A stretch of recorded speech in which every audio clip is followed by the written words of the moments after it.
Chapter 1627 Has the Master-Teacher Pavilion betrayed mankind?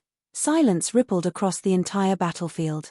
Even Wu Chen and the scholarly young man were startled, resulting in a temporary halt of their battle.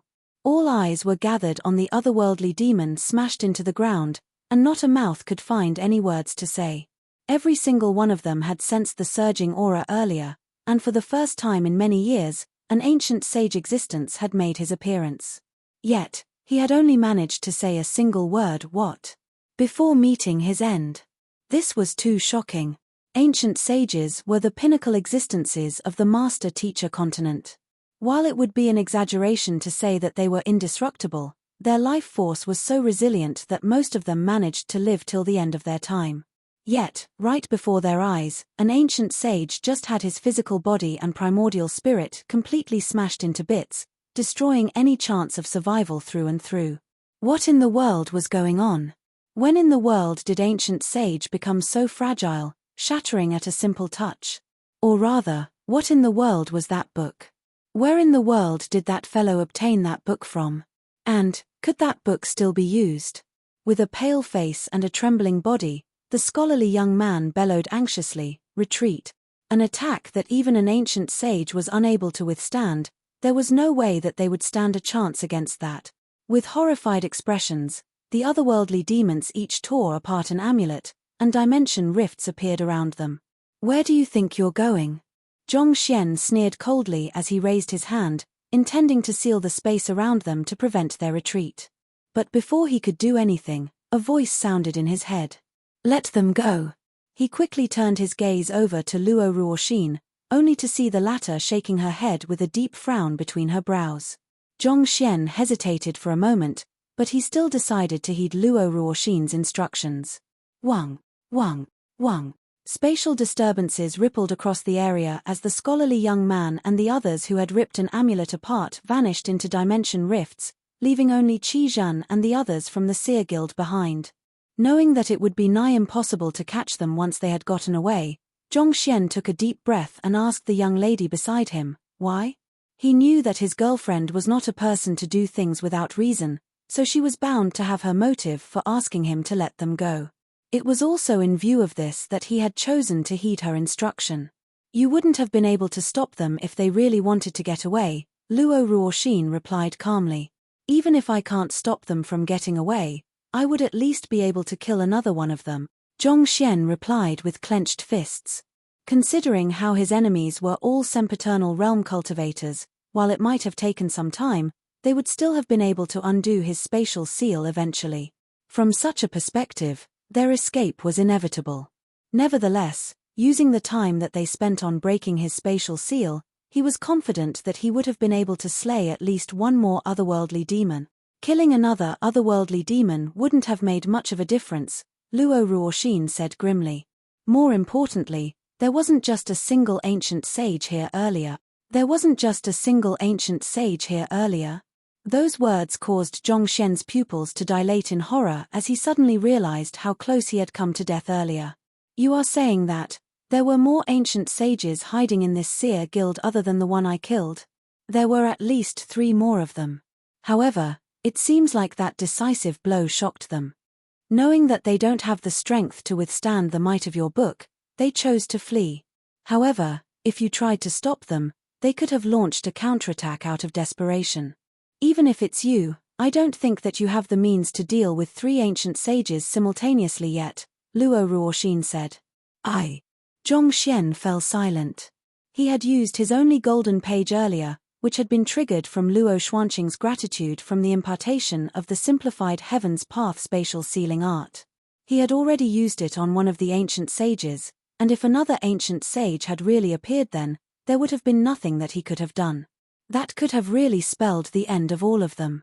While it was true that the crushed ancient sage had met his end even before he could display his true prowess, Zhongxian could tell from the aura that the other party had emanated that he would not have stood a chance at all in a proper duel. In fact, just the overwhelming aura emanated by the ancient sages would have been enough to subdue him. It was not without reason that ancient sages were so revered in the world. Without absolute strength, there was no way they could possess so much influence. After calming down from the shock of just how close he had come to death, a doubt arose in Zhongshen's mind. How did so many otherworldly demon ancient sages manage to sneak into the Master-Teacher continent without alarming the Master-Teacher Pavilion? It was true that most human ancient sages were in hibernation.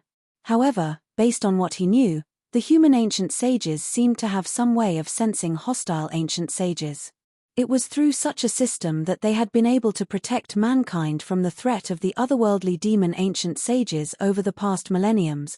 So, it should have been impossible for the Master-Teacher Pavilion to remain oblivious to the arrival of so many otherworldly demon ancient sages on the Master-Teacher continent. Unless, the entire Master-Teacher Pavilion had betrayed mankind. As if seeing through the doubts Zhongshen harbored, Wu Chen explained, it's likely the doing of the Seer Guild headquarters. They used some kind of secret art to conceal the presence of these ancient sages, thus allowing them to slip past the detection of the Master-Teacher Pavilion and the human ancient sage. Furthermore, they ingeniously chose Harvest Valley City as their base of operations.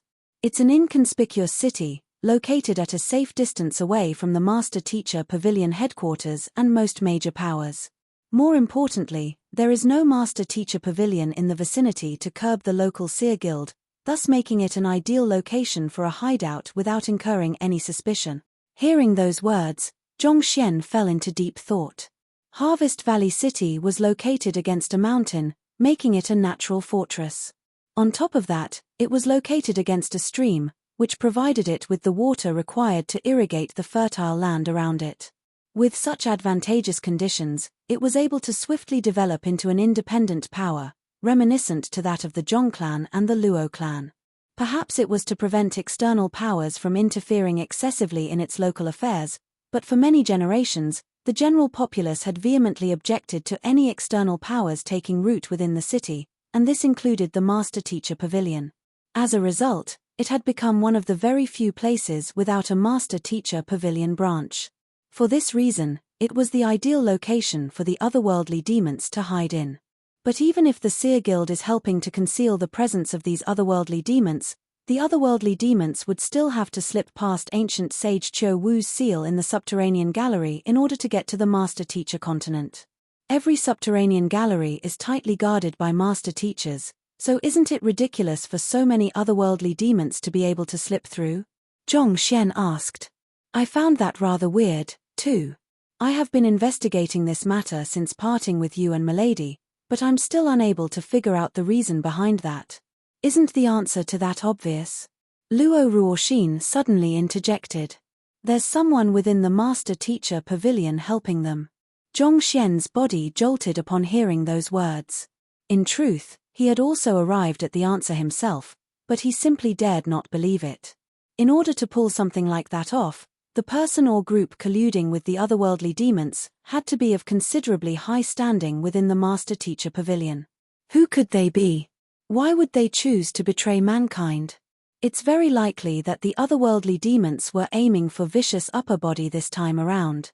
Considering how anxious they were to find the upper body, willingly taking the risk of traveling over to the Master-Teacher continent, there's a good chance that they have already amassed vicious other body part. Zhongshen thought grimly. It was one thing for the otherworldly demons to be amassing vicious body parts, but Zhongshen did not feel that their motives were that simple. Even if Vicious was one of the strongest otherworldly demon emperor in history, surely they would not need so many ancient sages to personally supervise the operation of stealing back his upper body. Most likely, those ancient sages were there for a different purpose, but that purpose was not something that he could figure out at the moment. In any case, it seems like I'll have to tread warily around the Master-Teacher Pavilion in the future. Zhongshen had been intending to report this matter to the Master-Teacher Pavilion headquarters, but given the current circumstances, it would be better to put it off for the time being. He had never been to the Master-Teacher Pavilion headquarters personally, so he could not be sure whom he could trust. If the information fell into the wrong hands, it could possibly lead to a disastrous outcome. For one, those traitors could twist the facts against him if they deemed him a threat. The situation was currently rather volatile, so it would be best for him to lie low for the time being. It seems like even the Master-Teacher Pavilion isn't trustworthy anymore. I have to swiftly unite all of the powers that I have at the moment, the Zhong clan, the Luo clan, the Sanctum of Sages, the Combat Master Hall. Zhong Xian thought with an awful complexion. We are simply too vulnerable to the otherworldly demonic tribe at the moment. No one would have expected the otherworldly demonic tribe to have spies within the Master Teacher Pavilion headquarters as well. Without knowing whom to trust, Zhong Xian could only rely on himself. For the time being, he could only try to unite all of the powers that he had at his disposal and pray that the invasion of the otherworldly demonic tribe would not come too soon. Zhong Xian, the corpse of an ancient sage is filled with treasures. This fellow might have barely stepped into the level of an ancient sage, but his corpse still has many useful materials that you can use, Luo Ruoxin suddenly said. Chapter 16:28 Sun Qiong's inflated ego treasure?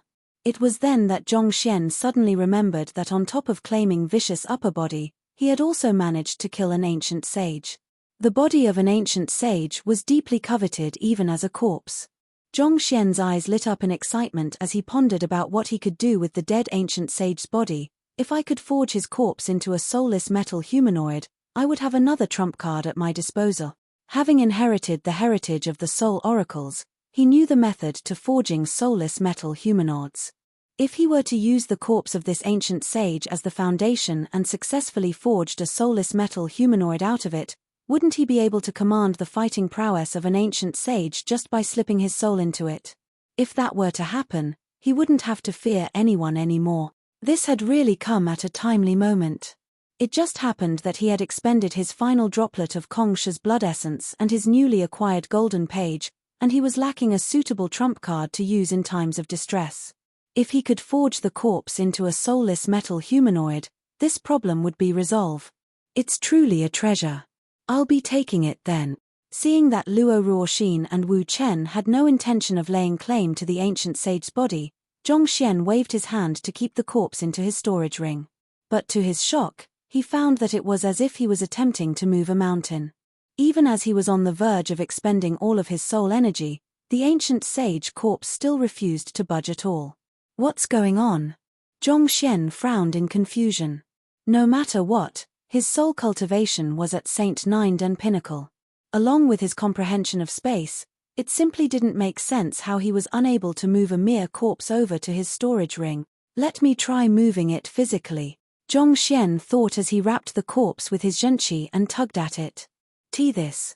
Despite using his full strength, the corpse still didn't move an inch at all. One must know that his power enhancement from Kong Shi's blood droplet hadn't ended yet, which meant to say that the strength he wielded was still invincible beneath ancient sage. Upon reaching Great Sage 2 Dan Oriat body realm, a cultivator's body would gain significant weight, allowing him to stand his ground firmly regardless of the opponent he was standing against. Beyond that, if a cultivator were to make a breakthrough to Ancient Sage 2, his body would be further tempered to become even denser and more resilient.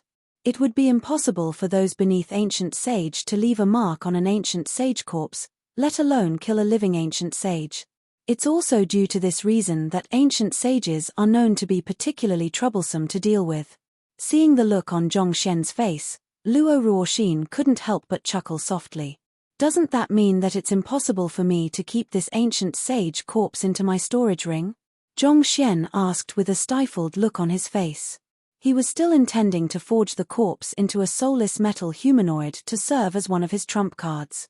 However, if he couldn't even lift its body, how could he hope to control it? It would have been impossible for you to lift its body under normal circumstances, but your Dragonbone Divine Spear happens to be an ancient sage artifact. While its strength has been sealed, it should still be able to move the corpse over to your storage ring, Luo Ruoxin said. You're right. Zhong Xian slapped his forehead in realization.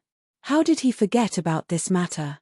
His strength might be lacking at the moment, but the Dragonbone Divine Spear used to be the weapon of the strongest ancient sage Ran Qiu.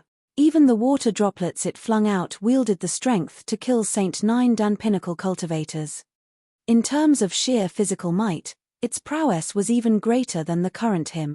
Thus, Zhong Xian tapped the spear in his grasp, and its body immediately morphed into that of a massive dragon.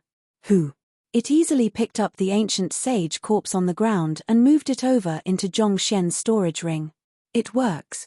Seeing that the Dragonbone Divine Spear was indeed able to do it, Zhongxian heaved a sigh of relief. With this matter out of the way, he finally turned his gaze back to Qizhan and the others. To think that the seers would actually collude with the otherworldly demonic tribe. Unforgivable. Boom. With just a thought, countless streaks of lightning descended from the heavens, trapping Qizhan and the others in place. Miserable wails escaped from their mouths as the violent lightning devastated their bodies. With a light wave of his hand, the tortoiseshell ceiling was ripped apart by the onslaught of the lightning above, thus leaving the seers in the guild completely exposed to the heavenly retribution. Seers sought to steal the secrets of the heavens, so their very existence wasn't permitted by the world.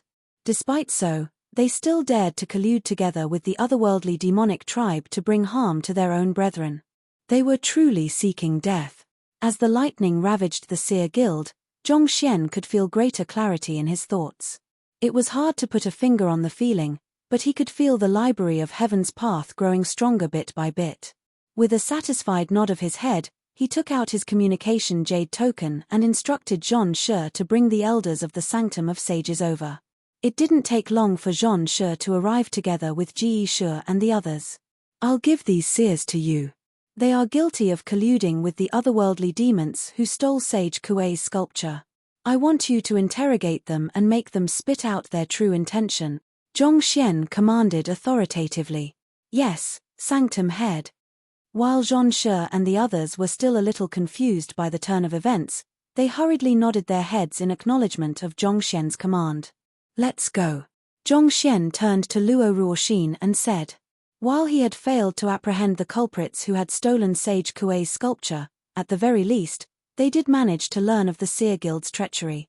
Through uncovering the goals of these seers, they should be able to fathom a guess at what the otherworldly demonic tribe was up to. In any case, the Sanctum of Sages should be competent enough to deal with this matter, so it would suffice to entrust this matter to them. The urgent matter at hand was for him to return to the Zhong clan and resolve the conflict between the Zhong clan and the Luo clan. Otherwise, the rift in their relations would hinder the two clans from cooperating with one another to deal with the impending crisis. Considering how even the otherworldly demon ancient sages had begun to move, he wasn't so naive to think that the Zhong clan would be able to survive the impending crisis alone. After leaving the Seer Guild, the three of them traveled through the spatial passageway Wu Chen had opened up, and it didn't take them long to arrive at the Zhong clan. Xian'er, you are back. Upon seeing Zhongxian, Sword Saint Xing and the others quickly rushed forward to welcome him. You must be Ruoxin. I am Zhongxian's mother. Do you remember me? We met one another back at the Luo clan, but I didn't really get to talk much with you then. Shall we have a walk together? Seeing the young lady that her son had brought with him, Sword Saint Meng's eyes glowed so brightly in excitement that it seemed as if sparks would fly from them. Luo Ruoxin was unaccustomed to being so warmly welcomed that her face swiftly flushed in a fluster. Unsure of how she should respond, she turned to Zhongxian for help. In response to her distress signal, Zhongxian averted his gaze, feigning ignorance to her plight. He is. Sword Saint Xing gestured to Wu Chen and asked. He had seen with his own eyes just how powerful the adolescent boy was back at the Luo clan. If it was possible, he would more than delighted to get acquainted with an expert of such a caliber and trade insights with him. His name is Wu Chen, and his serving Ruoxin, Zhongxian introduced. Before Sword Saint Xing could say a word, a haughty voice had already sounded by the side. Serving? He's a servant. I see. After our young master marries your young mistress, you'll be under my command then. Let's get along well. Unknowingly, Sun Qiong had walked over out of nowhere, and he patted Wu Chen's shoulder with a gleeful smile on his face.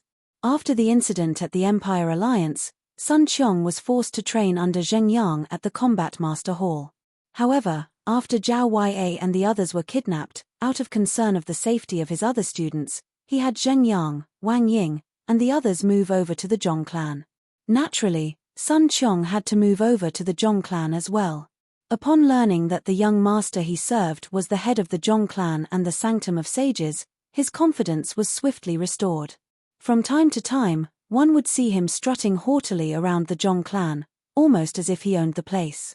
This was the airs that he felt he should put up as the butler of the head of the strongest sage clan on the master-teacher continent. I'll be under your command. Wu Chen nearly fainted on the spot hearing those words. You don't seem to be too pleased about it. Are you unwilling to follow my orders? Let me tell you, I am the only butler that our young master has. No one would dare to speak a word on your behalf even if I were to teach you a lesson. Sensing Wu Chen's reluctance, Sun Qiong slapped the adolescent boy's head and harumphed. You are just a mere servant. How dare you refuse to heed my orders? Just try frowning once more, and I'll give you a good pummeling so that you know who is boss here. This. Not expecting their son's butler to be so unreliable, the Xingmeng sword saint nearly keeled over. That adolescent boy barged into the Luo clan and stood indomitable in the combined prowess of their elders. Yet, a fellow who had barely reached Saint Realm actually dared to slap his head. Are you tired of living? Zhong Xian couldn't help but cover his head in embarrassment. If there was a hole in the vicinity, he would have definitely leaped right in to hide.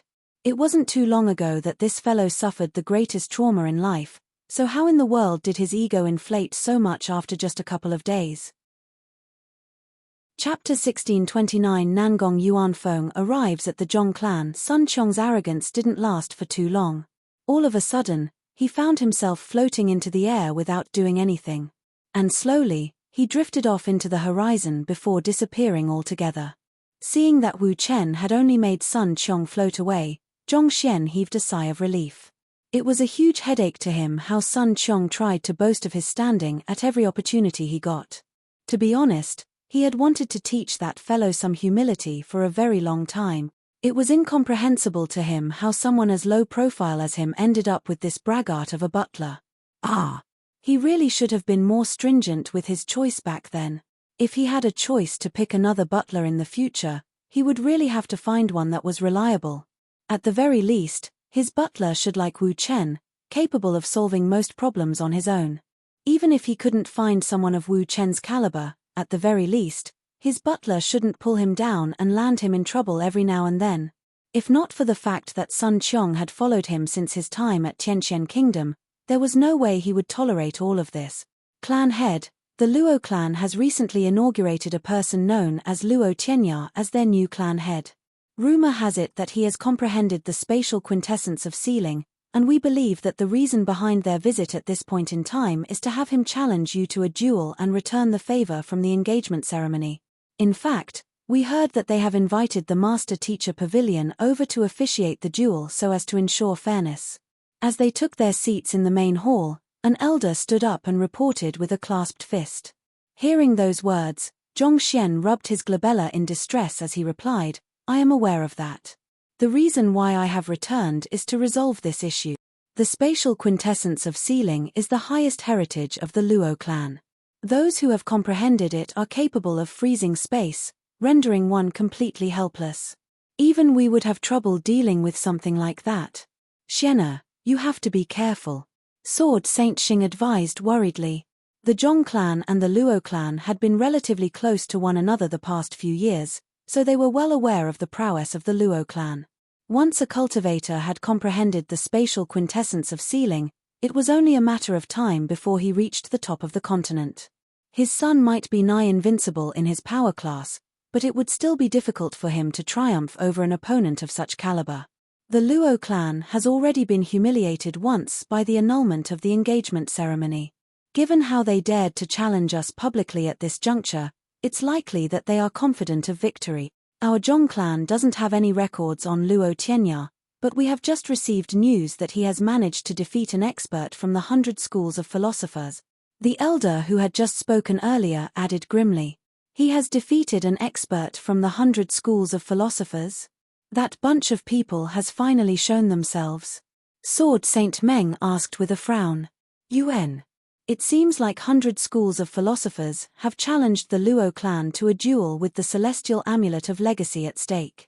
The Luo clan was in a disadvantageous position when Luo Tianya suddenly appeared out of nowhere and defeated them.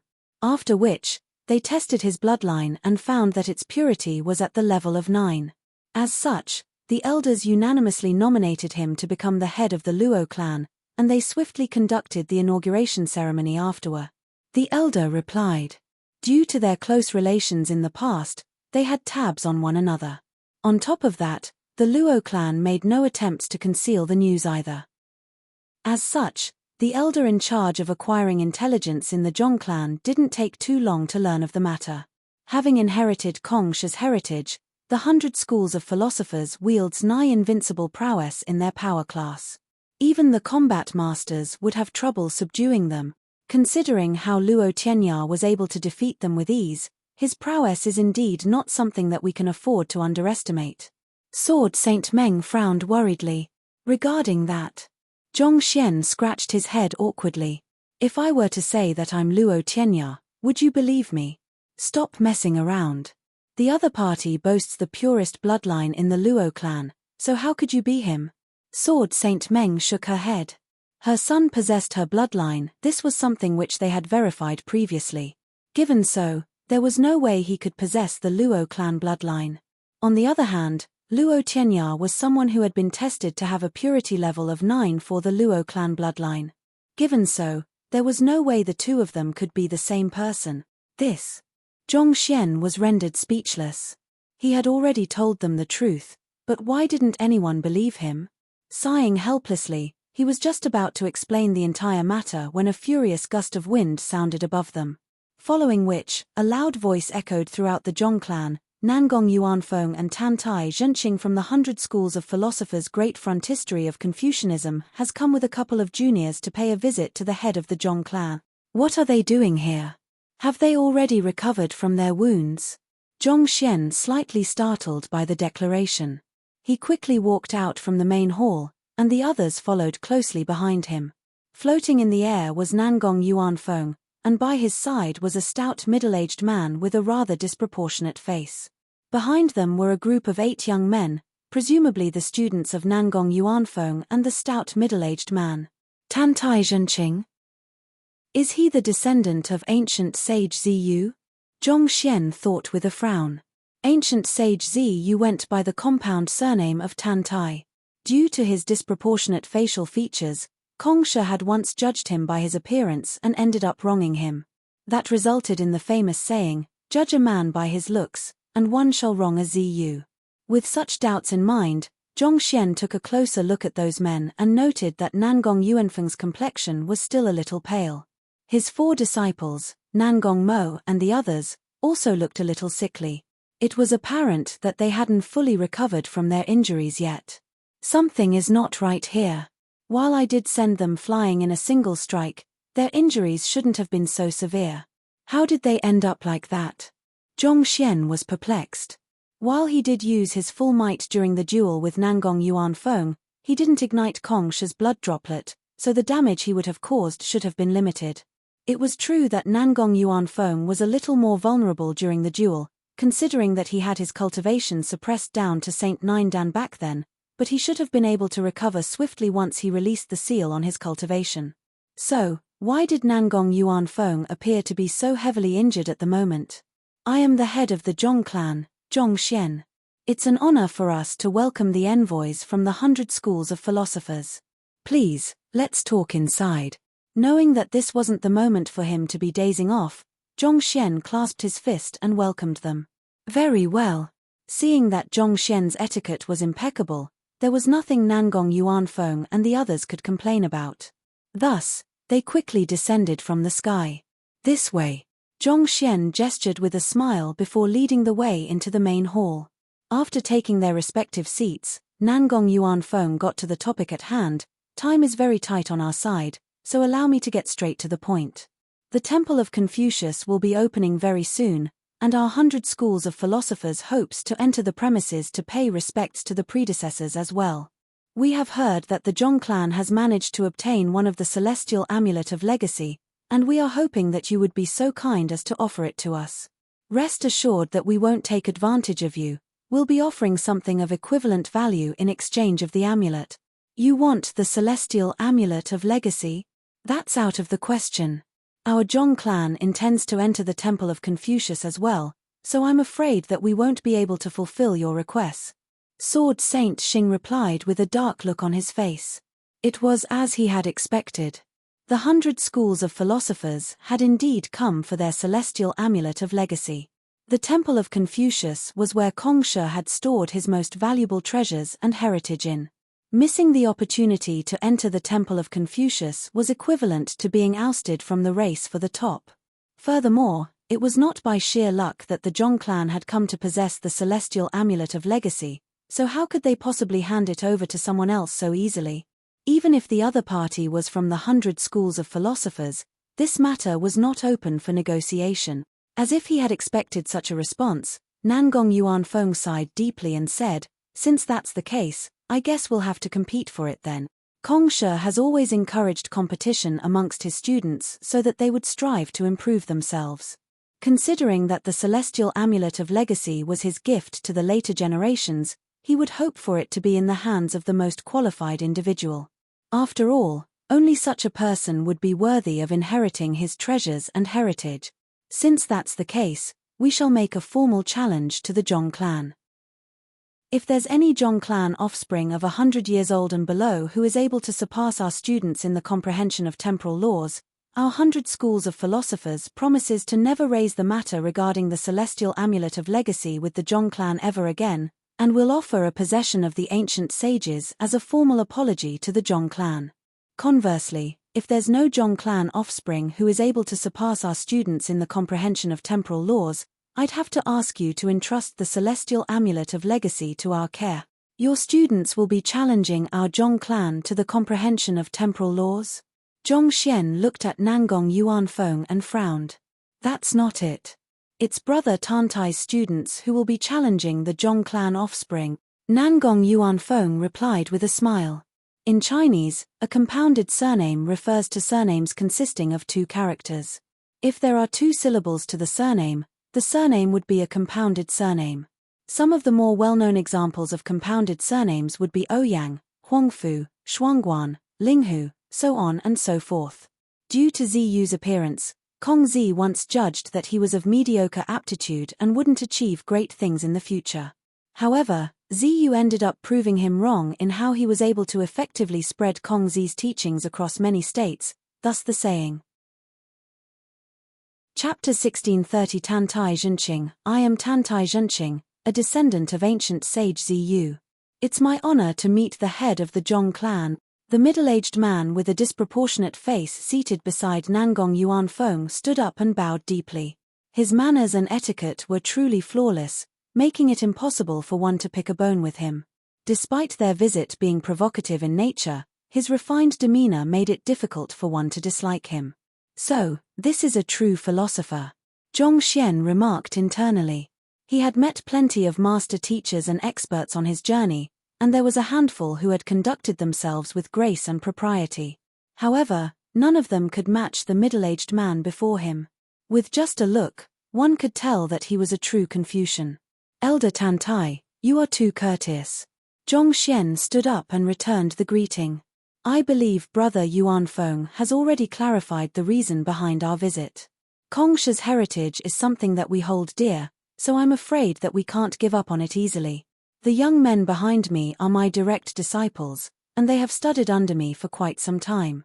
So as to not sully the relations between us, I propose a duel of temporal laws with your esteemed clan between our juniors. Regardless of the outcome of the duel, we are willing to gift this inkstone once used by my ancestor to the Zhong clan as a token of apology. As he said those words, Tantai Zhenqing flicked his wrist, and a pitch-black inkstone materialized in the air. This is a possession of ancient sage Ziyu? Sword Saint Xing and the others were astounded by the gift. The inkstone wasn't too big, but it emanated a heavy aura that felt as if it could even weigh down the world. It was as though even disturbances in space-time would be calmed by its presence. This is a true ancient sage artifact. Zhong Xian's eyebrows shot up in astonishment. The sword that Nangong Yuanfeng had offered back at the Luo clan was only an artifact once used by ancient sage Zirong. It could not be considered a true ancient sage artifact. It was not to say that it did not have any value, but it was not something that would truly drive others frenzied over it. On the other hand, the inkstone before them was an artifact that ancient sage Zirong had used in his peak. However, it's still far from matching my dragonbone divine spear. Putting aside the fact that ancient sage Ran Qiu had been far stronger than ancient sage Ziyu, Just the fact that the Dragonbone Divine Spear was an artifact intended for battle whereas an inkstone was a literary device, the primary purposes of their existences already varied vastly from one another. Nevertheless, if they could just acquire the inkstone, its presence could help to contain good fortune within the Zhong clan. Zhong Xian turned his gaze back to Tantai Zhenqing and remarked, "With the sincerity you have shown, I suppose it would be rude for me to turn down the duel then. I ask for your understanding for this matter," Tantai Zhenqing replied with a gentle smile. "The Temple of Confucius, a place that all master teachers of our generation hope to visit. Beneath the courtesy and politeness, competition over it is inevitable. Since that's the case, may the most qualified individual obtain the rights." Zhong Xian waved his hand with a smile as he stood up. "May I know what format you intend for the duel?" The purpose behind the other party's visit was the celestial amulet of legacy, and it was apparent that they had no intention of backing down. Since that was the case, there was no purpose in engaging in a verbal tug-of-war. It would be much better to get it over and done with. Since Clan Head Zhong has entrusted the decision to me, I shall propose a format for the duel then. Tantai Zhenqing nodded. Our 100 Schools of Philosophers distinguishes duels into two main categories, namely academic and martial. An academic duel preserves the amity between two parties, whereas a martial duel puts one's capabilities to the test. What would the academic duel and martial duel for this matter be then? I have a temporal mirror here. Through reflecting one's primordial spirit on it, it allows one's consciousness to seep into the mirror. There are many temporal formations and time traps embedded within the mirror that the challenger would have to overcome. This is the academic duel, Tantai Zhenqing said as a golden mirror materialized before him. Unlike normal mirrors, the surface of the temporal mirror was not flat. It had many different vertices that reflected off one another, forming a dizzying image reminiscent of a kaleidoscope. As for martial duel, we'll suppress our cultivation to the same level and duel with one another. All is fair game, and the one who boasts superior strength shall emerge victorious. After explaining the two duels, Tantai Zhenqing sat back and gazed at the crowd around him with a patient smile, waiting for the Zhong clan to make their decision. The disciples of our Zhong clan have never encountered the temporal mirror before, so they are unaware of the mechanisms and formations hidden within it. It'd be disadvantageous for us to face them in an academic duel. As for the martial duel, the 100 Schools of Philosophers are known to wield superior battle techniques, so it won't be easy for our disciples to best them. An elder remarked grimly. Aren't they simply proposing whatever is advantageous to them? It can't be helped. Our Zhong clan isn't weak, but the foundations of the 100 Schools of Philosophers are simply too strong. Furthermore, they have already made their stand very clear. Whether we wanted it or not, we've stepped into the ring with them. What should we do? The complexions of the elders in the room did not look too good. While the proposed academic duel might have sounded fair, the asymmetry of information made the circumstances highly disadvantageous to the Zhong clan. None of the disciples of the Zhong clan had a clue about what they would face in the temporal mirror, whereas the disciples of the 100 Schools of Philosophers were likely familiar with it. Even if their comprehension of temporal laws was at the same level as one another, the one who was more familiar with the temporal mirror was likely to be able to clear more obstacles than the one who was unfamiliar with it. This was similar to running a marathon in another person's home turf. Even if the two runners were equally skilled, the runner who was familiar with the local terrain was bound to be in an advantageous position. The same applied for the martial duel. The 100 Schools of Philosophers had inherited their heritage directly from Kong Shi and his direct disciples, so their collection of battle techniques and secret arts was bound to be far superior to that of the Zhong clan. It was true that the Zhong clan had been blessed with plenty of incredible geniuses over the past tens of thousands of years, but it would be expecting too much of them to outdo Kong Shi and his direct disciples. In other words, be it the academic duel or the martial duel, things were not in their favor. Paying no heed to the worried crowd around him, Zhong Xian replied calmly, "The academic duel sounds interesting to me, but it feels like it'll be rather time-consuming. Let's just go with the martial duel and end it quickly." Martial duel? Very well. Tantai Zhenqing nodded with an amiable smile. He raised his hand, and a young man walked out from behind him. This young man over here is Tantai Zhenkue. He's my direct disciple and is 30 this year. His comprehension of temporal laws is still rather superficial, so I beg your pardon if his skills appear to be unpolished. Hula. Right after those words were spoken, the young man walked to the center of the main hall and halted.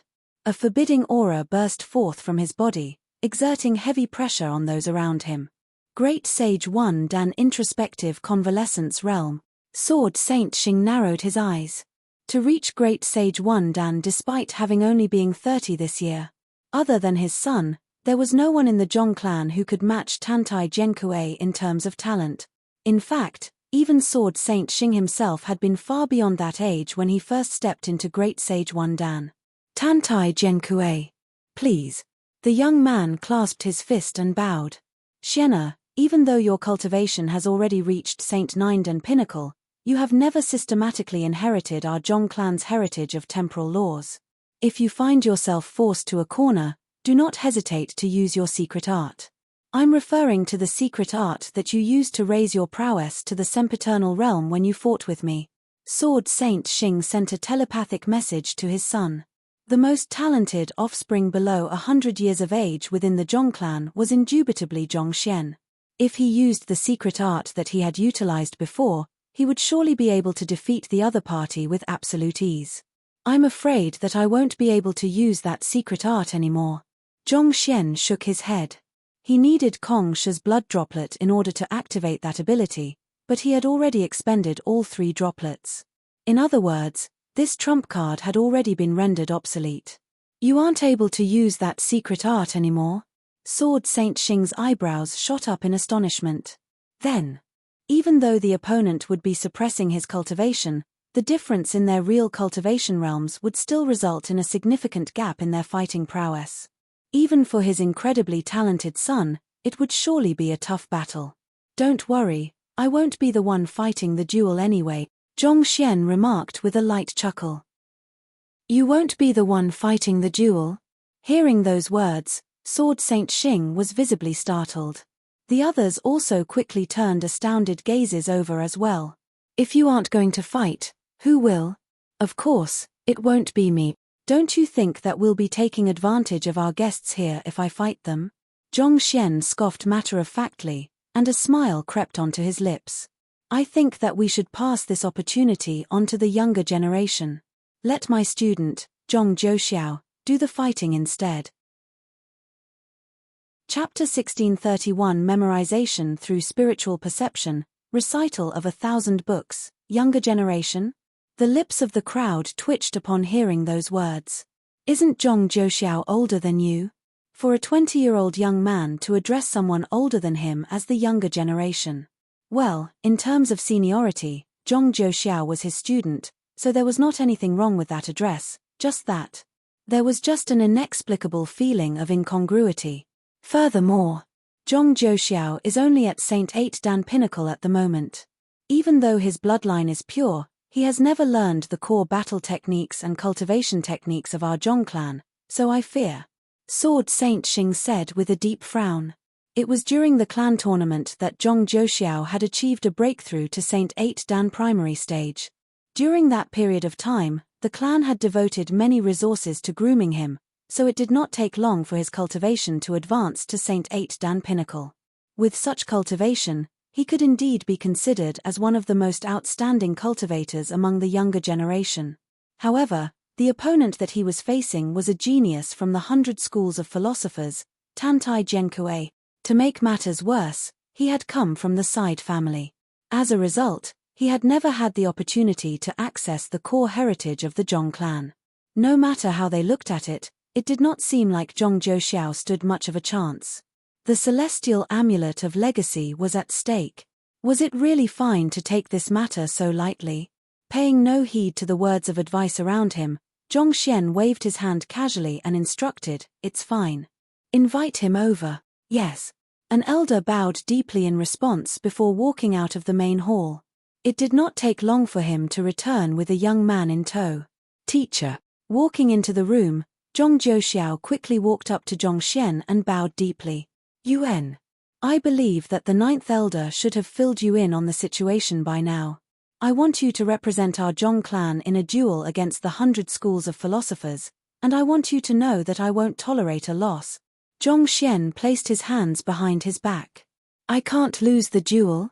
A distressed frown surfaced between Zhong Zhouxiao's brows. "Teacher, I barely made a breakthrough yesterday, so I haven't fully reinforced my cultivation yet." He had already heard the story from the ninth elder on the way there, and he knew just how important the duel with the 100 schools of philosophers was. If he lost, he would really become the sinner of the Zhong clan. "You haven't fully reinforced your cultivation yet? That's no problem at all." Zhong Xian stood up and walked toward Zhong Zhouxiao. "Sit down." "Yes, teacher." Zhong Zhouxiao had no idea what his teacher was going to do, but he knew his teacher would not instruct him to do something for no reason. Thus, he crossed his leg and sat down on the floor without any hesitation. Walking behind Zhong Zhouxiao, Zhong Xian stretched his hand forward and placed it on top of the other party's head. Slightly surprised by Zhong Xian's sudden action, Zhong Zhouxiao was just about to say something when he suddenly felt a warm surge of energy flowing in from the other party's palm.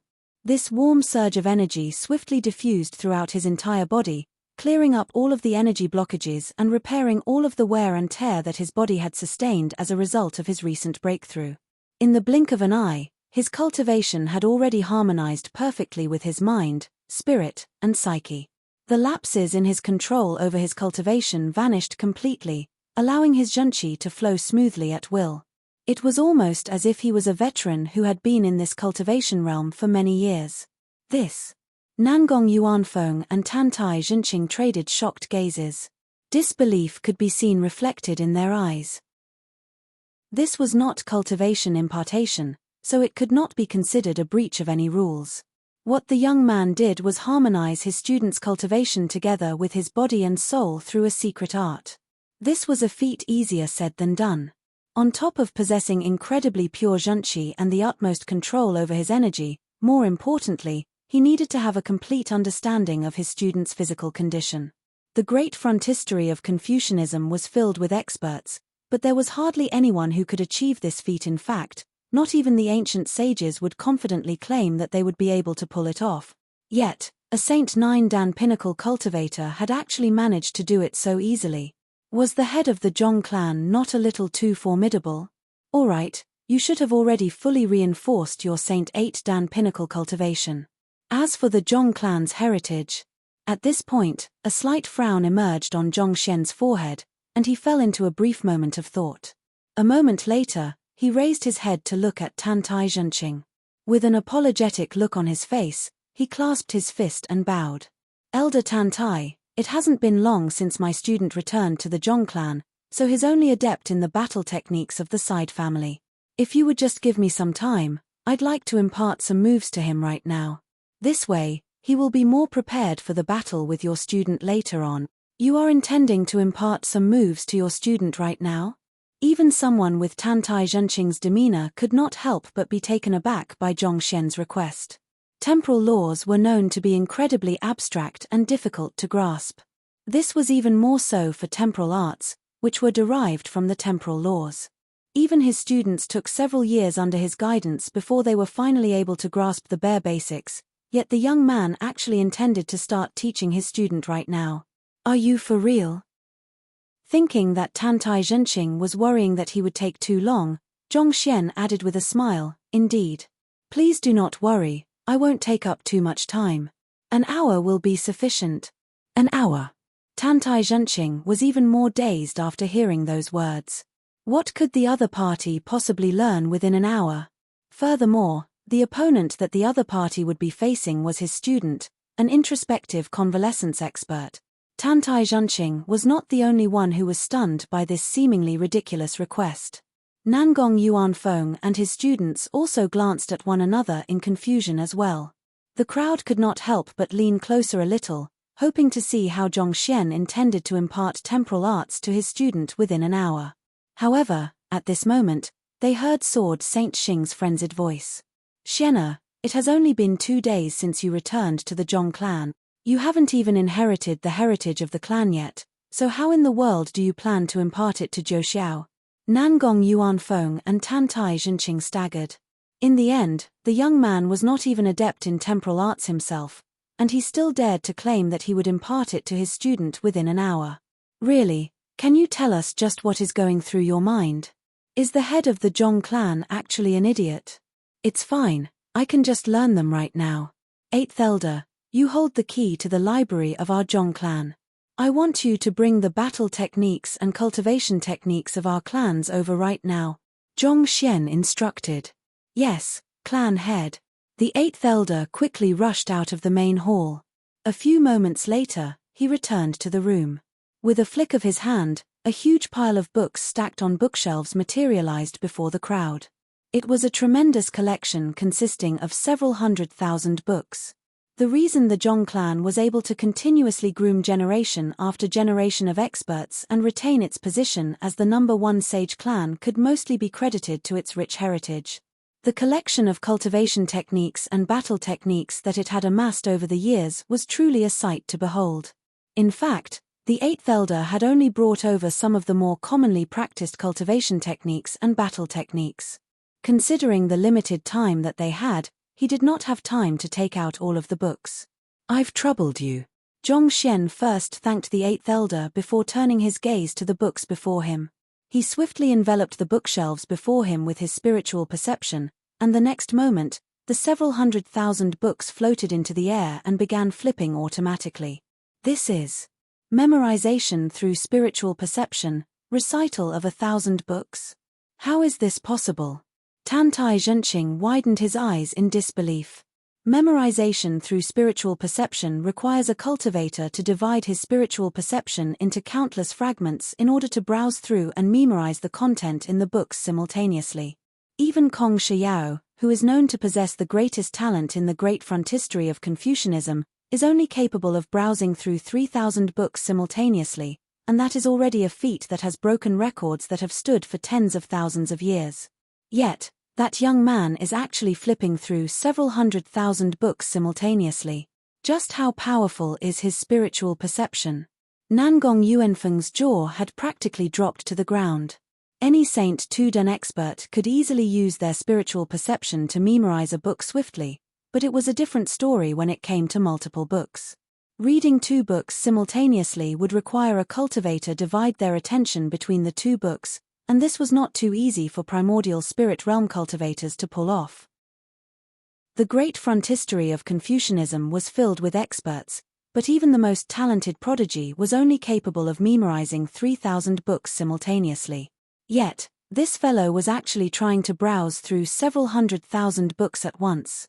Was he not afraid of overloading his mind with information and turning into a retard? Chapter 1632 Time Quintessence. It's also possible that he's just browsing through the contents with his spiritual perception and not memorizing anything at all. Nangong Yuanfeng remarked a short moment later. Browsing through the content and memorizing them were 2 entirely different concepts. The former only required one to scan through the book with one's spiritual perception. There was no need to attempt to understand or absorb the contents at all. On the other hand, the latter required one to commit everything that one had seen to memory. Naturally, the level of difficulty for both feats was vastly different. If it was just browsing through several 100,000 books at once, he was able to do it as well. Let's keep watching. We'll know very soon whether he's faking it or not. Tantai Zhenqing replied. Right after he finished those words, the hundreds of thousands of books in the air were flipped over to the very last page before falling heavily back onto the bookshelves. 8th Elder, I'll have to trouble you to take back all of the books. Zhong Xian instructed before taking a deep breath and closing his eyes, seemingly trying to assimilate the knowledge that he had just taken in.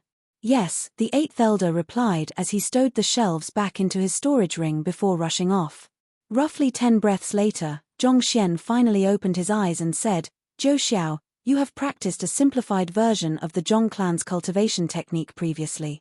In the interest of time, I'll just correct a few simple flaws.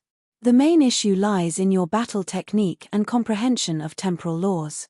I have compiled 2 manuals based on the books that I have just read, and I'll impart them to you right now. After saying those words, he flicked his finger and directed a sliver of his will into Zhong Zhouxiao's consciousness.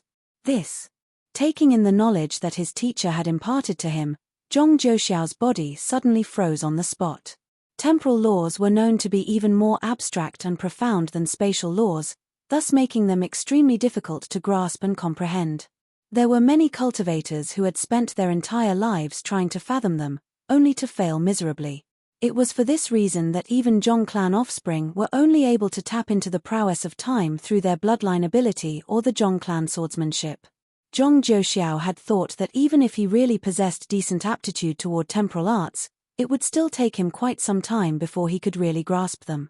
However, the manual that his teacher had just imparted to him was structured in a really comprehensible manner, gradually establishing one's fundamental interpretation of temporal laws before delving in deep. With this, the difficulty in grasping and comprehending temporal laws was lowered tremendously. At the rate that he was improving at, he was confident that he would be able to achieve a decent mastery of temporal laws within less than half a month. Unfortunately, that was still too long. With such a thought in mind, Zhong Zhouxiao raised his head and said, "Teacher, I don't think that there's enough time for me to master those two manuals." It was not that he did not want to bring honor to the Zhong clan, but even with the two manuals that his teacher had imparted to him, he would still require some time before he was able to truly wield temporal arts in battle. This was not a matter that could really be rushed. 1 hour was simply too little time. Calm down, there's no need to panic. Ignite this droplet of blood in your body. Seemingly expecting such a situation, Zhong Xian flicked his finger lightly, and a droplet of blood essence seeped into Zhong Zhouxiao's glabella. This was a droplet of the most concentrated blood essence of the Zhong clan. Wang. As soon as the droplet seeped into Zhong Zhouxiao's body, it was immediately ignited. Following which, the latter was placed in a unique state of mind. This is time acceleration? Tan Tai Zhenqing narrowed his eyes. As the droplet of blood seeped into Zhong Zhouxiao's body, he could clearly sense the other party's consciousness entering some kind of temporal whirlpool. The flow of time within this whirlpool was accelerated from the external world. In other words, an hour in the external world could very well mean a day or even more to Zhong Zhouxiao's consciousness. One of the elders of the Zhong clan saw through what Zhong Xian had done, and he remarked in awe, "Accelerating the time of one's consciousness, this is rather similar to our blood reservoir." The Zhong clan's blood reservoir allowed the offspring of the Zhong clan to accelerate the time of their consciousness, thus enhancing the speed at which they cultivated. It played a crucial role in ensuring that the geniuses of the Zhong clan remained ahead of their rivals. The blood reservoir only accelerates time by roughly 10 times, whereas the ability used by the clan head accelerates time more than 100-fold. Another elder of the Zhong clan added as he gulped. He used the most concentrated blood essence of our Zhong clan to set up a time acceleration temporal formation within Zhong Zhouxiao's head. By limiting the time acceleration effect to just the consciousness, he was able to lower the cost to the bare minimum. Sword Saint Xing remarked with a nod. Others might not have been able to see through what Zhong Xian was doing, but as an ex-head of the Zhong clan, as well as one of its top experts, he was able to easily see through his son's motives. Under normal circumstances, the activation of one's bloodline was extremely demanding on one's blood essence. There were often cases where offspring of sage clans completely depleted their blood essence barely after executing 1 or 2 battle techniques. Zhong Xian used a unique secret art to alter only the flow of time for Zhong Zhouxiao's consciousness. Through this, not only was the consumption of blood essence extremely low, the acceleration of time could also be enhanced manyfold. Even if he's able to accelerate time by more than 100-fold, that would only amount to a couple of days at most. Will Zhong Zhouxiao really be able to gain the strength to defeat Tantai Zhenkue within just a few days? The elder who had spoken earlier asked uncertainly. While the means of their clan head were indeed astounding, Zhong Zhouxiao's starting point was simply too low. Even with the clan head's time acceleration, would a couple of days really be enough for him to defeat Tantai Zhenkue? Most of the elders of the Zhong clan had devoted several centuries of their lives to studying temporal arts, but they had barely been able to make any progress in it. Paying no heed to the skepticism among the crowd, Zhong Xian returned to his seat and closed his eyes. He seemed to be assimilating the knowledge that he had just taken in from the several 100,000 books. The reason he had used his spiritual perception to flip through the books was simply to put up a cover before the 100 schools of philosophers and the Zhong clan. In truth, with just a scan of his eyes, he had already collected all of the books, memorized their content, and successfully formed the Heaven's Path temporal art. The manuals that he had imparted to Zhong Zhouxiao were the simplified version of it, and right now, what he was planning to do was cultivate the complete version. The predecessors of the Zhong clan did have a deep understanding of time. Zhong Xian thought in awe as he went through the Heaven's Path temporal art in his mind. He really had to say that many of the predecessors of the Zhong clan had achieved great things in the field of time. It was no wonder the Zhong clan had been able to rise to the position of the #1 sage clan on the continent, becoming an existence that none could surpass in the past tens of thousands of years. Through their hard work, they had managed to decipher much of the secrets of time. Some time later, boom! Zhong Xian suddenly felt as if he had grasped upon something tangible, and everything suddenly cleared up before him. A thought emerged in his mind, and it was slowly growing stronger and stronger. At the same time, a phenomenon similar to what had happened in the Luo clan's ancestral hall was happening in the Zhong clan's ancestral hall.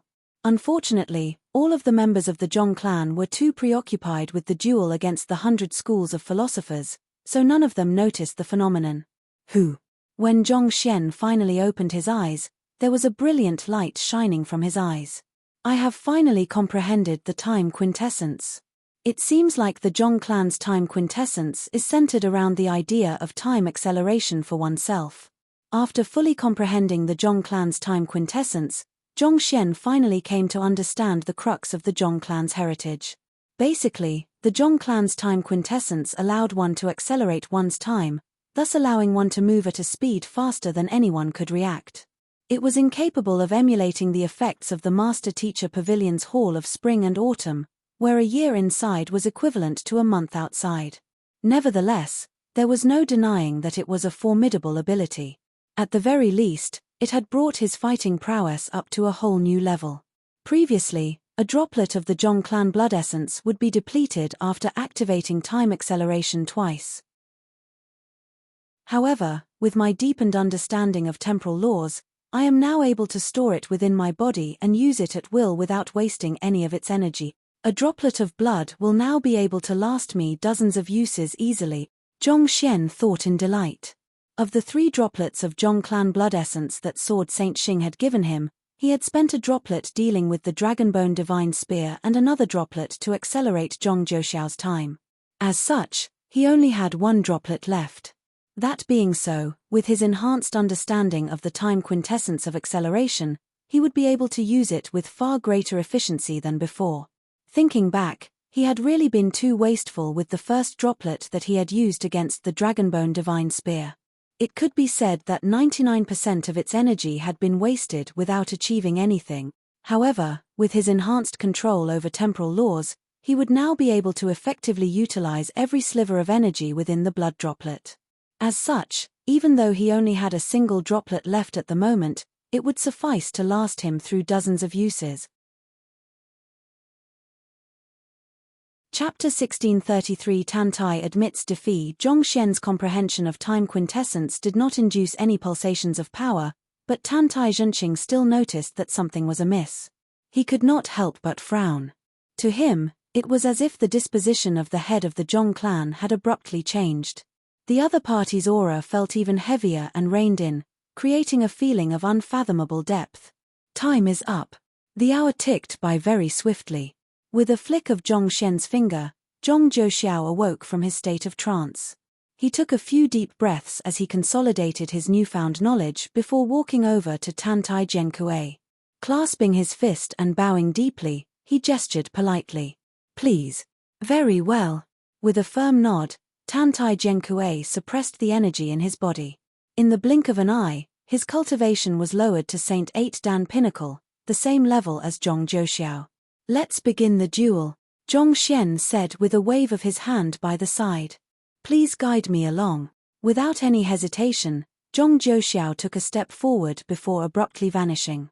Before anyone realized it, he was already standing before Tantai Zhenkue.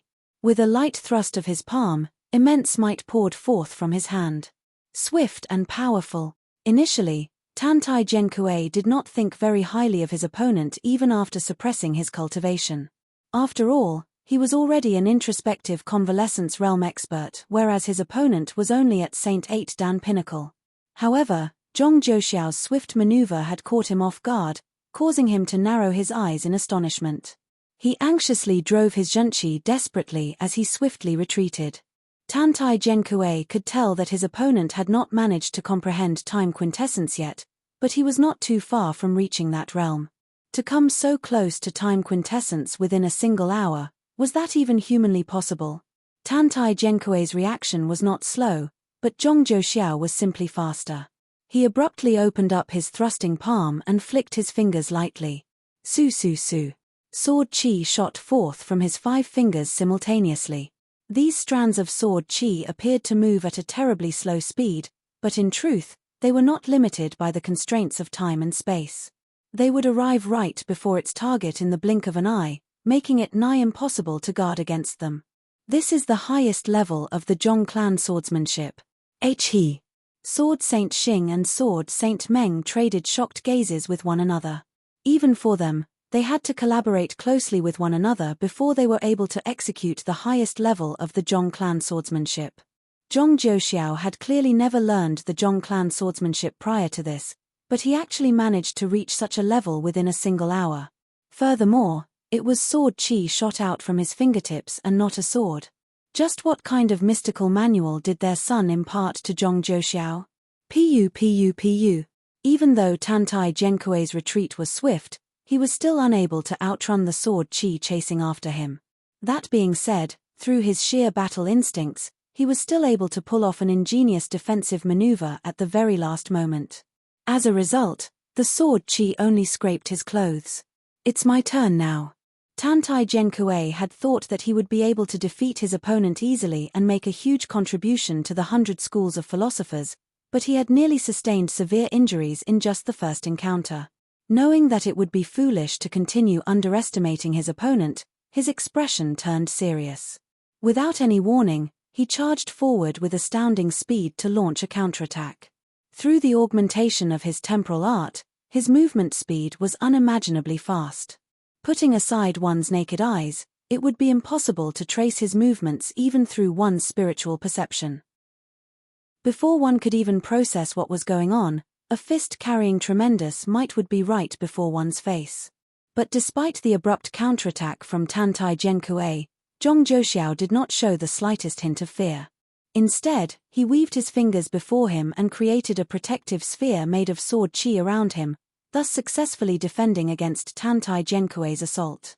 At this point, Tantai Zhenqing suddenly shook his head grimly and sighed pitifully.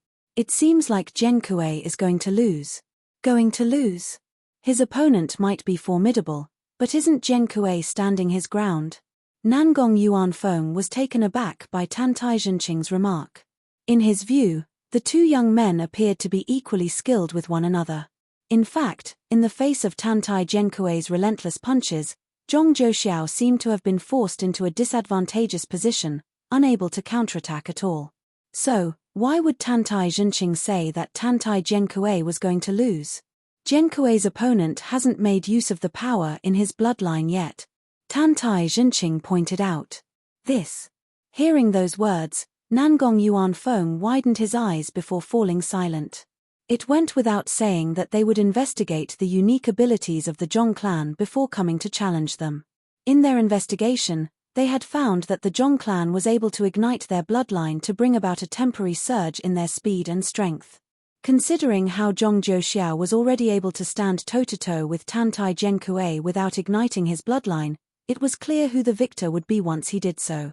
Furthermore, while it might appear that he has been forced into a defensive position, did you notice that he's gradually improving throughout the course of the battle? Initially, he could barely stand his ground against Genkue's punches at all, but is already able to return 3 out of 10 punches now. Slowly but surely, he's familiarizing himself with his newfound strength. In fact, it seems like he might even be intentionally going easy on Genkue just to make use of this opportunity to refine his control and further his understanding of temporal art. Tantai Zhenqing said with a helpless smile. As much as he hated to acknowledge it, This was the truth. Previously, when he heard that Nangong Yuanfeng had failed with the Luo clan, he had thought that it was utterly ridiculous for something like this to happen. But after witnessing the prowess commanded by the young talents of the Zhong clan, he realized that the master-teacher continent had already become a formidable force that they could not afford to underestimate anymore. The 100 schools of philosophers had guarded the world from an isolated dimension for tens of thousands of years, remaining completely oblivious to the developments of the outside world. Before they even knew it, they had already become like frogs in a well. Hearing Tantai Zhenqing's lamentation, Nangong Yuanfeng turned his gaze to the duel once more. Indeed, Zhong Zhouxiao's movements were becoming smoother and smoother over the course of the battle. Very soon, he was already able to retaliate against 7 out of 10 punches. At this point, it was very clear that the tables were turning on Tantai Zhenkuei. Hula.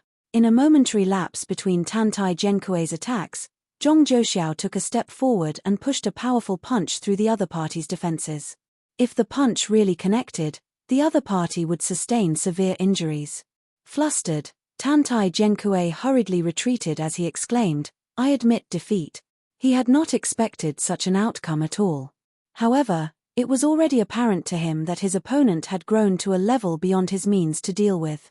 He no longer stood a chance at victory. On the other hand, hearing Tantai Zhenkuei's surrender, Zhong Zhouxiao retracted his fist and halted his offense. Placing his hands behind his back, he gazed quietly at the crowd from the 100 schools of philosophers, seemingly waiting patiently for his next opponent. "Teacher, allow me." Sensing Zhong Zhouxiao's subtle provocation, another young man from the 100 schools of philosophers stepped forward. "Your strength is only slightly above Zhenkuei's. If Zhenkuei was unable to defeat him, you won't stand much of a chance either," Tantai Zhenqing said with a shake of his head. In truth, the fighting prowess of his 4 disciples did not differ too much from one another. While the young man who had just stepped forward commanded a higher understanding of temporal laws, it was still insufficient to defeat the current Zhong Zhouxiao. Even if they fought, there was little doubt that the duel would end in his disciples' defeat. Realizing the same as well, Nangong Yuanfeng suggested, "Why don't you try to suppress your cultivation and challenge him?" Tantai Zhenqing pondered deeply for a moment before glancing at Zhong Xian. Looking at the young man's impassive face, he released a deep sigh before shaking his head. "Forget it. A loss is a loss. Even if I step forward, I doubt that things will go our way." To be honest, he did not think of Zhong Zhouxiao as a threat to him at all. He was confident of defeating the young man with ease, but the problem was that Zhong Zhouxiao's defeat did not translate to the Zhong clan's defeat. The head of the Zhong clan had pulled off the memorization through spiritual perception, recital of 1,000 books, and even raise his students' comprehension of temporal laws to a level surpassing that of his disciples within an hour. A person who wielded such capabilities could not possibly be weak. If he made a move, the head of the Zhong clan was bound to make a move as well. In the end, the outcome would still be the same. In the worst-case scenario, he might even be given free transportation through the master-teacher continent, just like what had happened to Nangong Yuanfeng back at the Luo clan. Since the odds were not in his favor at all, there was no need for him to humiliate himself unnecessarily. Without much hesitation, Tantai Zhenqing clasped his fist and said, "We'll admit defeat." Seeing that the other party had admitted defeat right after a single battle, Zhong Xian clasped his fist back and smiled. "Elder, I'm grateful for your leniency toward my student." He had fully expected Zhong Zhouxiao to be able to defeat Tantai Zhenkuei eventually. However, he did not think that the other party would make such a dignified admittance of defeat. Even Nangong Yuanfeng had struggled for quite a bit before being forced to admit defeat. "A loss is a loss. There's no leniency here to speak of," Tantai Zhenqing replied. He flicked his wrist, took out ancient Sage Ziyu's inkstone, and tossed it over. After which, he clasped his fist and said, "Farewell." After taking the inkstone, Zhong Xian grabbed the floating temporal mirror and glanced at it before tossing it over to Tantai Zhenqing. "Your mirror. Thank you." Tantai Zhenqing took the mirror before leaving together with the others. In the blink of an eye, he had already disappeared from view. Frog in a well refers to someone who is limited by their outlook. It comes from a story where a frog staying in a well thought that the world outside the well is a boring place, consisting of only a circular blue sky. Even when others tried to convince him otherwise, he remained firm in his belief because all he could see from within the well was indeed just a circular blue sky. Chapter 1634. The Luo clan arrives. After flying for some time, the departing crowd of the 100 schools of philosophers finally came to a halt. "Teacher, I feel indignant at admitting our defeat just like that," one of the young men exclaimed. While Zhong Jiuxiao might be improving swiftly, another young man added through clenched teeth, "As long as we go all out right from the start, we might still be able to defeat him. Also, the head of the Zhong clan might simply be skilled at imparting knowledge." If Sword Saint Xing's words were true, that would be the first time that the head of the Zhong clan had come into contact with the heritage of the Zhong clan. No matter how talented he is, there's no way his comprehension of temporal laws could possibly surpass ours within a single hour. Given that they had not completed the mission that the 100 schools of philosophers had entrusted to them, they would surely be severely punished upon their return. Seeing that his students were indignant at their loss, Tantai Zhenqing shook his head in disappointment. "You said that the head of the Zhong clan's comprehension of temporal laws is beneath yours?" "That's right." A young man nodded vehemently. "I might have agreed with you a moment ago. However, just take a look at the temporal mirror." Without explaining a thing, Tantai Zhenqing flicked his wrist, and a golden mirror materialized on top of his palm. "What happened to the mirror?" The crowd quickly gathered around Tantai Zhenqing. With just a single glance, their eyes narrowed in astonishment. A long crack could be seen on the surface of the mirror, reminiscent of a glaring laceration. "Teacher, what happened? Who damaged the temporal mirror?" Tantai Zhenkue asked in shock. The temporal mirror was one of the top treasures of their clan. Even great sage experts would have trouble trying to damage it. Why would such a huge crack suddenly appear on its surface? "It was caused by a single glance of the head of the Zhong clan," Tantai Zhenqing said with a deep look in his eyes. "It was caused by a single glance." The crowd frowned in incomprehension. Given the resilience of the temporal mirror, there would not be the slightest dent even if they were to exert their full strength on it. The head of the Zhong clan was only a Saint Nine Dan pinnacle cultivator, but he was able to produce such a long crack on the temporal mirror just by glancing at it. The temporal mirror was left behind by one of our predecessors as a trial to the later generations. It's embedded with all kinds of formations in order to challenge those whose consciousness has slipped within it. It might seem to be a casual glance from the head of the Zhong clan, but in truth, his consciousness had already slipped into the temporal mirror and destroyed all of the formations within it. Tantai Zhenqing explained grimly. His consciousness slipped into the temporal mirror and destroyed all of the formations within it. The crowd narrowed their eyes in disbelief. The deeper one's comprehension of temporal laws was, the faster one would be able to escape from the temporal mirror. However, not only did the head of the Zhong clan escape from the temporal mirror, he even destroyed all of the formations within it. Just how deep was his comprehension of temporal laws in order to pull something like that off? Most likely, he has already reached the level of time quintessence. Tantai Zhenqing addressed the doubt that was in everyone's mind. In a moment, the crowd fell silent. Time quintessence and spatial quintessence were at a different order to sword quintessence and the like. Even ancient sages would face great difficulties trying to comprehend those two quintessences, but a Saint Nine Dan lad actually managed to do it. It seems like the head of the Zhong clan possesses talent on par with the Luo clan's Luo Tianya. It won't be easy for the 100 schools of philosophers to accomplish its goals. Nangong Yuanfeng sighed deeply. It was no wonder Tantai Zhenqing had left so hurriedly. Given the same cultivation realm, it was nigh impossible to defeat someone who had comprehended time quintessence, even if he was a sempiternal realm cultivator suppressing his cultivation. Leaving was indeed the wisest decision they could make. Otherwise, all they would face was humiliation. "We have won. We actually defeated the experts of the 100 schools of philosophers." In contrast to the gloomy air hanging around Tantai Zhenqing and the group from the 100 schools of philosophers, exhilarated cheers echoed throughout the Zhong clan. When they heard that the experts of the 100 schools of philosophers had come to challenge them, they had thought that they would have their dignity trampled upon. Who could have thought that their clan head would be able to drive them away so easily? This was something that they would not dare have imagined in the past. But what they had deemed impossible had really happened right before their eyes. I have won. Even Zhong Zhouxiao could hardly believe what had happened. To actually duel and win against a descendant of the philosophers. Had it been half a year ago, he never would have thought that he would be able to pull off something like this. In his mind, he could not help but feel deeply grateful to his teacher once more. It was his teacher who had helped him acquire everything that he possessed at this very moment. I want you to properly cultivate the 2 manuals I have imparted to you over the next few days. Try your best to comprehend time quintessence as soon as possible. Also, I want you to cultivate this cultivation technique accordingly. With this, you should be able to make a breakthrough very soon and raise your cultivation significantly. Zhong Xian looked at Zhong Zhouxiao sternly. You are the weakest of my students at the moment, so you have to work harder to advance your cultivation. I hope that you will be able to become a stout shield for mankind in the future, just like your seniors. Yes, teacher. I will not let you down. Zhong Zhouxiao clasped his fist.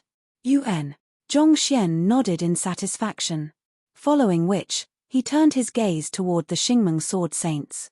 Taking a deep breath, he called out, Father, Mother. The truth was that he had already acknowledged the 2 of them as his parents, but for some reason, he found it incredibly difficult addressing them as father and mother. However, he felt that it would be inappropriate to allow their relationship to continue this way. It was likely that he would work closely with the Xingmeng sword saints in the future to protect mankind from the otherworldly demons, especially since the 2 of them still wielded greater influence in the Zhong clan than him. It would not do for their relationship to remain awkward. Thus, he bucked up his courage and did it. The Xingmeng sword saints were taken aback for a moment before irrepressible smiles crept onto their faces. They clenched their fists tightly in agitation as they called out, Xian. They had been looking forward to this day ever since their reunion. However, they knew that they had done their son wrong, so they had not dared to impose their expectations on him. They could only wish that the day would come when their child acknowledged them on his own accord. They did not think that their wish would come true so quickly. Even though the cultivation techniques that you practice are top-notch, the distress you have been under in the past 2 decades has caused some blockages in your meridians, preventing your zhenqi from flowing smoothly. I'll impart a method for resolving the blockages to you so that you can achieve a breakthrough as soon as possible, Zhong Xian said. His parents might be the top experts of the master-teacher continent, but under the reflection of the Library of Heaven's Path, there were still many flaws with their cultivation techniques and physical conditions. These flaws became the bottleneck that hindered the advancement of their cultivation. If they could resolve these problems, it would not take them too long to reach the peak of great sage.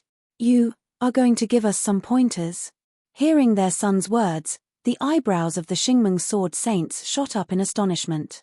Their son was only at Saint Nine and Pinnacle at the moment. Was he really capable of offering pointers to great sage 3-dan cultivators like them? It's not really pointers. I'm just pointing out a few flaws I have noticed in your cultivation so as to resolve the traumas you have sustained, Zhong Xian explained with a smile. He had long compiled a book on them in the Library of Heaven's Path, but he just had not had time to sort out their conditions and offer them some pointers. Having said that, Zhong Xian took out 2 empty books and began writing on them. Soon, he had already jotted down the flaws and problems that they were suffering from, as well as the solutions to resolving them. The Xingmeng sword saints took the books and flipped through them, and their bodies jolted in shock. There was nothing wrong with what their son had pointed out. Those were indeed the problems that they were facing. Zhong Xian turned to the other elders and instructed, I need the rest of you to execute a battle technique so that I can offer you some pointers for your cultivation. With a war against the otherworldly demonic tribe just around the corner, it was of the utmost importance for him to raise the fighting prowess of the Zhong clan as much as possible. However, before the elders could do anything, a guard suddenly rushed in with an anxious look on his face. Clan head, bad news. The Luo clan has arrived at the entrance of Dracotaja city. After 3 days of flight, the crowd from the Luo clan had finally arrived. Chapter 1635 Refining the Ancient Sage Corpse. Knowing that he would have to face the Luo clan eventually, Zhongxian instructed, "Let them in." "Yes." The guard nodded before rushing out. "The Luo clan sure is impudent. Did they not embarrass themselves enough the last time? Are they so desperate to make a fool out of themselves? It's hard to say. I heard that they have found themselves a clan head who has comprehended the spatial quintessence of sealing. Most likely, they are here to cleanse themselves of the humiliation they suffered back at the engagement ceremony." Cleanse themselves of the humiliation? Humph. Just how far can their arrogance go? The name of their clan head is Luo Tianya, right? What right does he have to compete with our clan head? He's just a member of the side family who managed to comprehend the spatial quintessence of sealing by sheer luck. Just how arrogant must he be to dare challenge our clan head? We must make sure to teach him a lesson that he'll never forget. Such discussions could be heard around the room. Hearing how the crowd from the Zhong clan were putting down Luo Tianya to prop him up, Zhongxian suddenly felt incredibly exhausted. When they learned that the new head of the Luo clan was actually him, would they faint from shock? How should he deal with this matter in order to resolve the conflict between the two clans once and for all? If he told the Luo clan that he was Luo Tianya, the Luo clan would surely think that he was trying to humiliate them once more, especially after what had happened at the engagement ceremony. On the other hand, if he told the Zhong clan that he was Luo Tianya, the matter about him having a Luo clan bloodline purity level of 9 would convince them otherwise too. In the worst-case scenario, they might even think that his father had been cuckolded. What a frustrating situation to be in. Everyone wants to be outstanding, but they don't understand the woes of being too outstanding. All that comes with it is endless frustrations. After pondering for a moment, Zhongxian was still unable to find a feasible solution to get him out of his current quandary, so he could only find a reason to excuse himself for the time being. "I'll leave it to all of you to host the Luo clan for the time being. I suddenly had an epiphany and would like to cultivate right now. As long as he and Luo Tianya were not around, surely things would not get too far between the two clans. His presence would only complicate things. Go ahead. Leave the Luo clan to us," Sword Saint Xing replied with a nod. The reason behind the conflict between the Zhong clan and the Luo clan was the rejection of the engagement, and the primary culprit behind that was Zhongxian. It would indeed be best for Zhongxian to stay out of the Luo clan's sight so as to avoid triggering them, especially when they were clearly still in the heat of their anger. After entrusting the problem to his father, Zhongxian quickly led Luo Ruoxin to his residence. He settled her down in the adjacent room before returning to his bedroom. With a thought, he entered the myriad ant-hive nest. With his deepened understanding of space, he was able to expand and reinforce the myriad ant-hive nest, making it far more resilient and larger than before. The entire folded space spanned several hundred li from one end to the other, and it was filled with countless buildings. In terms of size, it was already comparable to a major city. Zhongxian swiftly found an empty clearing in the myriad ant-hive nest and sat down. With a thought, a massive corpse fell onto the ground, crushing the bluestone tiles underneath. A cloud of dust rose into the air. It was the corpse of the otherworldly demon ancient sage that he had killed back at the Harvest Valley City Seer Guild. It had been difficult for him to deposit it into the storage ring, but taking it out was much easier. He could do it even without the help of the Dragonbone Divine Spear. He had expended his 3 droplets of Kongsha's blood, his golden pages had been used up, and Vicious was currently in hibernation. This meant that he had no life preservation means with him at the moment, and this was extremely dangerous considering the current state of affairs on the Master-Teacher continent. As such, it was of the utmost importance for him to forge the soulless metal humanoid as soon as possible. "Should I see if I can enter the corpse first?" Zhongxian thought as he drew his primordial spirit out from his body. Even though the otherworldly demon ancient sage was already dead, its corpse still emanated a crushing pressure on beings around it. Even from a distance away, it felt as if a squall was blasting his way, putting his primordial spirit under such strain that it almost seemed like it would be torn apart. The might of an ancient sage is indeed not to be underestimated. Zhongxian thought grimly. After tempering his primordial spirit under the pressure emanated by the Dragonbone Divine Spear, it had already become incredibly resilient. Even great sage cultivators would find it difficult to inflict any damage on his primordial spirit. Yet, he was actually having difficulties approaching a mere corpse. This was truly inconceivable. Zhongxian tried a few more times, but he was forced to retreat before he could come into contact with the corpse time and time again. In the end, he could only shake his head helplessly. In order to forge a soulless metal humanoid, his primordial spirit must first be able to enter the corpse. If he could not even come into contact with the corpse, how could he forge it? It seems like I'll have to raise my soul cultivation as soon as possible. If I could just make a breakthrough to Great Sage, I might be able to successfully enter the corpse, Zhongxian thought as he returned his primordial spirit to his body. He quickly sorted out the urgent matters that he had to complete in his mind. First, I have to find the cultivation technique that Kongsha left behind to push for a breakthrough to Great Sage. Second, I should try to take in more students, obtain their gratitude, and form more golden pages.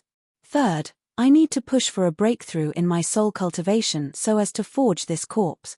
While Zhongxian knew that the prowess of the golden page was formidable, he had not thought that it would actually be capable of smashing an ancient sage as well. After all, ancient sages were symbols of invincibility in the hearts of all cultivators. Cultivators who had not reached an equivalent level could be crushed by a single thought from them, so those who had not reached ancient sage yet would never dream of opposing an ancient sage. But he actually managed to kill an ancient sage with ease, using the golden page. There would be no better life preservation method than that, so he would really have to try to obtain as many golden pages as possible. The first and the second are rather difficult to accomplish at the moment, but for the third, I think I might just be able to do it.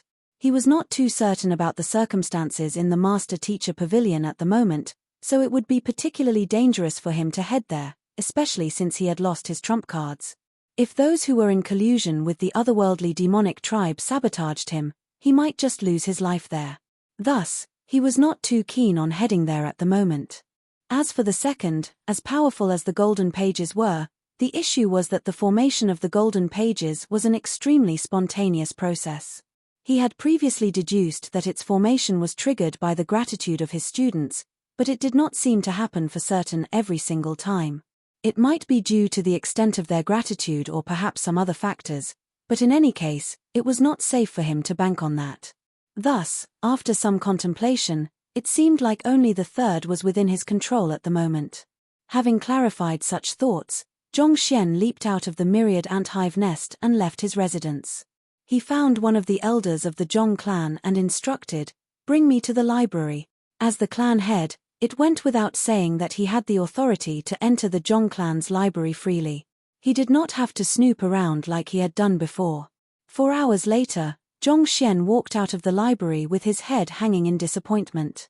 Although the Zhong clan was the #1 sage clan on the Master-Teacher continent, it did not have too many advanced books relating to soul. While he did manage to gather quite a few new books, he was still unable to perfect the great sage Wundan Heaven's Path divine art. In other words, he was not able to cultivate it yet. Sighing deeply, he turned to the elder who had brought him over and asked, "How's it going with the Luo clan?" Reporting to the clan head, the Luo clan said that they have come to challenge you to a duel, but it happens that their clan head, the newly inaugurated Luo Tianya, had some urgent affairs to attend to, so he wasn't able to come over with them. "So, we have settled them down in the guest accommodations for the time being," the elder replied. That's good." Seeing that the situation did not blow up, Zhongxian heaved a sigh of relief. He pondered for a moment before asking once more, "Are there any occupations or powers that specialize in souls in the vicinity of the Zhong clan?" Occupations or powers that specialize in souls?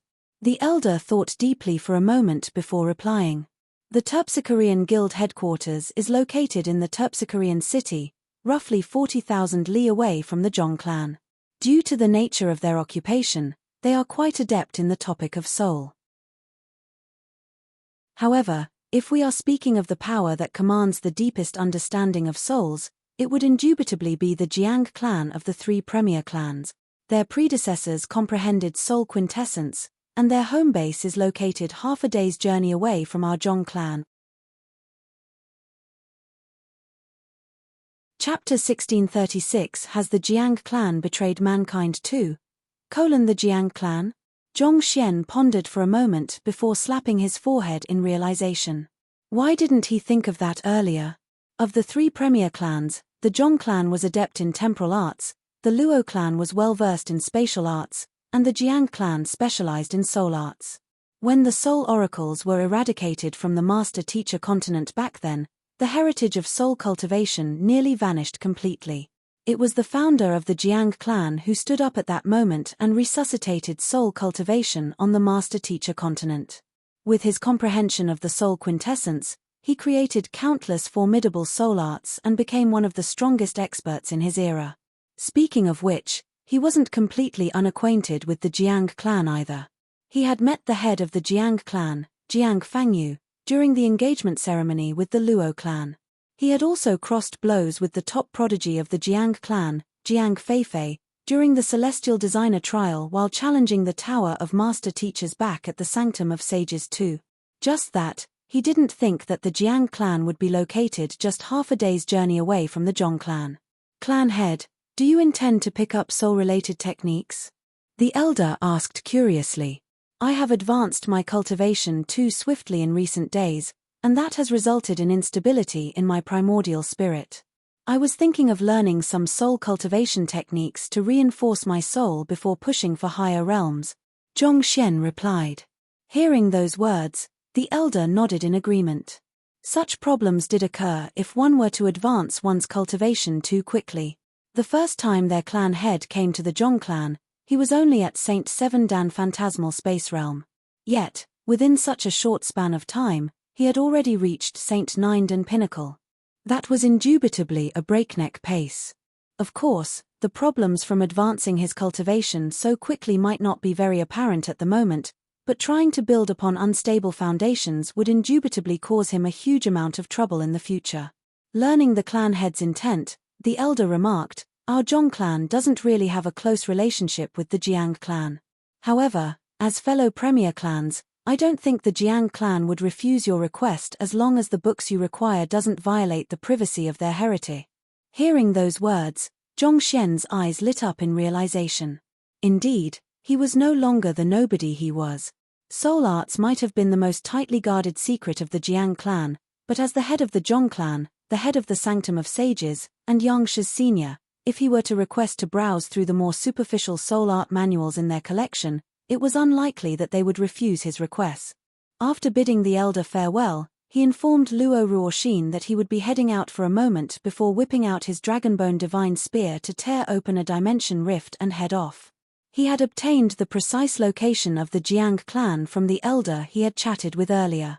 Flitting at a neck-breaking speed, it didn't take long for him to arrive at the suburbs of a city. Similar to the Zhong clan, this city spanned over many mu, boasting a scale greater than that of the Empire Alliance. The Jiang clan, one of the three premier clans, a behemoth on the master-teacher continent. Zhong Xian scanned the city and swiftly noticed the many defensive formations erected around the place. He couldn't help but compliment, it seems like every single one of the premier clans wields power that shouldn't be underestimated. He had been to the Luo clan and the Zhong clan, and they had all kinds of formations that would put even great sage cultivators in a bad position if they were to charge in recklessly. Such was clearly the case for the Jiang clan as well. However, it just happened that formations posed no threat to him at all. Through the Library of Heaven's path, all he could see were hulking floors after hulking floors. After looking around for a moment, he was just about to hand his name scroll to the guards stationed at the entrance of the Jiang clan to have them report his arrival when he suddenly narrowed his eyes in alarm. He hurriedly dashed into a nearby shrub to hide. Through the lush shrubbery, he looked into the sky above and saw a figure appearing in the aerial space above the Jiang clan. Following which, the head of the Jiang clan, Jiang Fangyu, personally rushed over to welcome him, and the two of them descended to the ground together. Why is he here? Does this mean that the Jiang clan is colluding with the otherworldly demons too? Zhong Xian thought lividly. The figure who had just appeared was no other than the scholarly young man whom he had met back at the White Creek Mountain and the Harvest Valley City Seer Guild. Why would the scholarly young man appear here?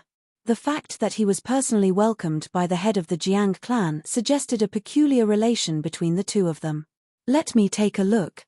Taking a deep breath, Zhongxian scanned his surroundings with the eye of insight before heading forward. He might not have too many trump cards at the moment. If he were to engage the scholarly young man in his current state, it would surely end in his defeat. However, he was still confident in his ability to hide his presence. Besides, having comprehended the spatial quintessence of sealing and time quintessence of acceleration, he was confident that he would be at least able to escape even if he were no match from them. Hula. Countless spatial ripples diffused in the space in front of Zhongxian as he strutted boldly through the main gates of the Jiang clan. There were plenty of guards stationed at the doorstep of the Jiang clan, and their cultivation ranged from Saint 3 Dan to Saint 4 Dan. Yet, not a single one of them noticed Zhongxian, as if he didn't even exist. This was another skillful manipulation of the spatial laws. Through sealing an area around him and preventing any energy from entering or leaving this area, he would be able to prevent even light from revealing his presence. As long as one's cultivation was beneath him, it would be impossible for one to notice his presence. After walking through several corridors, he finally came to a halt before a majestic hall. Right ahead was the area where the Jiang Fangyu and the scholarly young man had landed at. As deep as his comprehension of spatial laws was, he dared not to come too close. Thus, he found a location to conceal his figure before looking into the hall. On the inside, he saw the two men standing opposite one another, seemingly discussing some important matters. Taking a deep breath, Zhongxian focused his attention into the hall. Soon, he began to hear snippets of their conversation. News that you have? I understand. The scholarly young man nodded and said, I'll leave the arrangements to you. Nothing must go wrong. If we were to succeed for this, it would bring a new day upon us.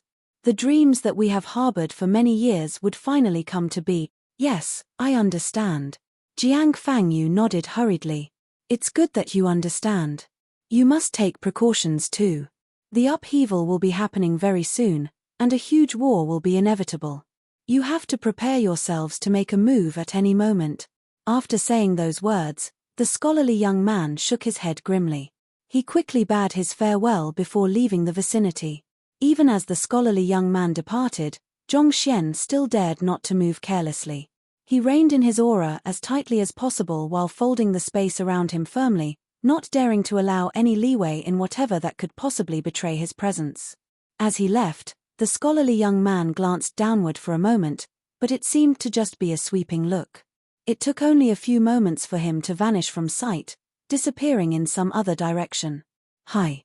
Watching the departure of the scholarly young man, Jiang Fangyu sighed deeply. With a complicated look in his eyes, he walked out of the hall. Zhongxian figured that the other party was probably going to make whatever arrangements he had agreed on with the scholarly young man. The Jiang clan is in collusion with those bunch of scoundrels too. Have they betrayed mankind as well? Watching as Jiang Fangyu walked away, the frown on Zhongxian's forehead scrunched tighter and tighter together. The Jiang clan was one of the three premier clans. While their standing was beneath that of the Zhong clan and the Luo clan, they were still highly respected in the master-teacher continent, and their ranks were filled with many master-teachers. Why would they betray mankind and collude with those bunch of scoundrels too? He had met the scholarly young man twice so far. While he was unable to see through the other party's true appearance, the fact that the other party had close ties with otherworldly demons was a direct hint at his true identity. Even if the other party wasn't an otherworldly demon, the fact that he was in cahoots with them meant that he was a traitor of mankind. And for the head of the Jiang clan to have a secret discussion with the other party at this juncture. It was truly hard for Zhongxian not to suspect anything. It would bring a new day upon us, a huge war will be inevitable. Just what in the world could they be up to? Are they conspiring something against the master-teacher pavilion, or perhaps, the entire continent?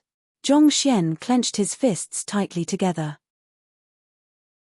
He was still unable to figure out what their plans were, but the fact that they had stolen Vicious Upper Body and brought over several otherworldly demon ancient sages to the master-teacher continent showed that they had great ambitions in mind. If something were to happen to the master-teacher continent, everything that he cared about would be in peril. Be it the Zhong clan, the Luo clan, the Shenshen faction, the Hongyuan Master Teacher Academy. Once the nest was destroyed, there would be no egg in the nest that would be able to remain safe. A conspiracy between the Jiang clan and the otherworldly demonic tribe could deal a huge setback to mankind. Since he had noticed it in advance, he would have to stop it at all cost. I'll have to discuss the matter with my parents to decide on a suitable course of action to deal with the Jiang clan. Zhong Xian shook his head grimly. If they couldn't root the Jiang clan's influence in a single move, they would swiftly go into hiding. With the massive influence the Jiang clan wielded across the master-teacher continent, their constant sabotage from the shadows would surely be a huge setback to mankind if a war with the otherworldly demonic tribe were to break out. In any case, since the Jiang clan has betrayed mankind, there's no need for me to stand on ceremony with them. Let me head to their library to collect their books first. With such a thought in mind, Zhong Xian quickly scanned the area around him before heading off in a certain direction. 1 mu equals 666. 6m squared. Chapter 1637A Breakthrough in Soul Cultivation. A moment later, he arrived before an imposing building. There was a plaque at the entrance of the building with 3 massive words gleaming on it, Jiang Clan Repository. This should be it, Zhong Xian thought.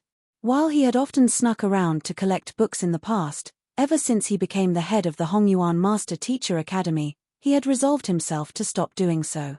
However, since the Jiang clan had already chosen to betray mankind, there was no need to uphold principles and values toward them. Zhong Xian walked up to the gates and tapped them lightly, opening a small passageway in the formation protecting the building. Without any hesitation, he walked in. After mastering the 4-dan heavenly art of dimension unravel, most seals and formations had become nothing more than ornaments to him. There is indeed quite a large collection of manuals relating to souls here, Zhong Xian muttered delightedly beneath his breath as he quickly scanned through the books on the first level. However, most of the books on the first level were not too profound, so Zhong Xian could not be bothered to collect them. Thus, he quickly made his way to the next level. The soul manuals on the second level were of a higher tier. Nevertheless, with a quick look through, he found that they were still too elementary for his current soul cultivation level. As such, he moved up 5 levels at once, stopping only at the 7th level. The number of books on the 7th level was considerably smaller. All in all, there were only several dozen bookshelves filled with tens of thousands of books. With a quick sweep, Zhong Xian collected all of the books into his library of Heaven's Path before swiftly browsing through them. A crease emerged between his brows. Why are there so many books relating to soul oracles? To his bewilderment, he found that most of the books actually detailed soul cultivation techniques that should have been unique to soul oracles. There was a fundamental difference between the soul cultivation techniques practiced by soul oracles and modern soul cultivation techniques practiced by cultivators nowadays. The modern soul cultivation techniques that most cultivators practiced served to temper one's soul. On the other hand, the soul cultivation techniques of the soul oracle formed a full heritage that was intricately linked with the soulless metal humanoids, soul rituals, and the like. To make an analogy, if modern soul cultivation techniques corresponded to physicians, the techniques of the soul oracles corresponded to poison masters. While there was no doubt that both sets of cultivation techniques were targeted at the soul, their cultivation methods differed vastly from one another. As one of the 3 premier clans, the Jiang clan had always been held in high regards by the world. Why would they have so many soul oracle cultivation techniques? Could it be that the founder of the Jiang clan was a successor of the soul oracles? Zhong Xian's eyelids twitched as this notion surfaced in his mind. The soul oracles had been annihilated, and their heritage had been erased from the world. This was a known fact throughout the entire master-teacher continent.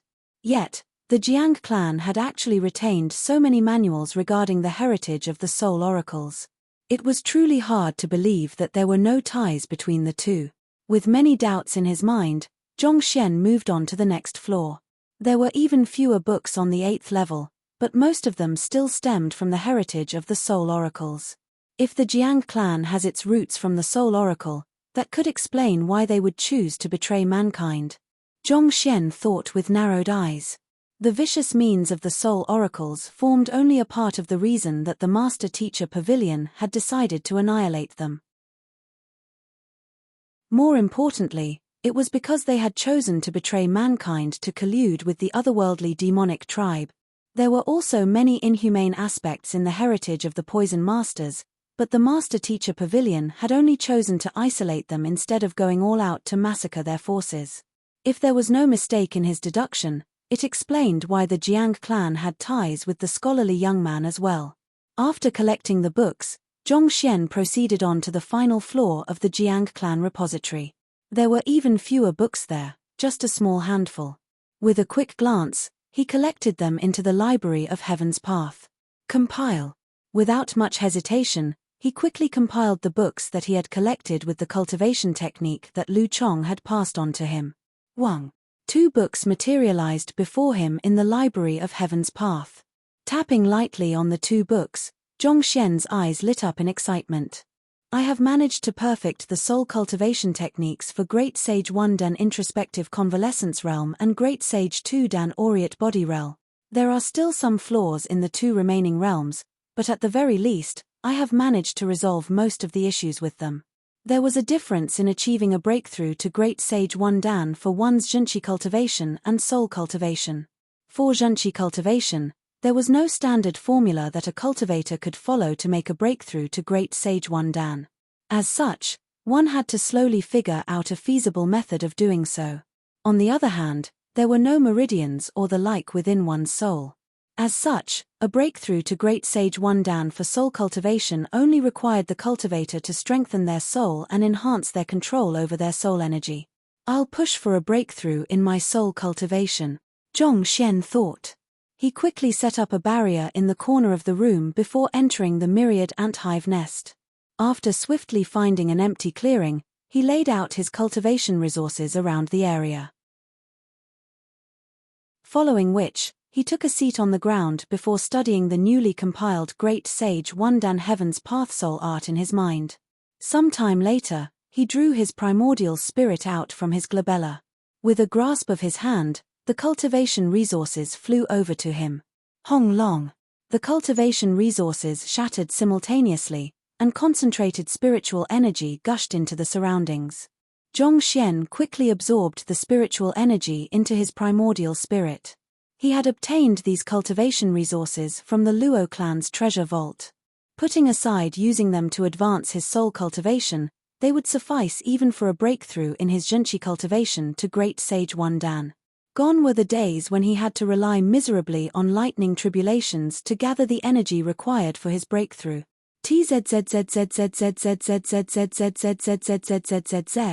With the nourishment of the rich influx of spiritual energy, his primordial spirit grew stronger and stronger. It swiftly overcame its bottleneck and advanced into uncharted territories. 1. As he tempered his primordial spirit with the spiritual energy that he had absorbed, it slowly took on a crystalline appearance, becoming much clearer than before. A brilliant luminescence of many colors glimmered around him, creating an image reminiscent of an enlightened immortal. The soul of a typical soul oracle would still remain turbid and chilling even after making a breakthrough to Great Sage, but the soul cultivation technique that Zhongxian practiced was the Heaven's Path soul art. Furthermore, his soul had been tempered by lightning innumerable times, causing a qualitative metamorphosis in his soul. At this moment, his soul was already devoid of the usual chilling yin aura that a soul oracle would possess. Even if the 9-star master teachers from the Master Teacher Pavilion witnessed this sight, none of them would associate his primordial spirit with those of the soul oracles. Feeling the changes in his primordial spirit, Zhongxian's eyes lit up in excitement. Finally, Great Sage 1 Dan Introspective Convalescence Realm. His visit to the Jiang clan had truly paid off. If not for those books that he had browsed through, who knew how long it would have taken him to make a breakthrough in his soul cultivation? Continue. Even after achieving a breakthrough in his soul cultivation to the introspective convalescence realm, he could still vaguely sense that his primordial spirit was not strong enough to enter the corpse of the otherworldly demon ancient sage yet. Without much hesitation, he continued absorbing the spiritual energy around him and pushed determinedly for the next realm. 4 hours later, Zhongxian's rate of absorption came to a halt, and he slowly opened his eyes. I have reached introspective convalescence realm consummation. Unlike for Saint, each realm in Great Sage was divided into 6 cultivation stages, namely primary, intermediate, advanced, pinnacle, perfection, and consummation. Reaching consummation meant that he had reached the very peak of this realm. It's indeed much more difficult to push for a breakthrough in Great Sage as compared to Saint. Back then, 2 hours would suffice for me to advance a cultivation realm, but it's taking me 2 times longer now.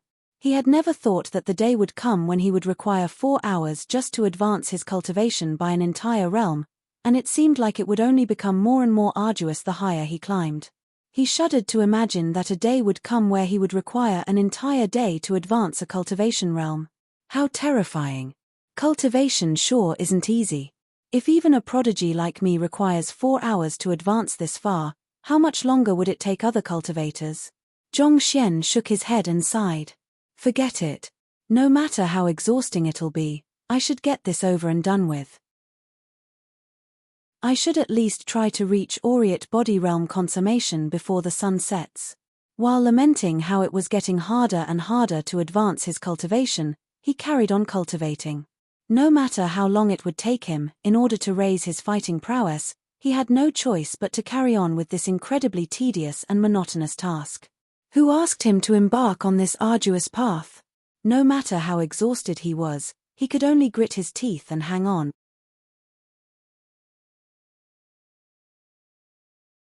Chapter 1638 Jiang Feifei 10 minutes later, Zhongxian halted his cultivation with a helpless look on his face. I knew that it wouldn't be so easy, he thought as he rubbed his glabella in distress. He had thought that he would be able to easily push for a breakthrough to Great Sage 2 Dan Aureate body realm consummation with the cultivation resources that he had obtained from the Luo clan, but who could have known that the spiritual energy would be insufficiently pure for him to make a breakthrough. These resources would have been sufficient for anyone else to cultivate up to Great Sage 4 Dan Sempiternal realm. However, what Zhongxian cultivated was not any ordinary soul cultivation technique but the Heaven's Path soul art. Furthermore, his primordial spirit had been tempered by lightning, thus making it nearly devoid of any impurities. As a result, even though the purity of the spiritual energy in the cultivation resources was not too low, it was still insufficient for him. And having lost his source of energy, there was no way he could gather the momentum required to make a breakthrough. It had not been easy for him to compile the Heaven's Path soul art, but to think that he would be forced to stop his cultivation just because his source of spiritual energy was not sufficiently pure. Facing such a situation, he could only sigh helplessly. Well, I was hesitant to take too much from the Luo clan because Luo Ganzhen was following behind me, but I don't think my conscience would hurt at all stealing from the Jiang clan. Since they have already betrayed mankind, the more I take from them, the less harm they will be able to inflict on mankind. Zhongxian thought as a grin crept onto his face. Even though he had the authority to use the resources from the Luo clan, he could not possibly just take all the good items from the treasure vault. But with the Jiang clan, he had no such considerations at all. Given that they had already betrayed mankind, any resources that they had would only bolster the enemy.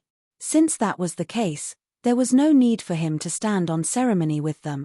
With such thoughts in mind, Zhongxian quickly returned his primordial spirit back into his body before leaving the myriad anthive nest. It was still perfectly quiet on the outside when he returned to the Jiang clan repository. It was apparent that no one had thought that an intruder would be able to breach their defensive formation and access their books. I recall seeing their treasure vault while making my way here. It should be in that direction. I should head over there to take a look. Through his skillful manipulation of space, he managed to leave the Jiang clan repository safely without alerting anyone. After confirming a direction, he quickly made his way over. It did not take him too long to arrive at his destination. The seals placed on the treasure vault were clearly much stronger and more secure compared to the library. The seals were layered over one another in a complex manner, making it difficult to decipher. Zhongxian was just about to use the Library of Heaven's Path on the seals to exploit their flaws and slip into the treasure vault when he heard footsteps coming from nearby.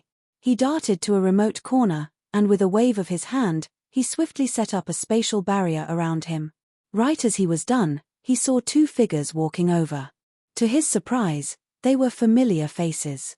The figure on the left was the middle-aged man whom he had just seen a few hours ago, clan head Jiang Fangyu. The figure on the right was a tall young lady who carried an air of valiance through her demeanor. She was the inceptive sage of the Celestial Designer Guild, Jiang Feifei. Jiang Feifei seemed to have been dragged back by Jiang Fangyu, and she had an unhappy frown on her face. She groaned in protest, "Father, I allowed you to squander your time learning all that Celestial Designer nonsense in the past, but the circumstances are different now." The master-teacher continent will be undergoing a massive change very soon, and there could very well be an upheaval. As the prodigy who possesses the purest bloodline in our Jiang clan, you have to bear this responsibility. Jiang Fangyu lectured sternly. "Father, it's not as if you don't know my current level of cultivation. I'm still a long way off from reaching Saint 8 Dan, so even if I want to shoulder the burden of the Jiang clan, what can I possibly do?" Jiang Feifei complained reluctantly. "The strength of our Jiang clan is derived not from our zhenqi cultivation but our soul cultivation. Due to your pure bloodline, your soul has always been far stronger than your peers. If you could comprehend our founder's soul quintessence, you'll be able to inherit the complete heritage of our founder and experience rapid growth in your fighting prowess," Jiang Fangyu explained. With an expectant gleam in his eyes, he continued, "I'm not joking around with you. This matter concerns the very survival of our Jiang clan. If things go wrong, our Jiang clan could very well face extinction. We can't afford to have you throwing a tantrum at a crucial moment." All right, I get it." Seeing how severely her father was making things out to be, Jiang Feifei could only nod her head helplessly. "I'll try my best, all right? However, you should also know that it's incredibly difficult to grasp the soul quintessence, such that many of our predecessors have failed to do so. I don't think that I stand much of a chance. You'll just have to do your best.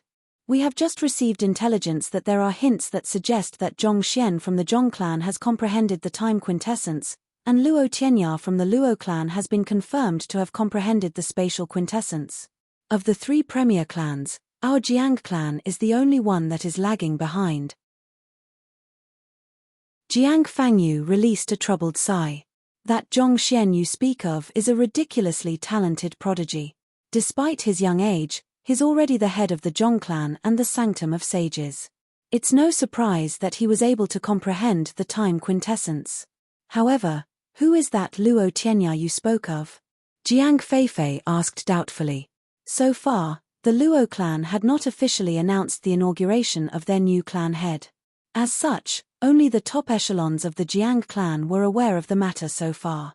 Furthermore, Jiang Feifei spent most of her time in the Sanctum of Sages instead of the Jiang clan, and she had not formed her own faction.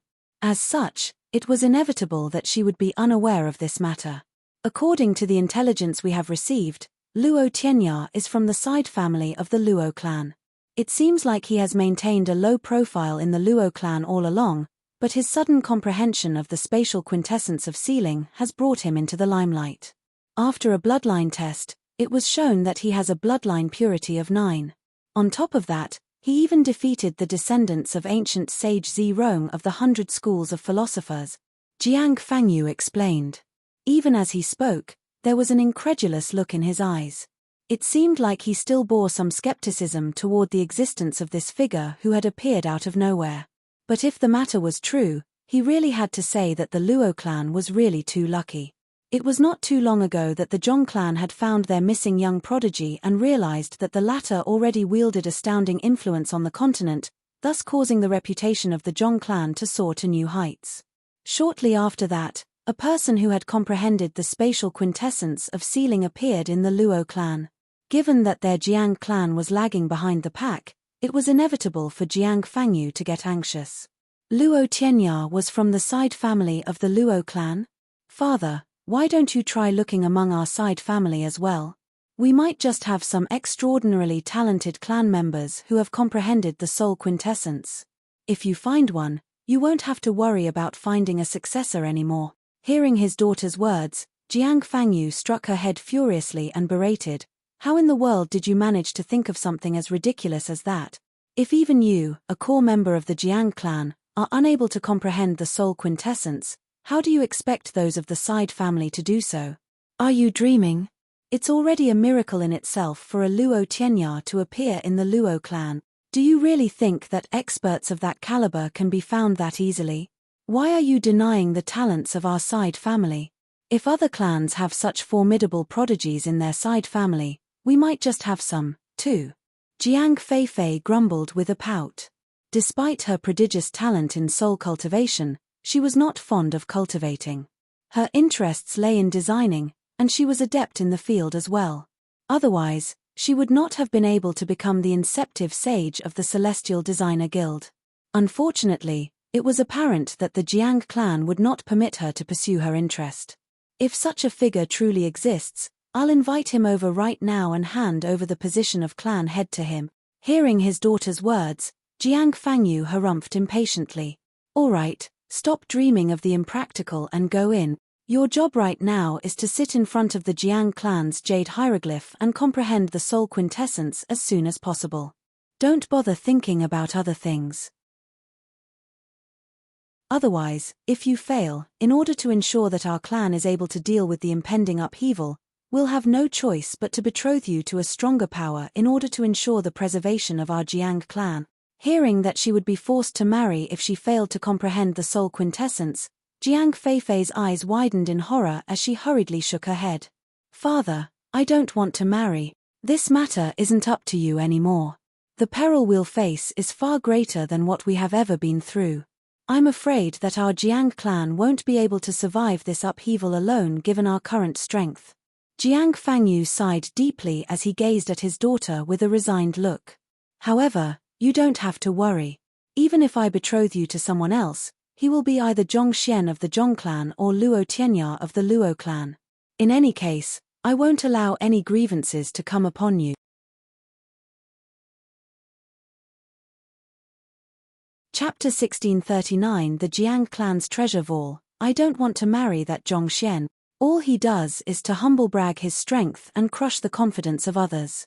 Furthermore, he even rejected the little princess of the Luo clan publicly, not paying any considerations for the other party's dignity at all. Jiang Feifei harumphed furiously. Zhongxian's complexion darkened. I humble bragged. I crushed the confidence of others. Please. I am already incredibly low profile, all right? Otherwise, I would have overshadowed all of you so much that none of you will be able to see the light of the day. Furthermore, what rights do you have to be complaining about me? You are speaking as if I'm interested in marrying you. You wish. If that's the case, I guess it'll have to be Luo Tianya then. It might be difficult on you though. I heard that he has quite an old appearance despite his relatively young age, and his facial features look as if someone has smashed the door in his face. Furthermore, it seems like he's already attached. Jiang Fangyu said. Zhongxian nearly exploded on the spot. Are you saying I'm ugly? Ugly your head. You are the one who is ugly. Your entire family is ugly. My Luo Tianya might not be dashing, but he's at least decent looking. I refuse to marry anyone. Hearing that Luo Tianya was already attached, Jiang Feifei could feel her final string of sanity being pulled taut, on the verge of snapping at any moment. If you don't want to marry anyone, you'll have no choice but to comprehend the soul quintessence. Feifei, I don't want to force you into anything, but for the Jiang clan, I have no other choice either. Seeing that his threat was working, Jiang Fangyu sighed deeply and said, I understand. Jiang Feifei could tell that her father was intentionally trying to scare her, but there was some truth in what he was saying. If someone in the main family was unable to pull her weight, the greatest way she could contribute to the clan was through a political marriage. In order not to marry that Zhongxian, I'll have to give it my all then. Jiang Feifei clenched her jaws tightly together. Zhongxian had no idea what to make of the situation anymore. Am I that detestable? In order not to marry me, you are going to set your mind to cultivating as hard as you can. Is my reputation that bad? All right, go on. Jiang Fangyu ushered her into the treasure vault. With a look reminiscent of a soldier marching to her death, Jiang Feifei walked up to the treasure vault and used a unique token to release the seal. That's the Grade 9 Pinnacle Ether Ascension Concealing Dragon Formation. Zhong Xian thought. Dragons were known for their ability to adapt their situation flexibly. Large, they could devastate. Small, they could ambush. Ascend, they could soar beyond the atmosphere. Conceal, they could mask themselves amidst spatial ripples. For this reason, dragons were extremely difficult beings to deal with. This was the rationale behind the naming of the formation as well. To use such an advanced formation to seal the treasure vault, it seemed like there was plenty of good stuff inside. You can only rely on yourself to comprehend the soul quintessence. May the heavens bless you so that you'll be able to reach a height that few in the Jiang clan has ever reached before. Otherwise, I'll really have no choice but to betroth you to Zhong Xian. Jiang Fangyu gazed quietly as his daughter's silhouette disappeared into the treasure vault before shaking his head and leaving the area. The heck? Not expecting to receive another insult in such a roundabout manner, Zhong Xian felt completely stifled. Forget it. Let me head in to see what treasures there are inside. They should have known that retribution would come to them when they chose to betray mankind. Tossing aside the unhappiness bottled in his heart, Zhong Xian walked warily over to the treasure vault. If he didn't know what the formation was, he might have still required the help of the Library of Heaven's Path.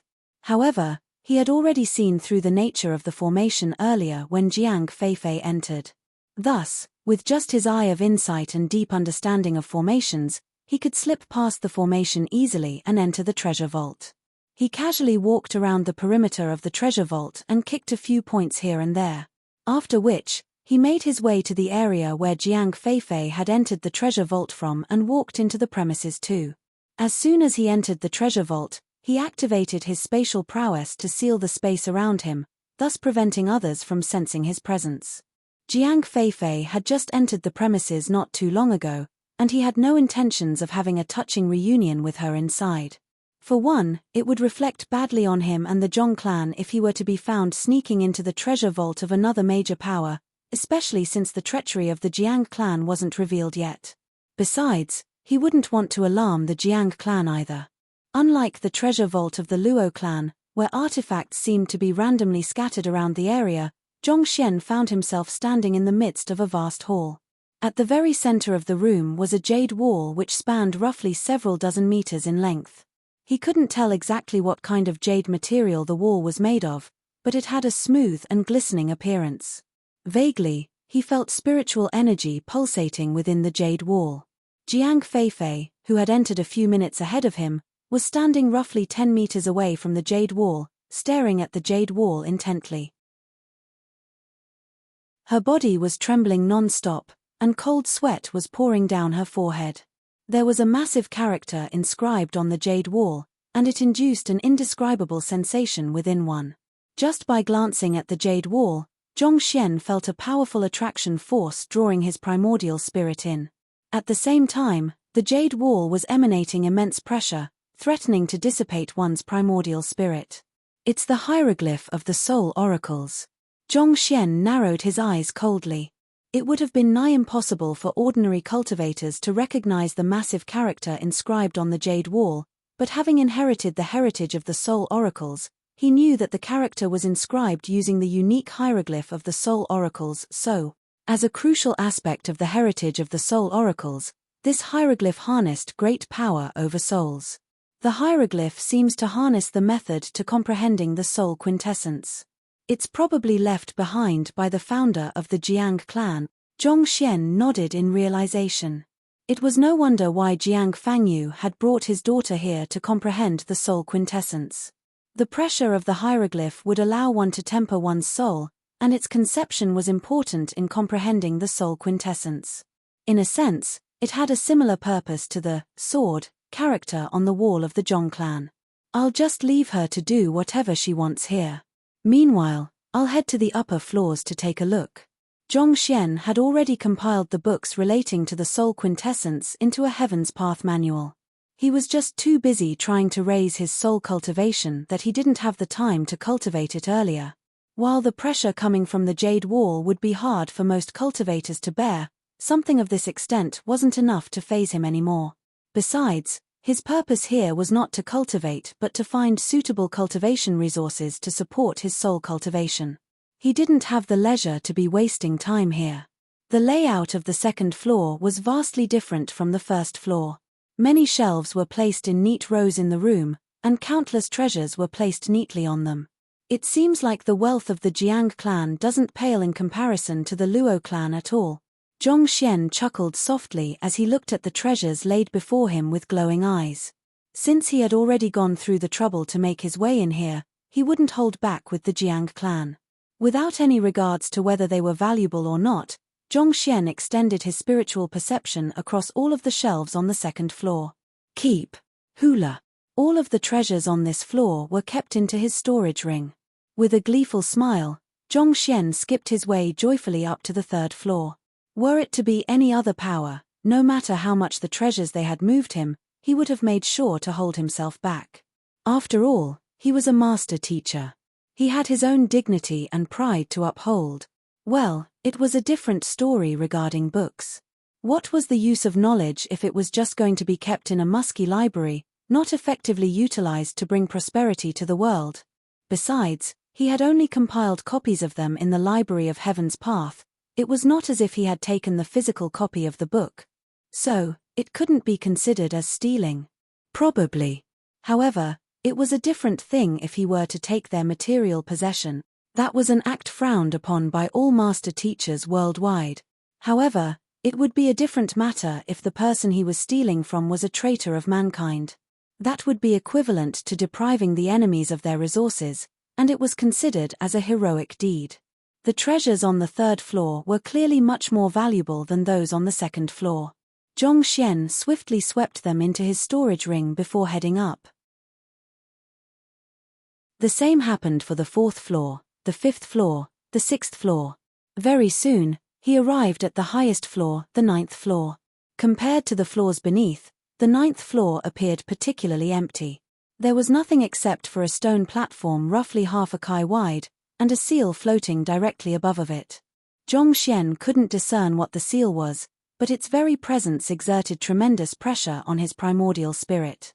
He tried to approach the seal, but the incredible pressure halted him in his footsteps. What is this seal? A perplexed frown sat on Zhong Xian's forehead. Having advanced his soul cultivation to Great Sage 1 Dan introspective convalescence realm, ordinary soul offense shouldn't be able to faze him anymore. Yet, the seal before him was actually able to leave him with a suffocating sensation in his chest. Without a doubt, the seal was no ordinary artifact. Zhong Xian circled around the stone platform when something suddenly caught his eye. Chem. There seemed to be some words inscribed here, -16 cm.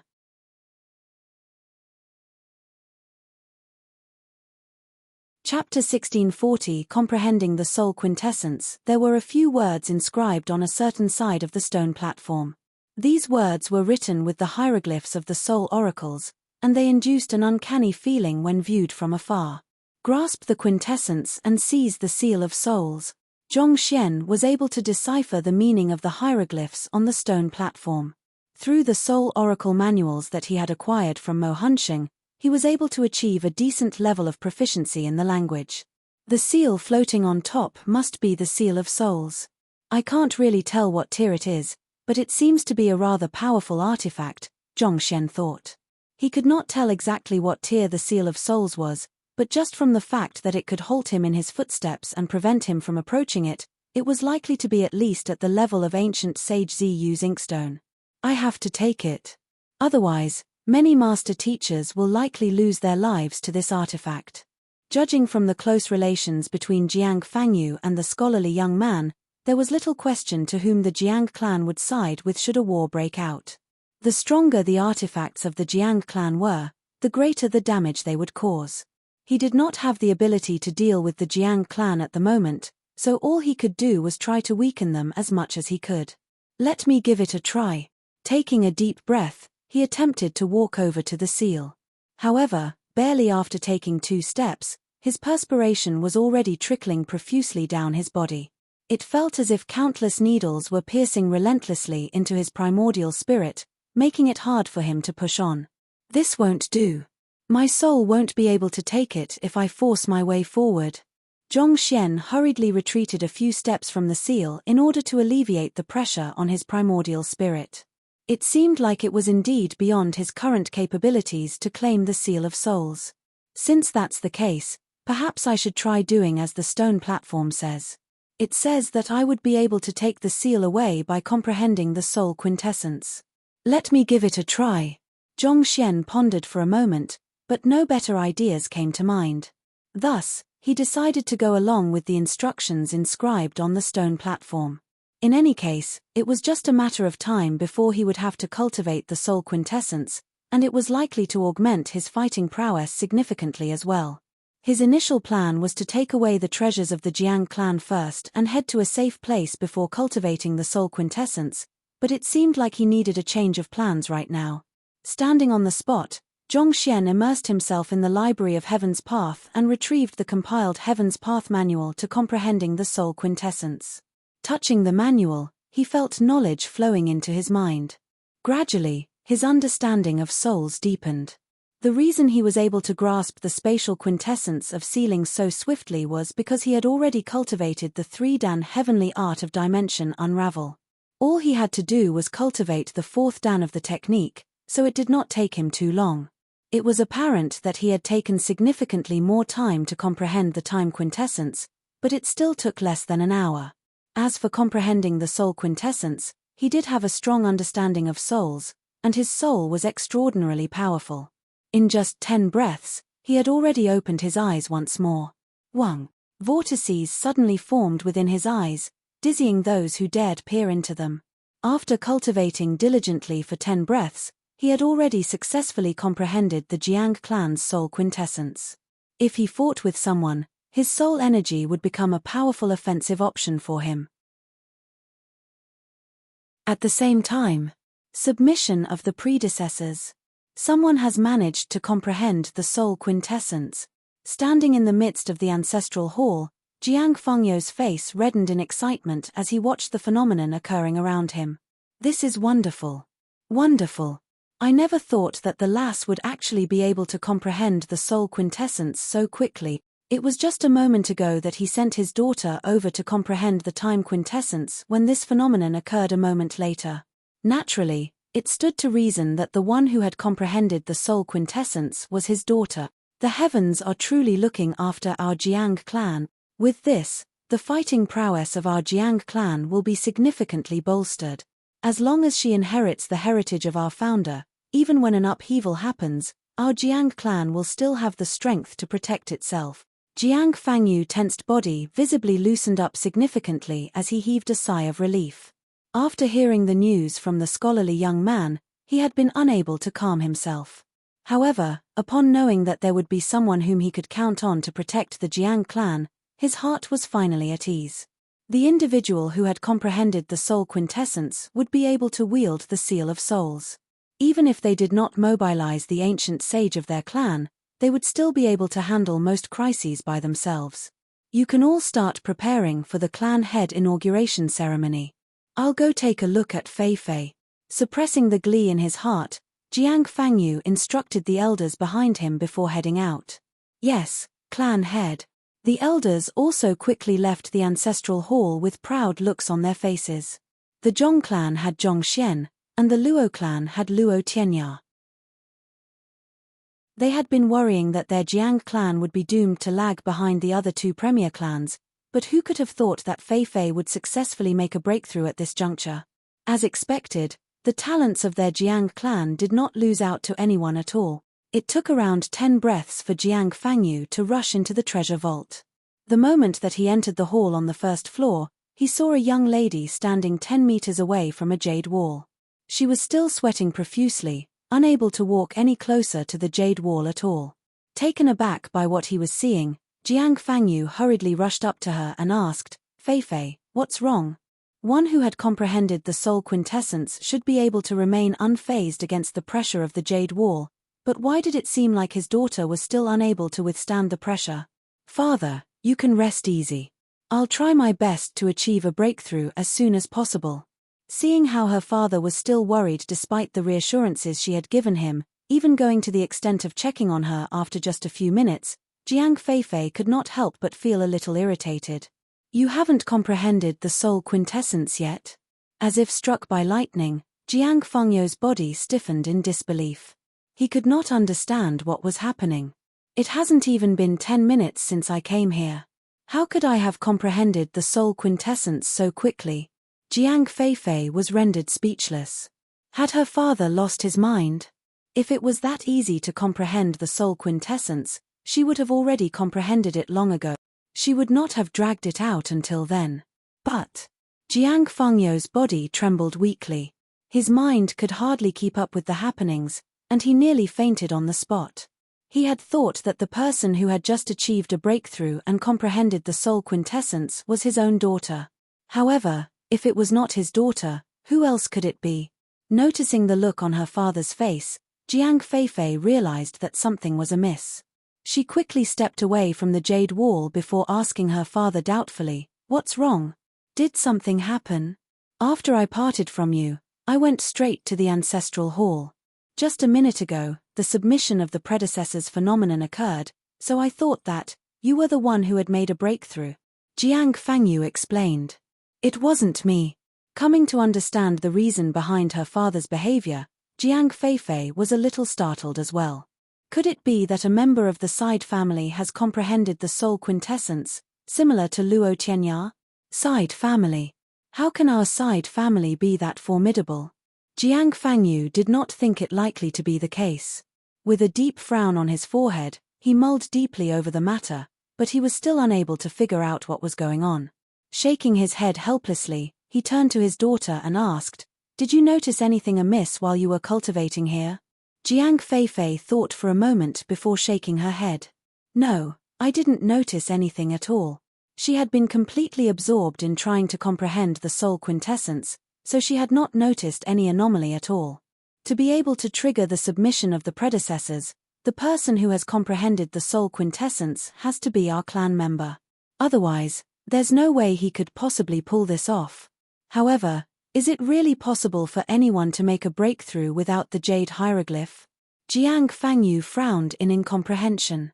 Even with the aid of the jade hieroglyph, not a single core member of the Jiang clan had been able to comprehend the soul quintessence in the past tens of thousands of years. Just who in the world could be so formidable as to pull it off without the aid of the jade hieroglyph? All of a sudden, a thought came to Jiang Fengyou's mind. His body trembled in horror as he exclaimed, "Could it be? This is bad. Feifei, follow me up." He quickly dashed for the stairs after saying those words. Uncertain of the reason behind her father's sudden outburst, Jiang Feifei hurriedly followed behind him. In the blink of an eye, they were already on the second floor. With just a glance, Jiang Fengyou's face turned ghastly white. A room that should have been filled with treasures had been completely emptied. Not even a shred of rat poop could be seen in the room. A thief has managed to sneak into our treasure vault. From the looks of it, it seems like the incident happened not too long ago. I have to activate our clan seal, Jiang Fengyou exclaimed anxiously.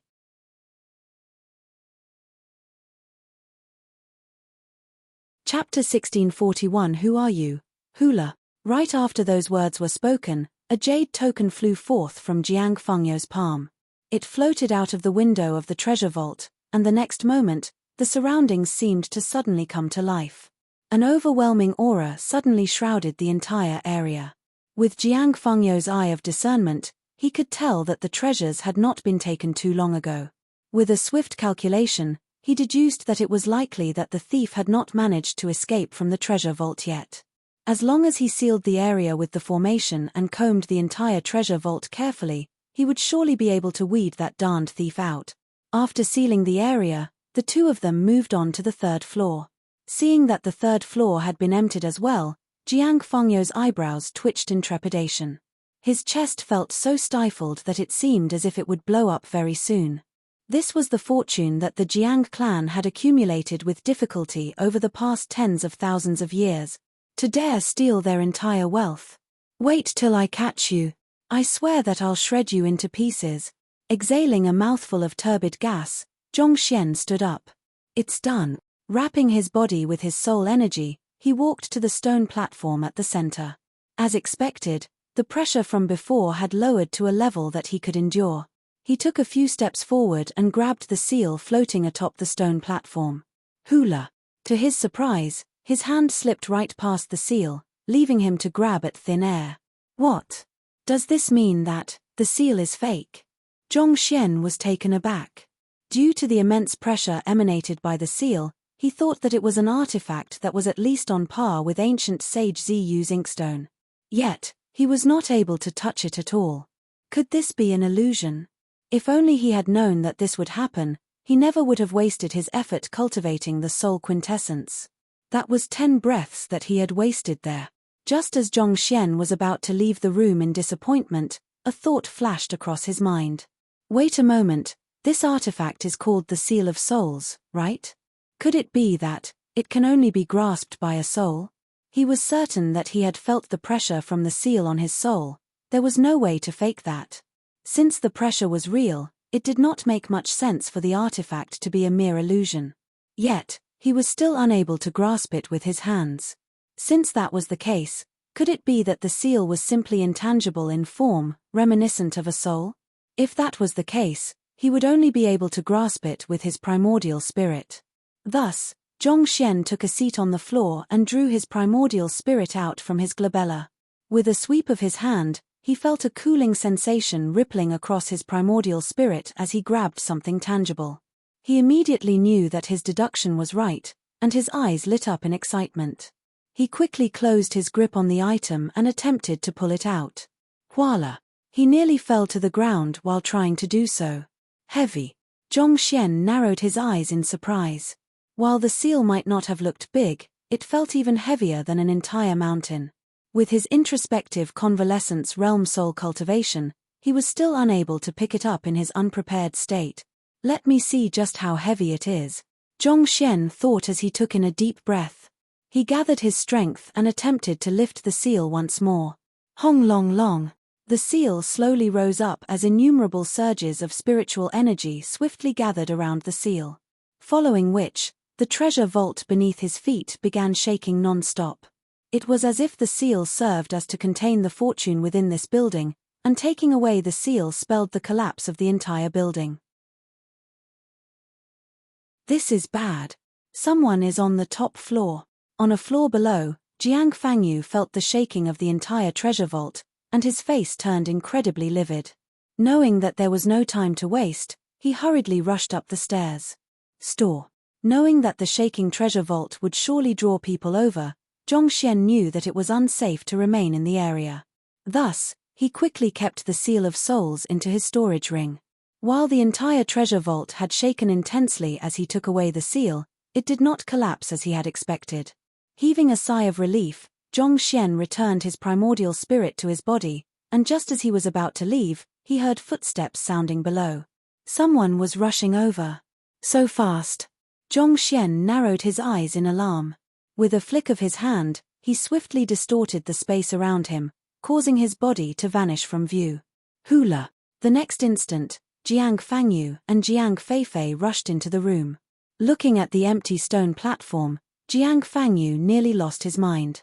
He swiftly diffused his spiritual perception into the surroundings, leaving the area feeling heavy as though it had been infused with mercury. Father! This was the first time that Jiang Feifei had seen such a frightening look on her father's face, and she trembled a little in fear. Check the surroundings. It's unlikely that the thief has gotten far. Jiang Fangyu commanded with a wintry voice. Yes.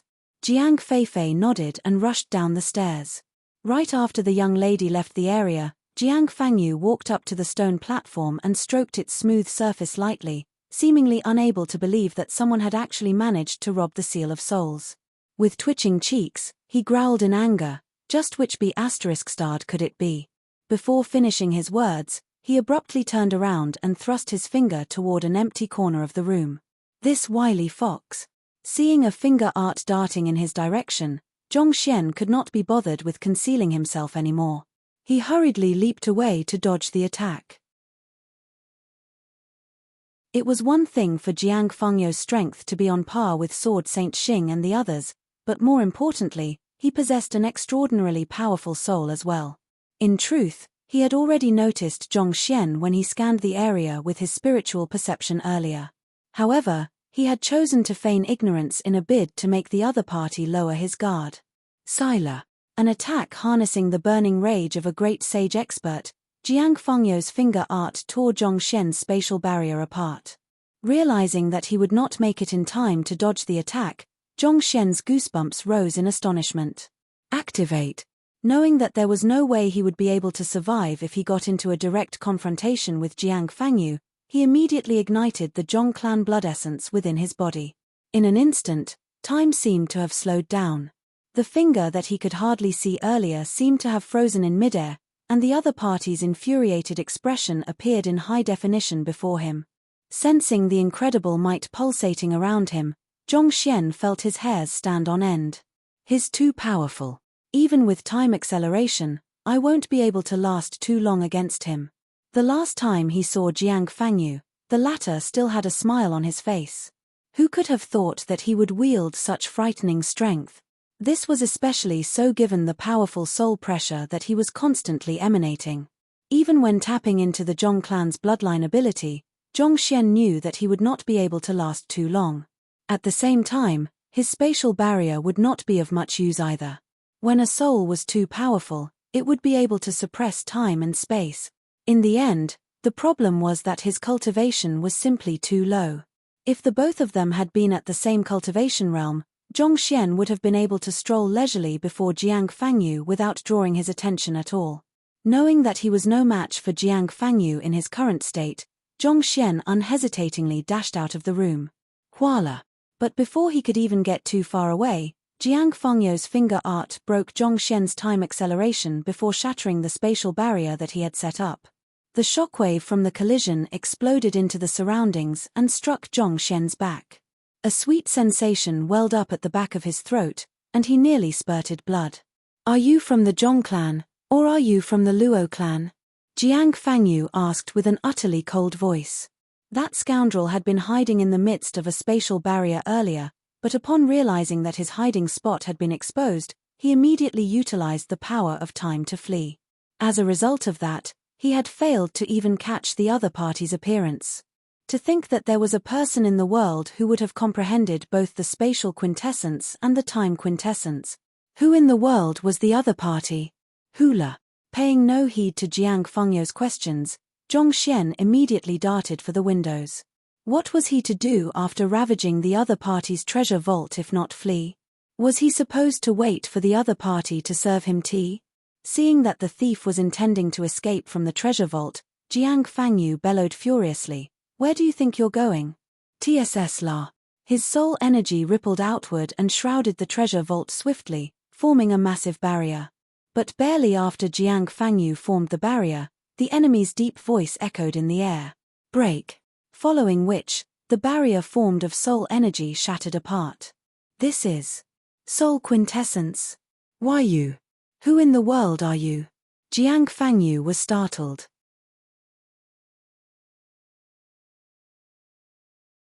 Chapter 1642 Mental Breakdown. Jiang Fengyu. It was already inconceivable that the person before him had managed to comprehend the spatial quintessence and the time quintessence, but who could have thought that he would have successfully grasped the soul quintessence as well? In the past tens of thousands of years, nearly no one in the three premier clans had managed to comprehend any of these three quintessences. Even ancient sages would view comprehending any one of these quintessences as their greatest pride, regarding it as their bragging rights toward their fellow ancient sages. But somehow, a single person had actually able to grasp all three of them. How in the world was this possible? Just what kind of monster was he? Capture.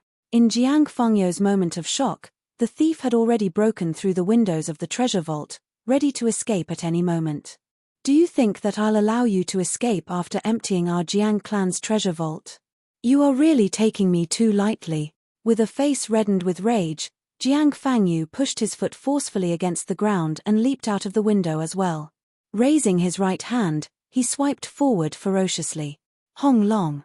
A powerful surge of Zhenqi burst forth with astounding speed, forming an energy wall which sealed all possible escape routes. At the same time, Jiang Fangyu concentrated his soul energy into his hand to forge a sharp sword and slashed it down on the thief forcefully. Peng! Through the sheer congregation of soul energy, Jiang Fangyu's sword overcame the limitations of space and time to sever the thief's neck. Wang. However, as the sword of soul energy came into contact with the thief's neck, a faint ripple of luminescence flowed out from the thief's body. It easily deflected the sword, allowing the thief to escape unharmed from this offense. Barrier of soul ripple? You are a soul oracle? Jiang Fangyu's heart jolted once more as he nearly plummeted from the sky. The shock that he had received that day was far more than what he had encountered in his entire life.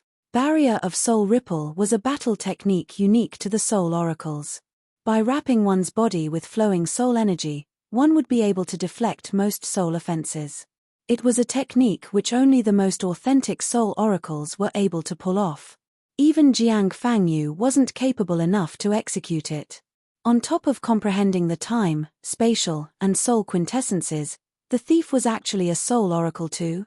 Just when in the world did such a formidable expert appear on the continent? However, Jiang Fangyu knew that this was not the time for him to remain stunned in shock. With a swift flick of his wrist, a triangular flag materialized on top of his palm and rose into the air. Great Sage Artifact, Dark Soul Flag. This was an artifact that had been forged by an ancient sage of the Jiang clan. It had been 100 years since Jiang Fangyu gained possession of the flag, and he had been nourishing it with his soul energy every single day. Furthermore, he had not used it since the major fight 80 years ago. In other words, there was 80 years worth of soul energy stored within the Dark Soul Flag. With the activation of the Dark Soul Flag, a profuse amount of soul energy gushed frenziedly into the surroundings, preventing anyone within its sphere of dominion from escaping. A sinister aura drifted across the air, and it felt as if the temperature around the Jiang clan had abruptly plummeted.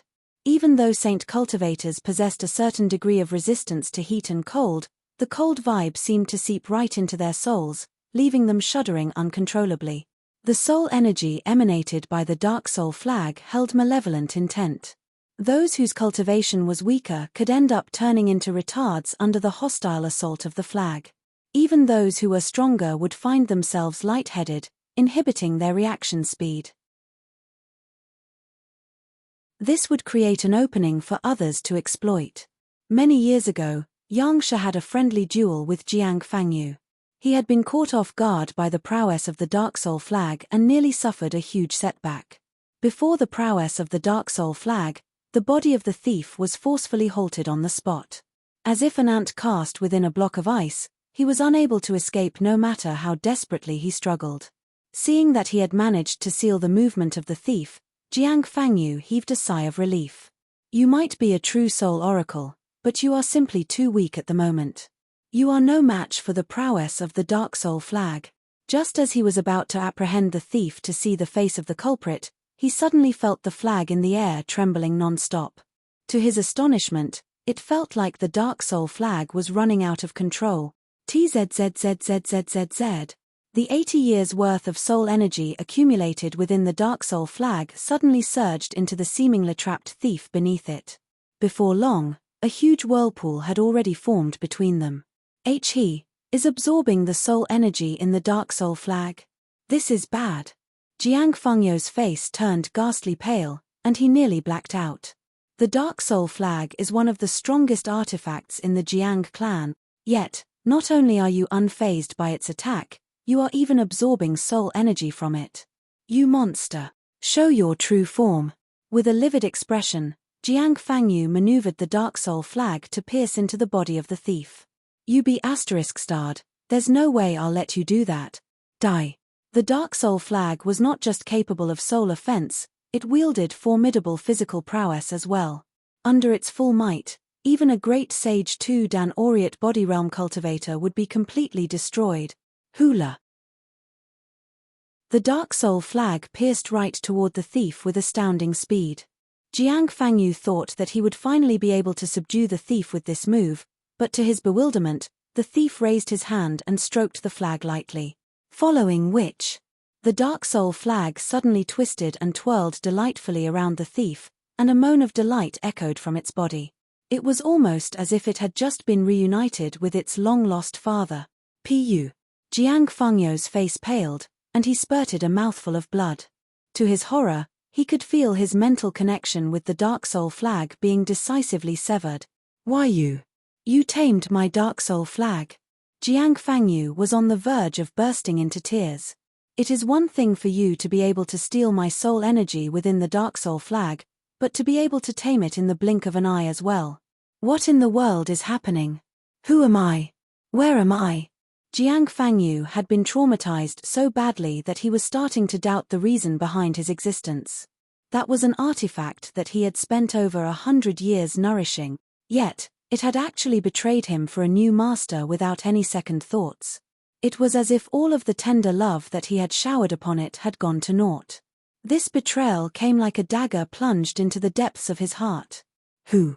After taming the Dark Soul flag, the thief quickly stowed it into his storage ring before continuing his escape. Is that the thief who has stolen from our treasure vault? Where do you think you're going? If I allow you to escape today, I shall cast away my Jiang surname. The clashes between Jiang Fengyu and the thief had caused a huge commotion and alarmed the members of the Jiang clan. Dozens of elders from the Jiang clan flew out and encircled the area, sealing all escape routes of the thief. Seeing that reinforcements had arrived, Jiang Fengyu heaved a sigh of relief. With a wrathful look on his face, he whipped out a jade token and tossed it into the air. Hong Long.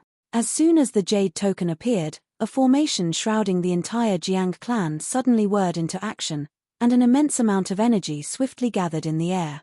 The guardian formation of the Jiang clan had just been activated.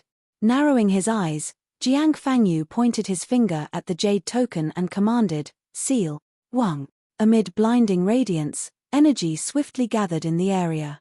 This was not any manipulation of space or soul art. Rather, it was the true accumulation of raw, unrefined energy. There was no weakness to exploit in this massive accumulation of energy. Once trapped within this raw energy, there would be nowhere for the thief to escape to. Seemingly noticing the frightening prowess of the accumulation of energy, the thief cowered backward fearfully, even stumbling over nothing in the midst of doing so. Catcher. But all of a sudden, the accumulation of raw energy suddenly exploded. A powerful shockwave swept across the area before everything vanished completely. The formation was halted. Jiang Fengyu was startled. At that moment, he felt as if 10,000 divine beasts were stampeding through his mind. Somehow, the thief seemed to wield some mysterious ability to overcome everything that he threw at the other party. Bro, is there anything in this world that you can't do? Unfortunately, that was not the end of it. Before Jiang Fengyu could even recover from his shock, the thief beckoned with his hand, and the jade token floating in the air swiftly flew over. Who? The jade token landed on the thief's hand. With a slight stroke, an excited hum sounded from the jade token. It had been tamed as well. Pu. Another mouthful of fresh blood spurted from Jiang Fengyo's mouth as he saw the world before him turning dark. He did not know how much trauma his old body could take before breaking down. Can you please stop stealing my possessions? Taming the Dark Soul flag and my clan head token. Those are mine, not yours. How in the world did you even manage to tame them? Looking at it now, it seems like I'm the outsider instead. Seeing the bad condition that her father was in, Jiang Feifei quickly rushed forward anxiously. Father. However, Jiang Fengyu quickly stopped her with a bellow. Don't come over. Be careful and don't get tamed by that fellow. Given how the thief had managed to tame the Dark Soul flag, clan head token, and even the guardian formation, he felt like the other party would tame his daughter if she rushed over. In fact, he was thinking that the other party would be able to tame even him if he were to rush over. Jiang Feifei. Zhong Xian.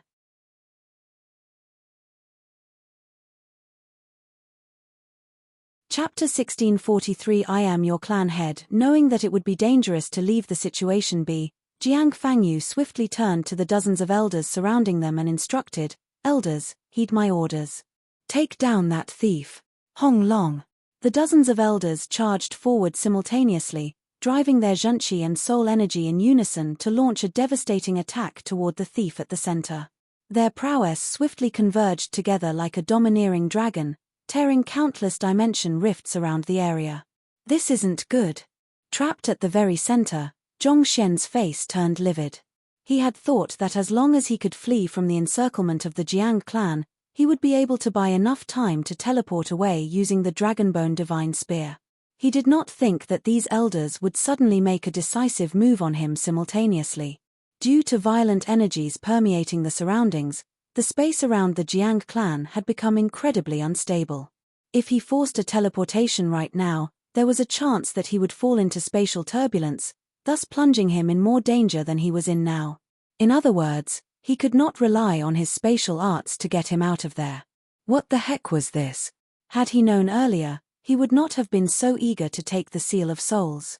Perhaps, he might even have been out of the Jiang clan by now. Boom. However, it was clear that the elders around him would not give him the time to lament on his lapse in judgment. Their might was swiftly pushing closer with unstoppable momentum. Judging from the scale of the attack, even the sempiternal realm Yang Shi would have trouble coping with this. Knowing that he would be reduced to a heap of meat if he confronted the combined prowess of the elders with his current strength, Zhongxian raised his palm and bellowed, "Hold them off." Who? The clan head token of the Jiang clan, which he had tamed just moments ago, floated up from his palm. Under the command of the token, the Guardian formation swiftly formed a transparent barrier around him. Boom, boom, boom. The attacks of the elders fell on the barrier, causing devastating energy to ripple all over it. Fortunately, even their combined strength was unable to breach the barrier. It worked. Zhongxian stared at the scene before him in trepidation before heaving a sigh of relief. He had recalled his experiences with the Guardian formations of the Zhong clan and Luo clan, so he had quickly whipped out the Jiang clan's clan head token in a bid to control their Guardian formation. It was truly fortunate that everything had worked out according to plan. The clan head token was the key to controlling the Guardian formation. Taming it would mean that he had all of the formations of the Jiang clan at his disposal. In other words, the greatest trump card of the Jiang clan that instilled fear in its enemies had already become his safety amulet. Why you? Jiang Fangyu knew that the thief had tamed the clan head token, but he did not think that the other party would successfully manipulate their formations on the first try. In fact, the reason he had ordered the elders take down the thief swiftly was so as to retrieve the clan head token before the thief could figure out how to use it. Yet, at that moment, he felt as if he was going insane. It was not that he had never seen his fair share of experts before. In fact, the scholarly young man who had paid him a visit earlier likely wielded strength that surpassed even Yang Shi, but it did not seem like the scholarly young man would be capable of pulling this off either. Continue the attack. Jiang Fangyu bellowed. Hearing the commands of the clan head, the elders persisted with their attacks. Knowing that he was protected by the Guardian formation, Zhongxian was no longer flustered anymore. Hold it right there. With a light chuckle, he tapped his finger on the space before him. Voila! An overwhelming outburst of spiritual energy exploded into the surroundings, sealing the movements of the elders in the area. They could neither attack nor escape. Taken aback by the happenings, the elders glanced at one another in confusion. Unable to take it any longer, one of the elders bellowed, "Clan head, what's going on? Why is the clan head token in his hand? Why is he able to control our Guardian formation? Who in the world is that fellow?" Questions flooded out from the bewildered elders. What's going on? Who is he? Jiang Fangyu clutched his hair frenziedly. That's something I would like to know as well. I darn well want to know who he is and what in the world is happening, too. Knowing that the urgent matter at hand was to apprehend the thief, Jiang Fangyu growled coldly, "That scoundrel snuck into our treasure vault and emptied out all of our possessions." However, before he could finish his words, the thief shouted out as well, "Elders, heed my word. That man is an otherworldly demon emperor. He has disguised himself as me and stolen all of the treasures of our Jiang clan. You mustn't let him get away." That voice echoed resoundingly in the air, piercing through the heavens. Taken aback by those words, Jiang Fangyu quickly turned his gaze toward the thief standing at the very center. The other party had already given up on escaping, and he slowly turned his body over to reveal a face identical to his. The similarity did not just stop at appearances. The other party's posture, demeanor, voice, and even soul aura were completely indistinguishable from his. It was almost as if he was looking into a mirror. Jiang Fengyu's body stiffened, taken aback by what he was seeing.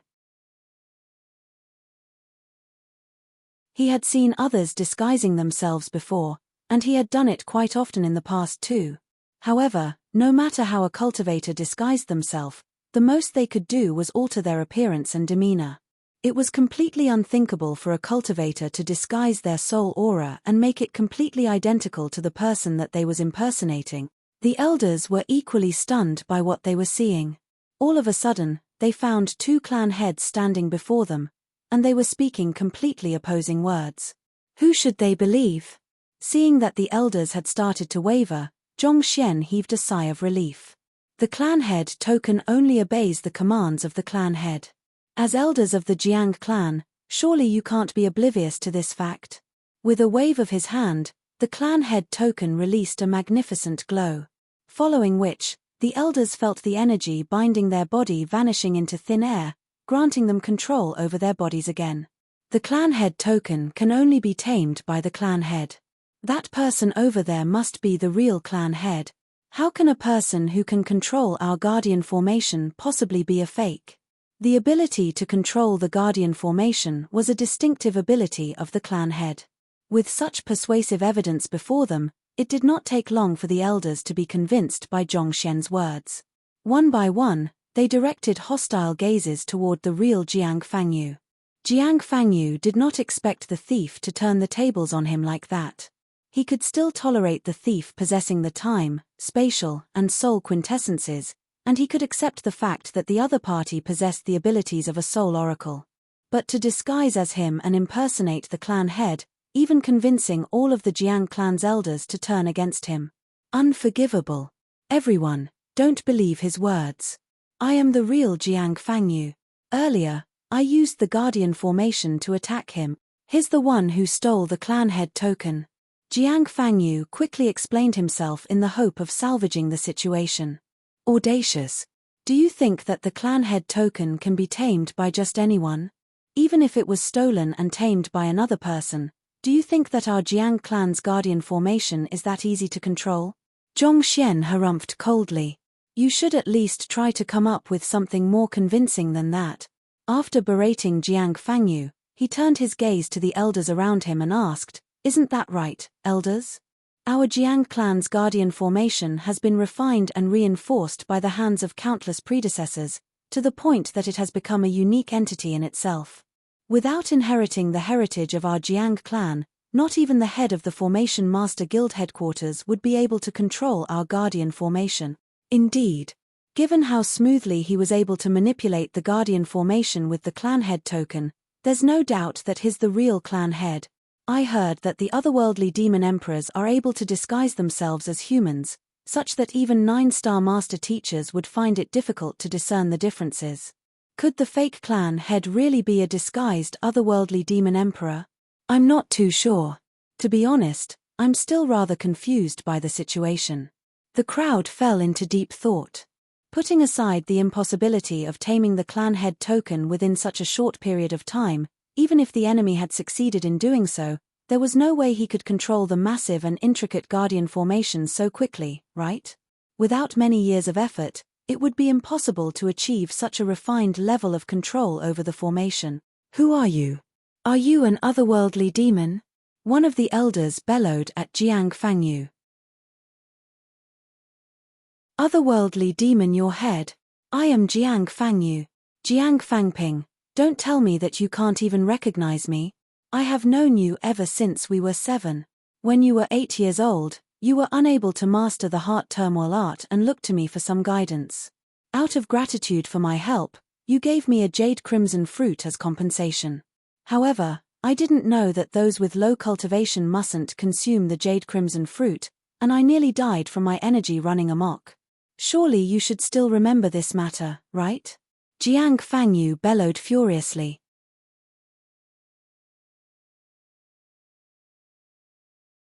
Chapter 1644 The Indiscernible Duo. To be honest, The thief had left Jiang Fangyu feeling so traumatized that he was starting to feel that he would never feel well again. But putting that aside, considering that their appearances, demeanor, and even soul aura were identical to one another, it was pointless to be tussling over who was real and who was fake.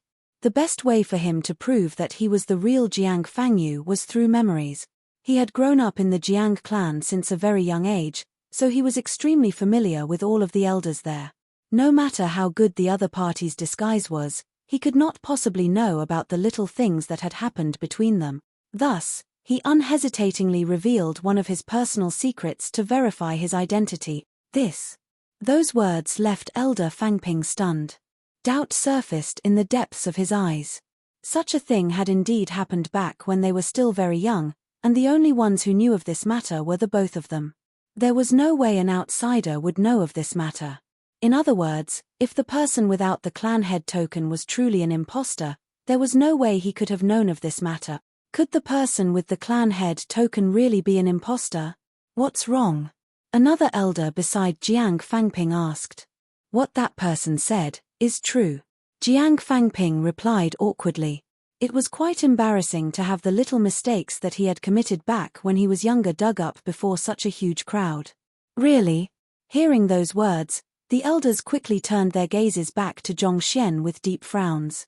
There was bound to be a fake between the two of them. If the person without the clan head token was real, the person with it had to be a fake. There's no need to look at me like that. Even though very few people know of this matter, it's still not too difficult to hear about it from the elders in the clan. Zhongxian did not expect Jiang Fangyu to react so swiftly, raising the crux of the issue right away. Nevertheless, he maintained a calm smile on his face, not showing the slightest hint of fluster. He turned his gaze over to Jiang Fangping as well and said, Jiang Fangping, the cultivation technique you practice is the 3-point soul tempering art passed down by Elder Jiang Chao. However, due to several mistakes you made in your cultivation, you experience excruciating pain at your Chimen acupoint whenever a storm comes in.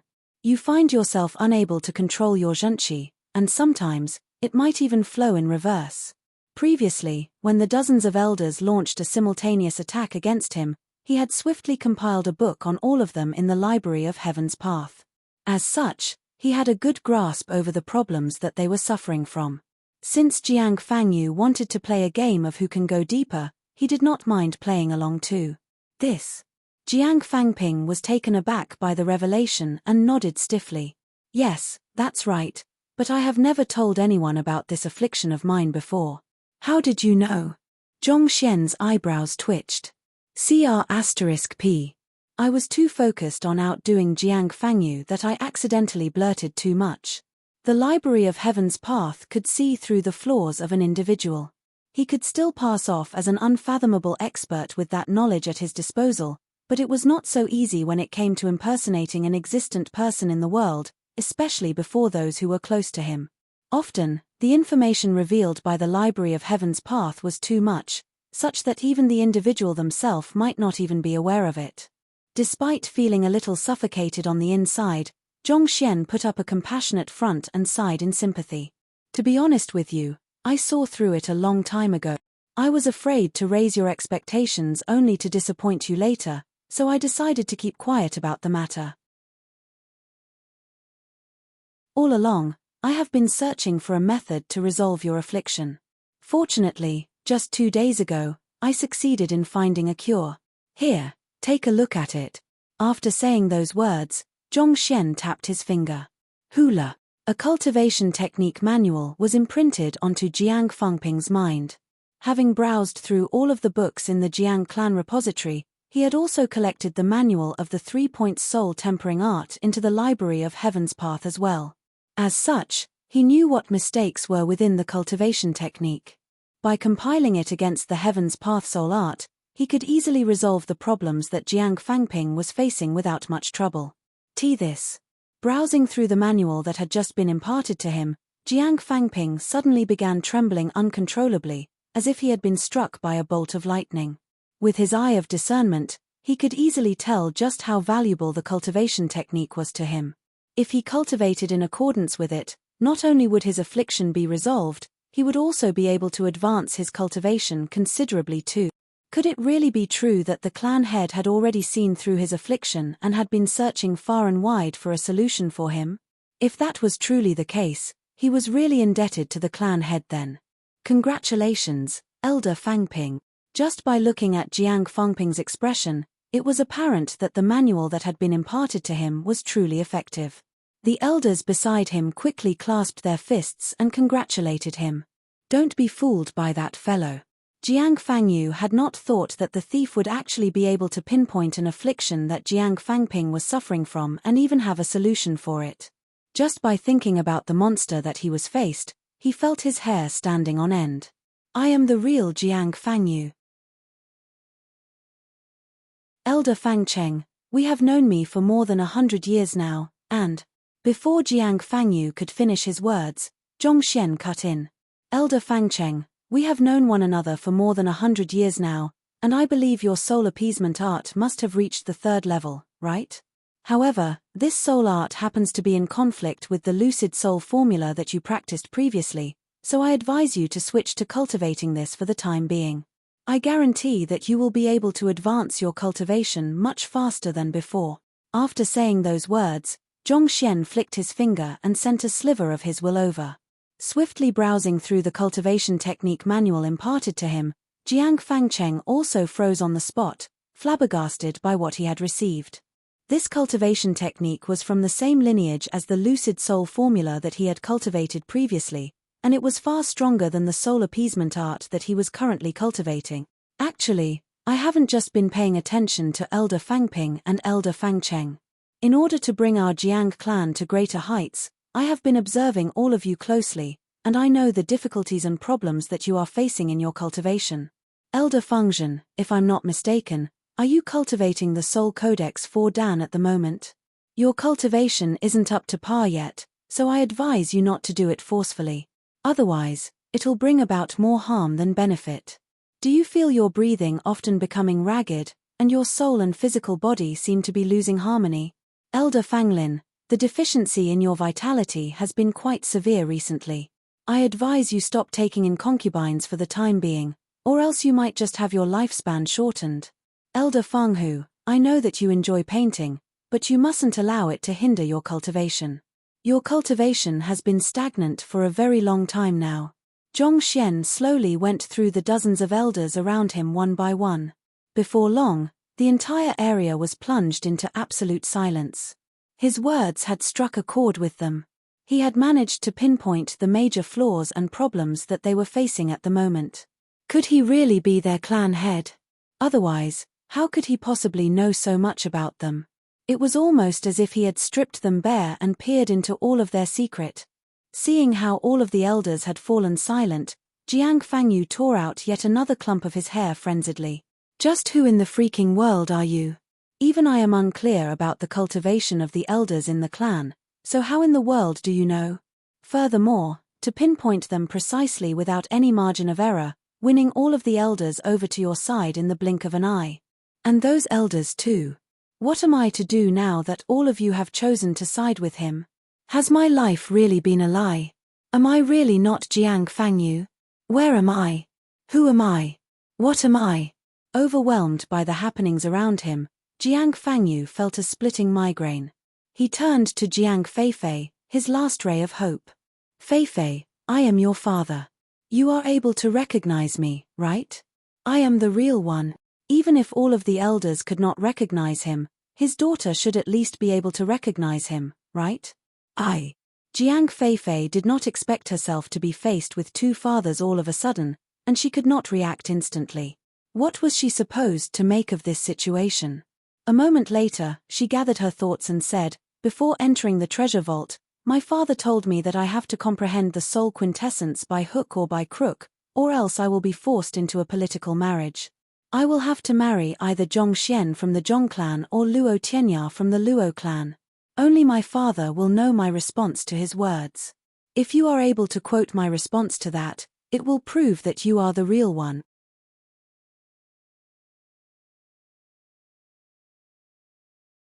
Chapter 1645 Fake. Just from the appearance and soul aura, Jiang Feifei was unable to tell who was real and who was fake.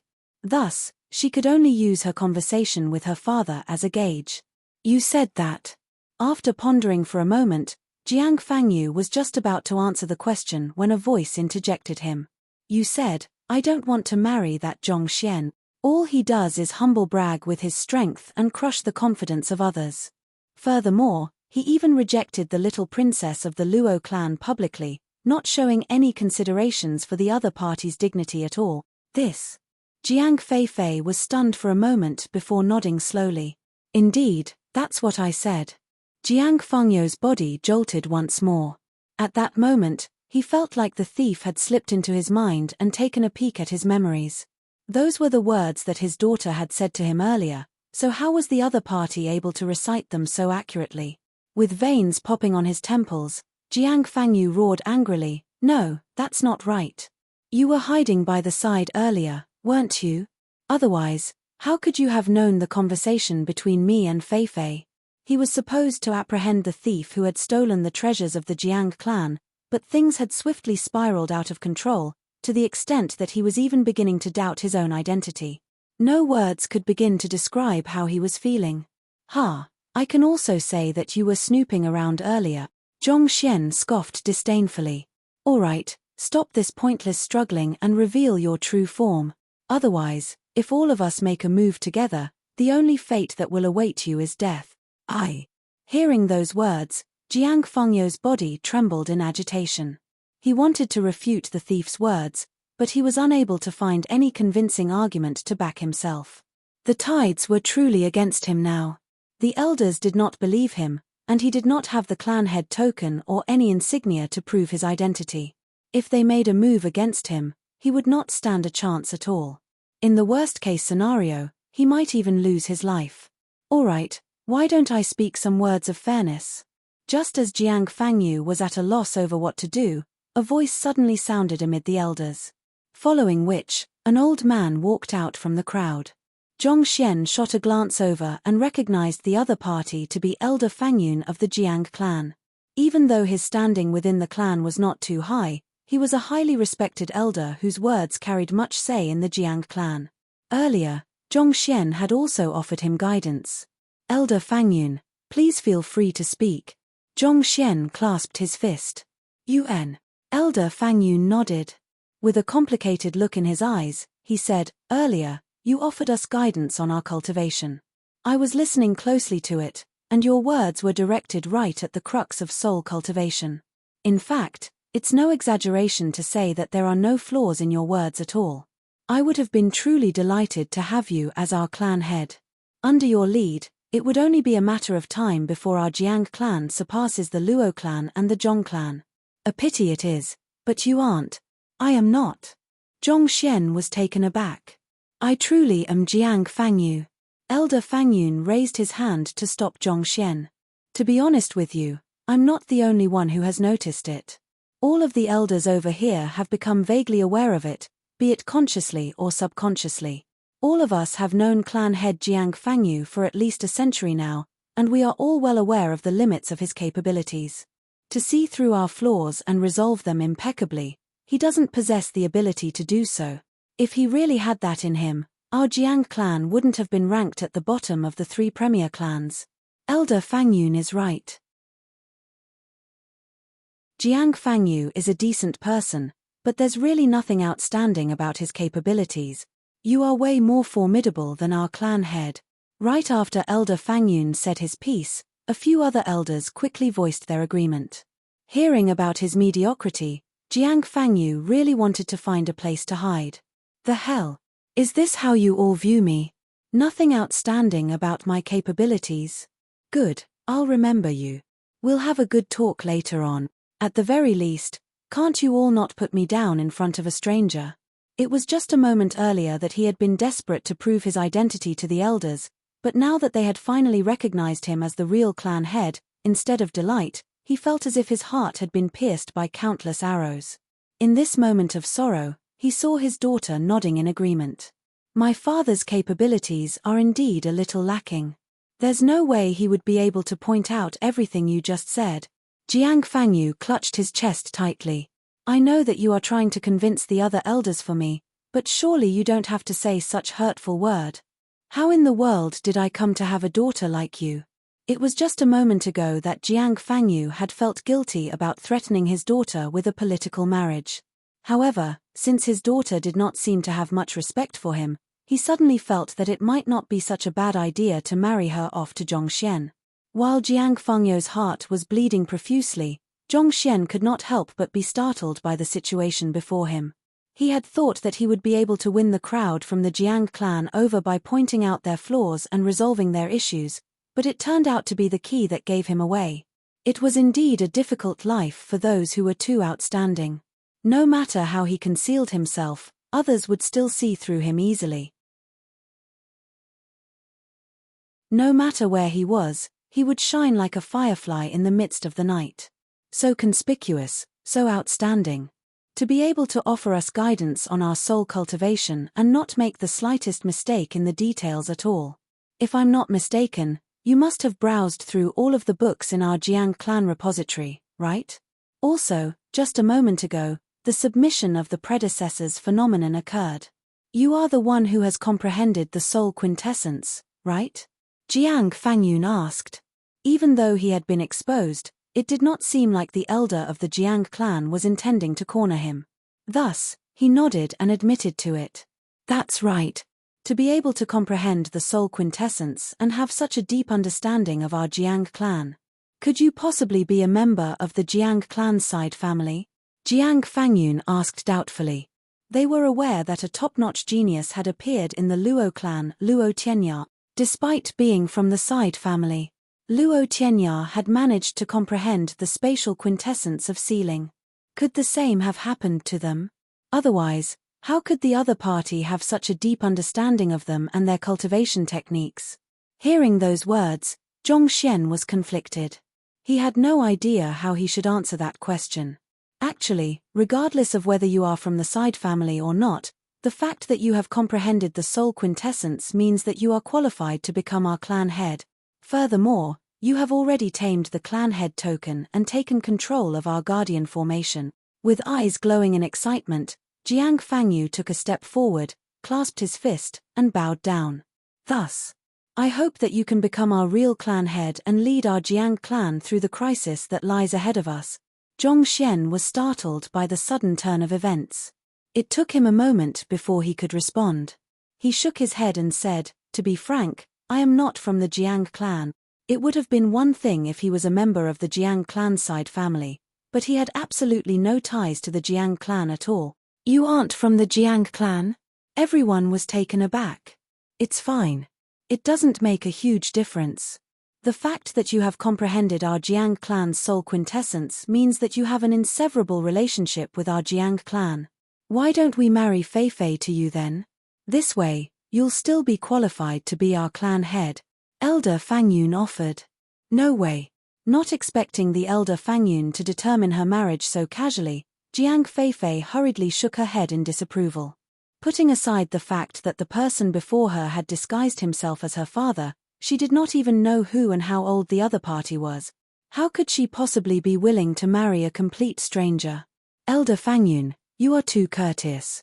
I'm willing to negotiate on the matter of becoming the clan head of the Jiang clan, but as for marrying her, forget it.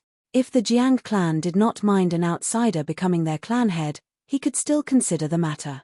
Jiang Fangyu did have some ties with the scholarly young man, but as a clan whose heritage could be traced back to tens of thousands of years ago, it was unlikely that the entire clan had betrayed mankind. Most likely, it would just be a few black sheep here and there. Otherwise, the master-teacher pavilion would have noticed something by now. More importantly, if the Jiang clan had truly betrayed mankind, his position as the clan head would help him steer them back to the right path and stop them from doing anything that would harm mankind. You said, forget it. What do you mean by that? Jiang Feifei exploded furiously. I haven't even said my piece yet, and you are already in such a rush to reject me.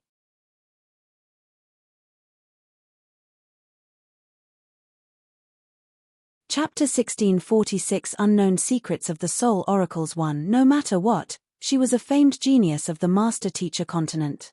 Furthermore, she was blessed with great beauty, so she had no lack of suitors in the sanctum of sages. Yet, the other party actually showed such a disdainful look when Elder Fangyun proposed a political marriage with her. What did the other party mean by this? You don't need to think too deeply into it, my words mean exactly how they sounded. You are too ugly. I don't like it. After saying those words, Zhongxian paid no heed to the exploding Jiang Feifei and turned his gaze toward Elder Fangyun once more. I already have someone whom I fancy, so I'm afraid I'll have to turn down your offer of marriage. If you are still willing to have me as your clan head despite that, I won't turn down your offer anymore. I'll try my best to lead the Jiang clan to greatness without straying down the wrong path. Otherworldly demons had started appearing on the Master-Teacher continent. That was a sign that a war was just around the corner. He already had the Zhong clan and the Luo clan on his side. If he could rope in the Jiang clan as well, that would be for the best. It would also be a good opportunity to find out what was with the scholarly young man. After all, with the betrayal of the Seer Guild, the Jiang clan, and the Master-Teacher Pavilion, he felt that there was something deeper than what he was seeing. Perhaps, it might even be a huge misunderstanding. On the other hand, hearing that Zhongxian was unwilling to marry into the Jiang clan, the elders fell silent. They had never had an outsider as their clan head before. That won't do. We're a clan, not a sect. Our clan members will never accept an outsider as our clan head. But he's tamed the clan head token, read through all of the books in our repository, and even comprehended the soul quintessence. If we allow him to leave just like that, it could bring us greater danger in the future. The fact that he has comprehended the soul quintessence means that he has forged an inseverable relationship with our Jiang clan. He might be unwilling to marry into the Jiang clan for the time being, but as long as he stays in our Jiang clan long enough, we should be able to convince him into doing so. Feifei might not be too pretty, and her temper is abhorrent, but I believe that they can cultivate their feelings for one another over time. Furthermore, those from the 100 schools of philosophers have also come to the Master-Teacher continent. Based on the news we have just received from them, the otherworldly demons have been making some movement in the subterranean gallery. The manpower of the Master-Teacher Pavilion and the Combat Master Hall is already stretched thin. If an upheaval occurs, our Jiang clan will surely have to stand in the front lines. We'll surely require a strong leader to lead us at a time like this. Furthermore, he possesses a deep understanding of soul cultivation. Even some casual pointers from him could bring us great benefits. The elders discussed vehemently among themselves. There were some who were for it, there were some who were against it.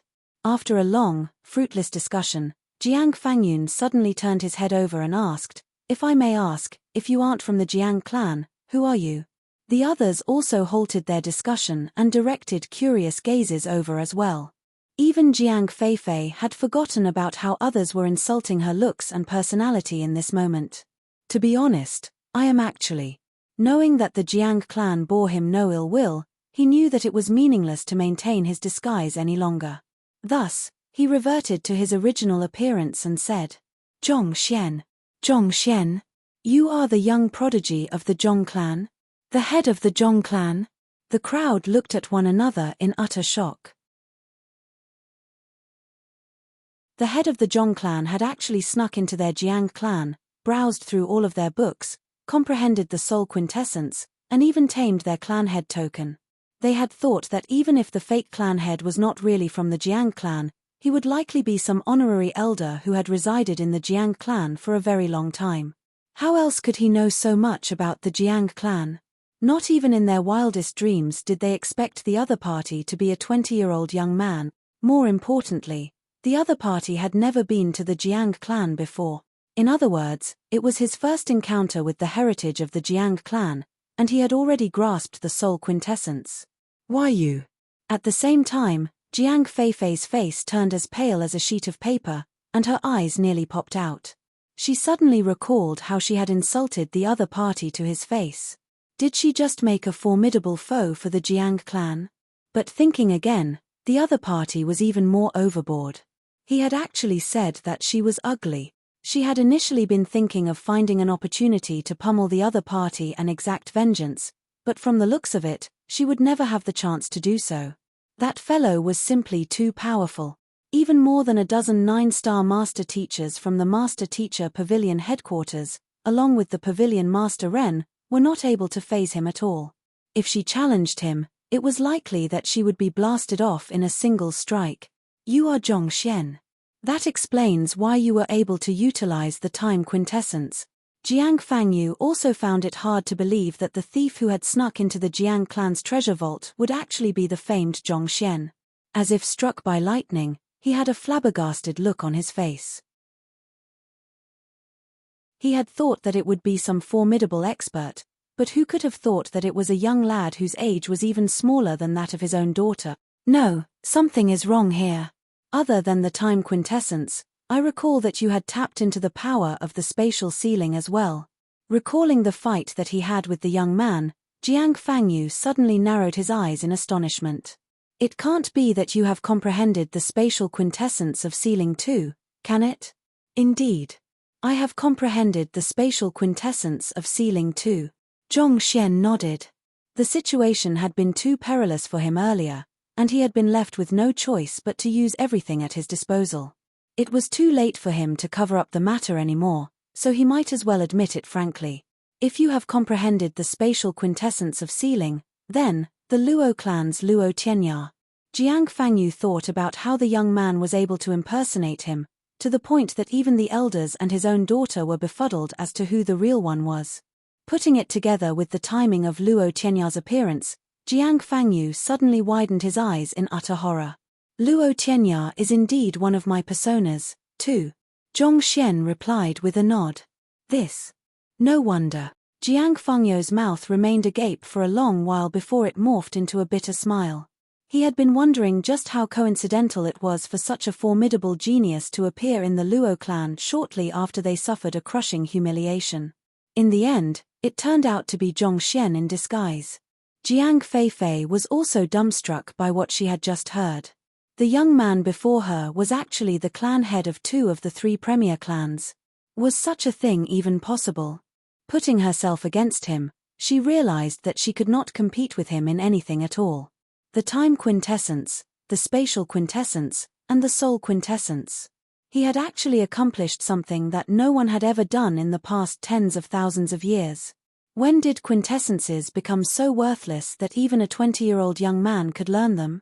In the 3 premier clans, other than the founders, there were barely any descendants who had managed to grasp the quintessences. Honestly, when put against the monster standing before her, it suddenly felt like the so-called geniuses that had been held in high regard in the 3 premier clans were actually no different from trash. Everyone. Recovering from his shock, Jiang Fangyu did a sweeping gaze across the crowd and said, I only have one thing to say. I'll leave it up to you to decide what to do after hearing my piece. Clan head, please feel free to speak your mind. Jiang Fangyun and the others quickly replied. The seal of souls in the treasure vault has vanished, Jiang Fangyu said. If I'm not mistaken, it was taken away and tamed by him. I did take the seal of souls, but I have not tamed it yet. Zhong Xian said with a reddened face. It was one thing for him to empty their treasure vault, but having it pointed out explicitly like that still made him feel rather embarrassed. From the looks of it, it seemed like he had no choice but to return those treasures to them. He took away the seal of souls. Hearing Jiang Fangyu's words, the elders widened their eyes in astonishment. Following which, Jiang Fangyu took a step forward and kneeled down. Jiang clan's Jiang Fangyu pays respect to the guild leader. The descendants of the Jiang clan pay respect to the guild leader. The other elders also quickly kneeled down as well. Guild leader. Zhong Xian frowned in confusion. Was he not supposed to be their clan head? Why were they addressing him as their guild leader now? Noticing the confused look on Zhong Xian's face, Jiang Fangyu sent a telepathic message over. Since you have browsed through the cultivation techniques of our Jiang clan, you should know that most of our soul manuals stem from the Soul Oracle's heritage. UN. Zhong Xian nodded. This was something that he had been wondering about ever since going through the Jiang clan repository. Had the heritage of the Soul Oracles not been destroyed by the Master Teacher Pavilion? Why did the Jiang clan still have books containing the heritage of the Soul Oracles? Furthermore, Why were they allowed to exist so openly on the master-teacher continent despite the nature of their heritage? The Seal of Souls is the insignia of authority that was passed down within the Soul Oracle Guild back then. The person who wields the Seal of Souls is the chosen leader of the Soul Oracle Guild, as well the master that our Jiang clan serve. Jiang Fangyu explained.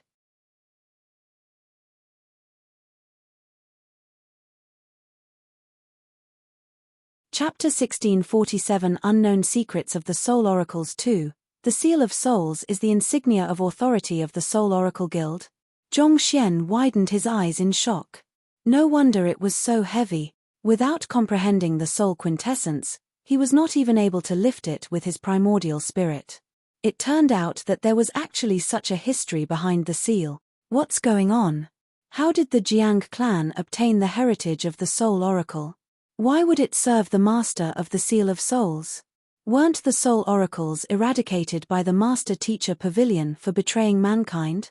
Zhong Xian was bewildered. He simply could not make sense of the situation. As one of the 3 premier clans, the Master-Teacher Pavilion was bound to keep a close eye on the Jiang clan. They should be able to discern that the Jiang clan had inherited the heritage of the Soul Oracles. After all, being skillful at soul arts and being a soul oracle were 2 different things. So, why would the Master-Teacher Pavilion still allow the existence of the Jiang clan? Jiang Fangyu hesitated for a moment before saying, "This matter concerns the most crucial secret of the Jiang clan. It isn't convenient for us to speak of it here, so I'd like to invite Zhongshe to follow us into the main hall to follow up on the conversation." Even though the Guardian formation did prevent outsiders from eavesdropping on their conversation, this matter had great implications and required the utmost confidentiality, so it was best to take as many precautions as possible. Zhong Xian nodded. "This way, please." Jiang Fangyu heaved a sigh of relief. Zhong Xian nodded in response. Since he still had control over the Jiang clan's Guardian formation, he was not worried that they would pull anything on him. Following behind Jiang Fangyu, they soon arrived in a grand hall. After Zhong Xian sat down on the main seat, Jiang Fangyu and the other elders swiftly took their seats by the side. They swiftly activated the barrier in the hall to isolate it completely from the world. After which, Jiang Fangyu turned his gaze over and said, "Zhongshe, I heard that you once taught a direct disciple named Lu Chong. He has made great advancements as a soul oracle, reaching the level of great sage. May I ask if that's true?" "There's indeed such a matter." Zhong Xian nodded. In order to save him back then, Lu Chong had gotten into a huge fight against the 9-star master teachers from the Master-Teacher Pavilion headquarters. Even though the matter had eventually been resolved, news had still spread far and wide. Thus, it was not surprising for Jiang Fangyu to be aware of the matter. "If that's the case, would it be right to say that you are a soul oracle as well, Zhongshe?" Jiang Fangyu asked. "You can say so." Zhong Xian replied candidly. "Then there's no mistake." Seeing that Zhong Xian had admitted to it, the crowd heaved a sigh of relief. With an agitated look in his eyes, Jiang Fangyu continued his questioning. "May I know where you acquired the Soul Oracle heritage from? Could you have, by any chance, met other soul oracles? My heritage originates from a soul who has coincidentally survived through the years. I'm afraid that I haven't met any soul oracles before." Zhong Xian shook his head. In truth, Mo Hunsheng could not be considered as a true soul oracle anymore. In precise terms, he was simply a fragmented soul possessing a consciousness. And other than Mo Hunsheng and Lu Chong, he had not met any other soul oracles before. "You have never met any soul oracles before?" Jiang Fangyu asked with a hint of dejection in his voice. "That's right," Zhong Xian replied with a doubtful edge in his voice. "Aren't soul oracles' existences shunned by the world? I believe that their heritage should have already been eradicated from the Master-Teacher continent, right?" "Shunned." Hearing those words, Jiang Fangyu fell silent. A moment later, he shook his head bitterly and said, "It seems like you are unaware of the truth." "The truth? I know that it might be hard for you to believe it, but the truth is that the soul oracles never betrayed mankind," Jiang Fangyu said earnestly. "They didn't betray mankind?" Zhong Xian was perplexed to hear those words. This betrayal of the soul oracles was an incident that had been recorded in detail by the Master Teacher Pavilion. There was no one on the Master Teacher continent who was unaware of their treachery. Yet, Jiang Fangyu was actually denying it. Jiang Fangyu sighed deeply before beginning on his story. The otherworldly demonic tribe was simply too strong. Back then, even under the leadership of Kong Shi and his 72 direct disciples, the forces of mankind were still hardly a match for the otherworldly demons. In fact, there was a point in time when an otherworldly demon emperor successfully trapped Kong Shi in Chen Cai. Having lost Kong Shi, mankind found itself driven into a corner. Zhong Xian nodded in response to those words. He recalled hearing this matter from Vicious before. The war was simply too disadvantageous toward mankind. The otherworldly demonic tribe knew us like the back of their hand, but our knowledge of them was terribly limited. For one, we were completely helpless against their zhenqi of slaughter. Even if a human cultivator was equally powerful to an otherworldly demon, the human cultivator would swiftly lose their rationality upon coming into contact with the overwhelming killing intent from the zhenqi of slaughter, thus making them easy prey for the otherworldly demon. Jiang Fangyu continued. Zhong Xian fell into deep thought. This was something that he could relate to. When he first encountered an otherworldly demon during the Master Teacher Tournament in Myriad Kingdom City, the same had almost happened to him. If not for his Heaven's Path zhenqi, he might have succumbed there and then. The zhenqi of slaughter affected one's soul directly.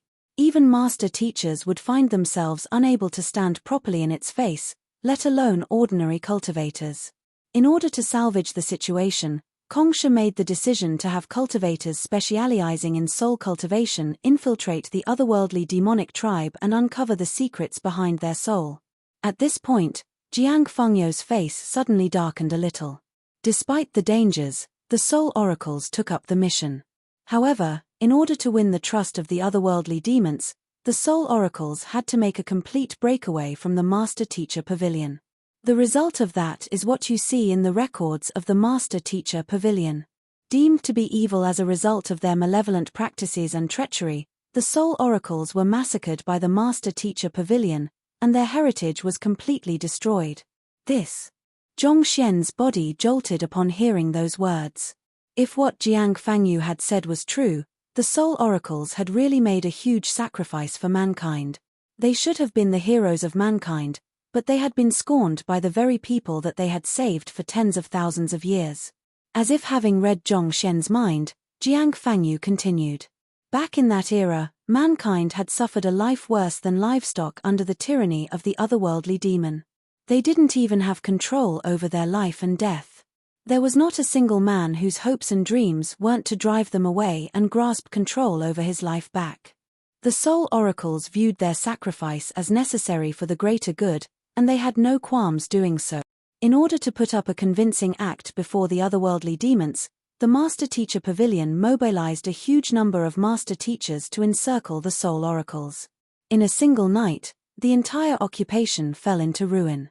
The leader of the Soul Oracle Guild was then captured by the Master Teacher Pavilion headquarters, and he committed suicide shortly after. The leader of the Soul Oracle Guild committed suicide? Zhong Xian questioned in bewilderment. If the leader of the Soul Oracle Guild had committed suicide, how did the Soul Oracles manage to infiltrate the otherworldly demonic tribe? The suicide was just a front. It looked as if he had committed suicide, but his soul had actually survived the ordeal. He entrusted his heritage to our founder before seeking refuge with the otherworldly demonic tribe. Jiang Fangyu sighed deeply. Having witnessed the complete destruction of the entire lineage of soul oracles, the powerful otherworldly demon expert who had sealed Kong Shi didn't doubt the intentions of the guild leader at all. Over time, the guild leader successfully uncovered the secret behind the zhenqi of slaughter and found a way to deliver the intelligence back to the Master Teacher Pavilion. He also designed a scheme to assassinate that powerful otherworldly demon expert. On top of that, he even designed inherently flawed soul cultivation techniques in accordance to the unique traits of the otherworldly demonic tribe. His ambition wasn't just to weaken an otherworldly demon or two but the entire otherworldly demonic tribe. However, in order to do so, He knew that he had to convince as many otherworldly demons as possible to practice his soul cultivation technique, and it went without saying that the otherworldly demons wouldn't be willing to practice a flawed soul cultivation technique. As such, he designed the soul cultivation technique in a manner such that the flaws wouldn't be apparent to the practitioners. In the short run, practicing his soul cultivation technique wouldn't cause any trouble, and it would strengthen one's soul. However, if one continued practicing it, one's zhenqi of slaughter would gradually weaken, eventually resulting in an overall diminishment of one's fighting prowess. Flawed soul cultivation technique? Zhong Xian's body jolted as realization dawned upon him. Back then, when he entered the subterranean gallery beneath the Hongyuan Master Teacher Academy, he had managed to kill the Golden Leaf King and the Green Leaf King and acquired their possessions. There had been plenty of soul cultivation technique manuals in their storage rings, but to his astonishment, he had found that those techniques were riddled with flaws.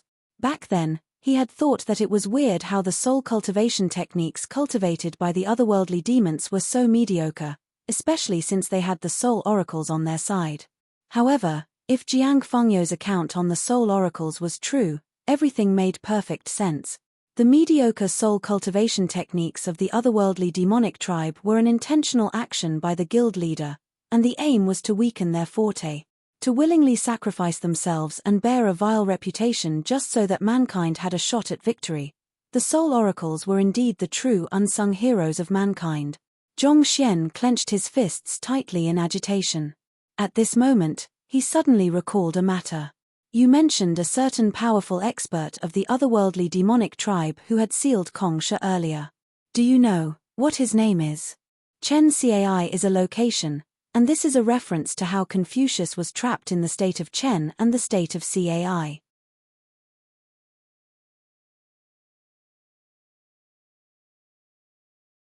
Chapter 1648. Descendants of ancient sage Zi Yuan. That otherworldly demon expert had been able to corner Kongsha to the point where the latter had no choice but to sacrifice an entire occupation in order to infiltrate the otherworldly demonic tribe as a spy. Given so, just how powerful could that otherworldly demon expert be? Would his prowess not have already exceeded that of an average otherworldly demon? Jiang Fengyou did not think that Zhong Xian would ask such a question. He pondered for a long while before replying slowly. The name of that otherworldly demon expert has already been lost in history. All we know is that he wielded indomitable strength and viewed life as nothing more than dirt. He was callous and capricious, and when he was in a bad mood, he had no qualms killing his own brethren. As such, both the otherworldly demonic tribe and mankind chose to address him as vicious. Vicious. Zhong Xian's body jolted. As expected. When he heard that Kongsha had been trapped in Chen Cai, he had already guessed as to who the culprit could be. Nevertheless, he was still shocked when he heard the answer. To think that the little vicious whom he had sealed in his Book of Heaven's Path would really be a formidable figure who had once cornered Kongsha. The soul oracles even had to bear a vile reputation that remained with them to this date in order to kill him. It was no wonder Vicious had been so haughty the first time they met. It turned out that he did have the power to match his ego during his prime. Indeed. According to the news that the founder of our Jiang clan received from the leader of the Soul Oracle Guild, Kongsha concocted a scheme in advance after learning of Vicious' movements and prepared an ambush for him. That fight was truly of epic proportions. Even the sky and the earth cracked before their incredible prowess. In the end, Vicious was completely destroyed by Kongsha, such that not even his corpse remained in the world. Jiang Fengyou said. Hearing those words, Zhong Xian fell silent. It was indeed true that Vicious' body had been torn into innumerable fragments. Having collected so many of Vicious' scattered parts, he knew that better than anyone else. However, he had not thought that there would be such a heavy story behind it. There were simply too many sacrifices made in order to defeat Vicious once and for all. Regarding your account of the Soul Oracles, I think it's questionable whether even the Master Teacher Pavilion has any records of the matter or not. How can you be certain that the information on your hand hasn't been distorted over time? Zhong Xian asked. This matter would definitely have to be kept with the highest level of confidentiality, such that even the current Master Teacher Pavilion headquarters would not necessarily be aware of it. In other words, The Jiang clan would be the only ones in possession of this piece of information. In order to ensure that the success of the operation, the Jiang clan could not possibly have been so foolish as to create a physical copy to detail this piece of information. That would be as good as leaving a tip-off to the otherworldly demonic tribe. That was also probably the reason Zhongxian had remained oblivious to this matter despite having gone through all of the books in the Jiang clan repository. So, the chances were that the story was passed down through the Jiang clan verbally. However, could verbal information that had been passed over for tens of thousands of years really be trusted? There was bound to be some distortion over the years, resulting in certain aspects of the story being warped to suit their convenience. It's recorded in the Seal of Souls by Kong Shi personally. Jiang Fangyu replied. As long as the head of the Jiang clan places the clan head token against the Seal of Souls, he will receive a message through soul telepathy informing him of the history of the soul oracles. It's through this system of inheritance that the members of our Jiang clan have been able to remember the sacrifices our predecessors made even after the passing of tens of thousands of years. I see. Zhongxian nodded in realization. It seemed like Kong Shi had thought the matter through in advance and prepared a countermeasure so that the soul oracles would not have to go down in history ignominiously.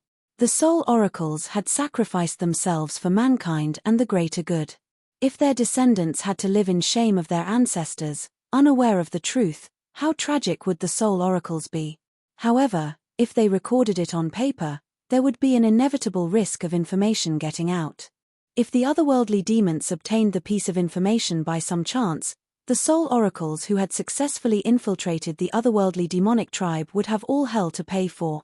This was indeed a huge dilemma. The sacrifice of the soul oracle could not be left unknown, but recording it could very well render their efforts futile. It was likely that Kong Shi had been placed in a quandary as well, so he could only choose to seal the information within the Seal of Souls and pass it down to the successors of the soul oracle. Hopefully, if there were to be a day where the otherworldly demonic tribe was completely eliminated, the soul oracles would finally be able to be cleansed of their disrepute. The Jiang clan is the descendant of the guild leader, and his blood flows through our veins. Thus, if anyone gains control of the Seal of Souls, they will be deemed to be our new guild leader, and all members of the Jiang clan will have to heed his commands unconditionally. Jiang Fangyu explained. Hearing those words, Zhongxian fell into deep thought. At the same time, the many elders of the Jiang clan also lowered their heads contemplatively.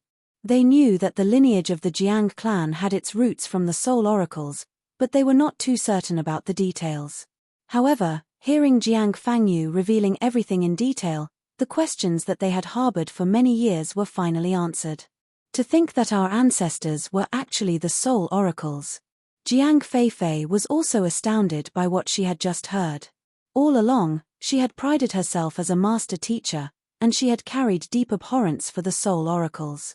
She had viewed them as a bunch of despicable people who carried no regard for the sanctity of life. However, after hearing the sacrifices that the soul oracles had made for mankind, she realized that her view of them might have been twisted all along. Without them, the otherworldly demonic tribe might have still been the dominant power on the master-teacher continent, and mankind would still have been living a life worse than death. Zhong Shi has comprehended the soul quintessence and successfully retrieved the Seal of Souls. Be it from the perspective of a soul oracle or from the view of the Jiang clan, I believe that there's no doubt that no one is more qualified than him to become our clan head. Jiang Fangyu looked at the elders and declared his stance. Indeed. The fact that Zhong Shi was able to comprehend the time, spatial, and soul quintessences and achieve deeds that astounded even the master-teacher pavilion, he might just be able to cleanse the reputation of the soul oracles and allow them to stand beneath the light once more without facing the criticism of other. As the descendants of the soul oracles, this is what we have been waiting for all our life. Zhong Shi, please lead us to a brighter future. The elders rose up and clasped their fists respectfully. The Jiang clan was a blood lineage, but the Soul Oracle Guild was not. The fact that Zhongxian had been able to grasp the Seal of Souls meant that he had been recognized as the rightful successor as the head of the Soul Oracle Guild. He had also been the only person to successfully do so in the past tens of thousands of years. The soul oracles had been wronged for far too long. As their descendants, the members of the Jiang clan were unwilling to allow such a situation to continue any further. Even if their ancestors could not be praised for their heroic sacrifice, they did not deserve to suffer the condemnation of the entire world. This. Zhong Xian was silent for a moment before nodding slowly. I'm willing to become the head of the Jiang clan. But prior to that, clan head Jiang Fangyu, there's a doubt in my mind that I hope that you can answer. Please feel free to speak, Jiang Fangyu said. When I arrived in the Jiang clan just earlier today, I unintentionally saw you coming into contact with a scholarly young man. To be frank with you, I have met that scholarly young man before, and we have even fought on 2 occasions. If I'm not mistaken, he's very likely an otherworldly demon, Zhong Xian said before directing a piercing gaze at Jiang Fangyu. If everything that Jiang Fangyu had said was true, that the soul oracles had truly made such a huge sacrifice for mankind, it would not make sense for their descendants to betray mankind and undo everything the efforts of their ancestors. But, no matter how Zhong Xian looked at it, there was no way he could rationalize the apparent close relations between Jiang Fangyu and the scholarly young man. Scholarly young man? Jiang Fangyu was taken aback by the question. He pondered for a moment before asking, "Are you referring to Yang Shui?" Yang Shui? Zhong Xian frowned doubtfully. Yes, that's the name of the young man who has visited me earlier on. He isn't an otherworldly demon but a descendant of ancient sage Zi Yuan from the 100 schools of philosophers. He has already reached the level of great sage 4 Dan sempiternal realm consummation for his cultivation, making him a renowned figure even in the great frontistery of Confucianism. In fact, it was said that his name is on the heaven board, Jiang Fangyu explained. Ancient sage Zi Yuan. You are referring to Kong Shi's first direct disciple, ancient sage Zi Yuan? Zhong Xian's body jolted in astonishment. How could that be possible? I saw him colluding with the otherworldly demonic tribe with my own eyes. He was completely flabbergasted by what he was hearing. The first time that he had encountered the scholarly young man was at the White Creek Mountain. While they were fighting over the celestial amulet of legacy, a person among the group of 4 revealed his true form as an otherworldly demon. The second time they met was at the Harvest Valley City Seer Guild. At that time, not only were there a handful of great sage cultivators, he even found himself facing an ancient sage otherworldly demon. If the scholarly young man was truly a descendant of ancient sage Zi Yuan, why was he together with so many otherworldly demons? Furthermore, he had even aided the otherworldly demonic tribe in claiming the celestial amulet of legacy. He came to me requesting to establish connections with the soul oracles in the otherworldly demonic tribe. I am only a messenger, so I'm not too sure about his true intentions. After all, the 100 schools of philosophers has never been accountable to anyone for their actions, Jiang Fangyu said.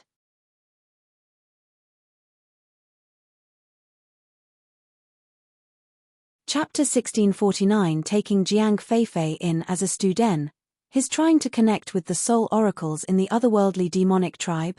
Zhong Xian was getting a little confused. If that person was truly the descendant of ancient sage Zi Yuan, the Seer Guild's betrayal might not necessarily be a true betrayal. The same went for the Master-Teacher Pavilion as well. But still, it didn't make much sense for an expert of the 100 schools of philosophers to have close ties with the otherworldly demonic tribe. After all, the 100 schools of philosophers were the direct descendants of Kong Shi's 72 direct disciples, so it was unthinkable for them to betray mankind. Taking a step back, even if they were to betray mankind, would the otherworldly demon be willing to trust them? Yet, at the Harvest Valley City Seer Guild, they were residing peacefully with the otherworldly demon ancient sages. This was truly inconceivable. No matter how Zhong Xian thought about the matter, he was unable to make sense out of it.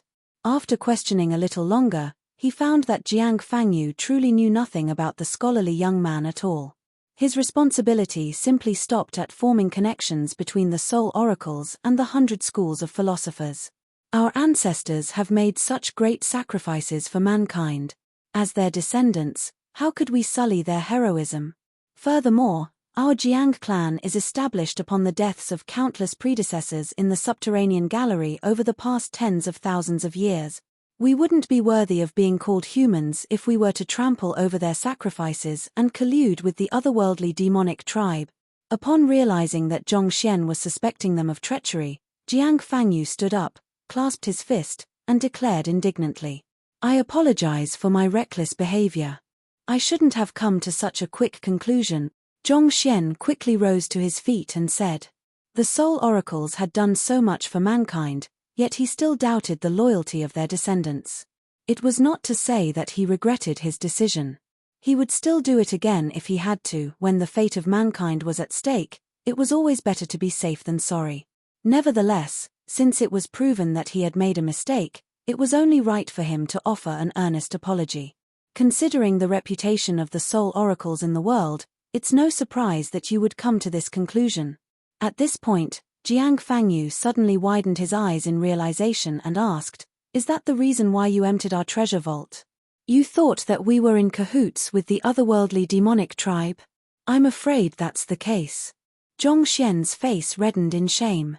Hearing those words, Jiang Fangyu sighed deeply and said, "Well, I can at least understand why you did what you did. If we were truly in collusion with the otherworldly demonic tribe, it would be foolish to uphold propriety with us.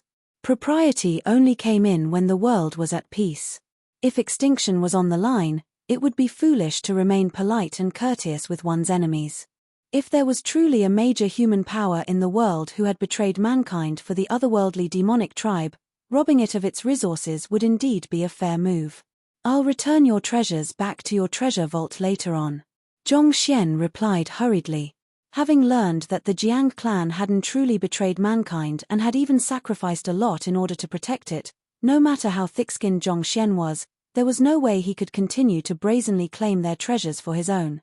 On the other hand, seeing the look on Zhongxian's face, Jiang Fangyu couldn't help but chuckle softly. Even though Zhongxian's actions might have seemed a little unprincipled here, he had to admit that it was indeed an effective move. If the Jiang clan had truly betrayed mankind, this single move would have set them back by a great deal. After having cleared things up, the remaining issues weren't too much trouble. Zhongxian agreed to be the stand-in head of the Jiang clan for the time being.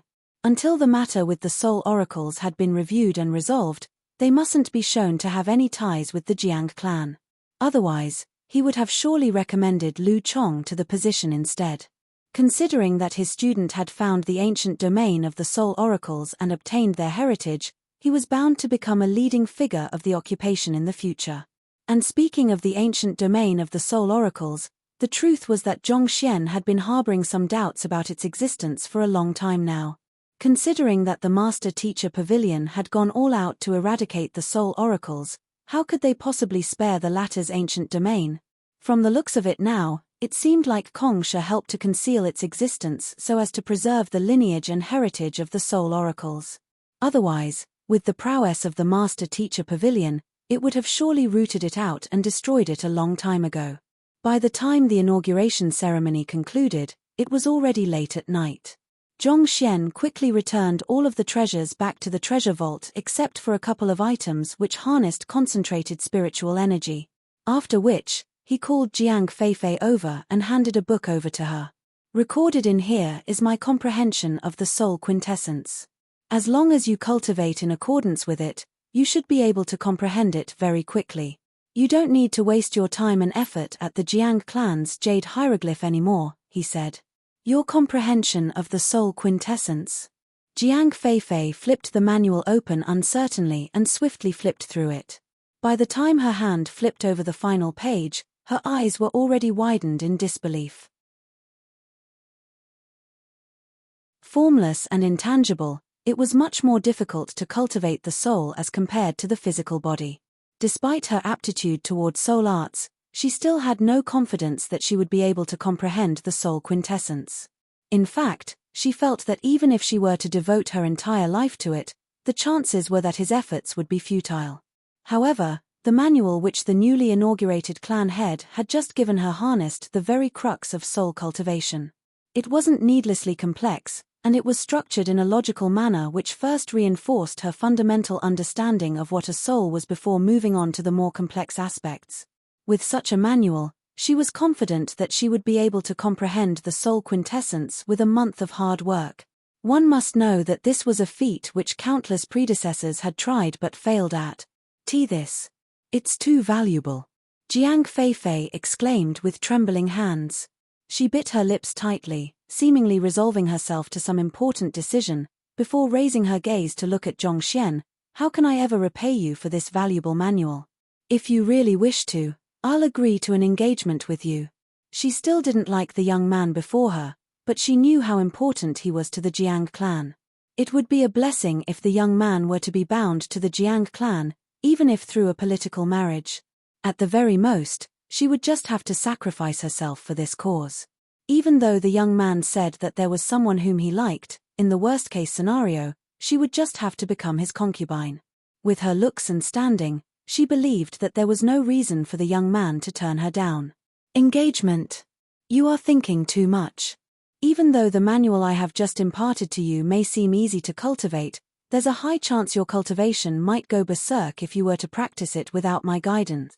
Hearing those words, Zhongxian shook his head said, All right, I'll take you in as my student and guide you on your cultivation of the soul quintessence. Student.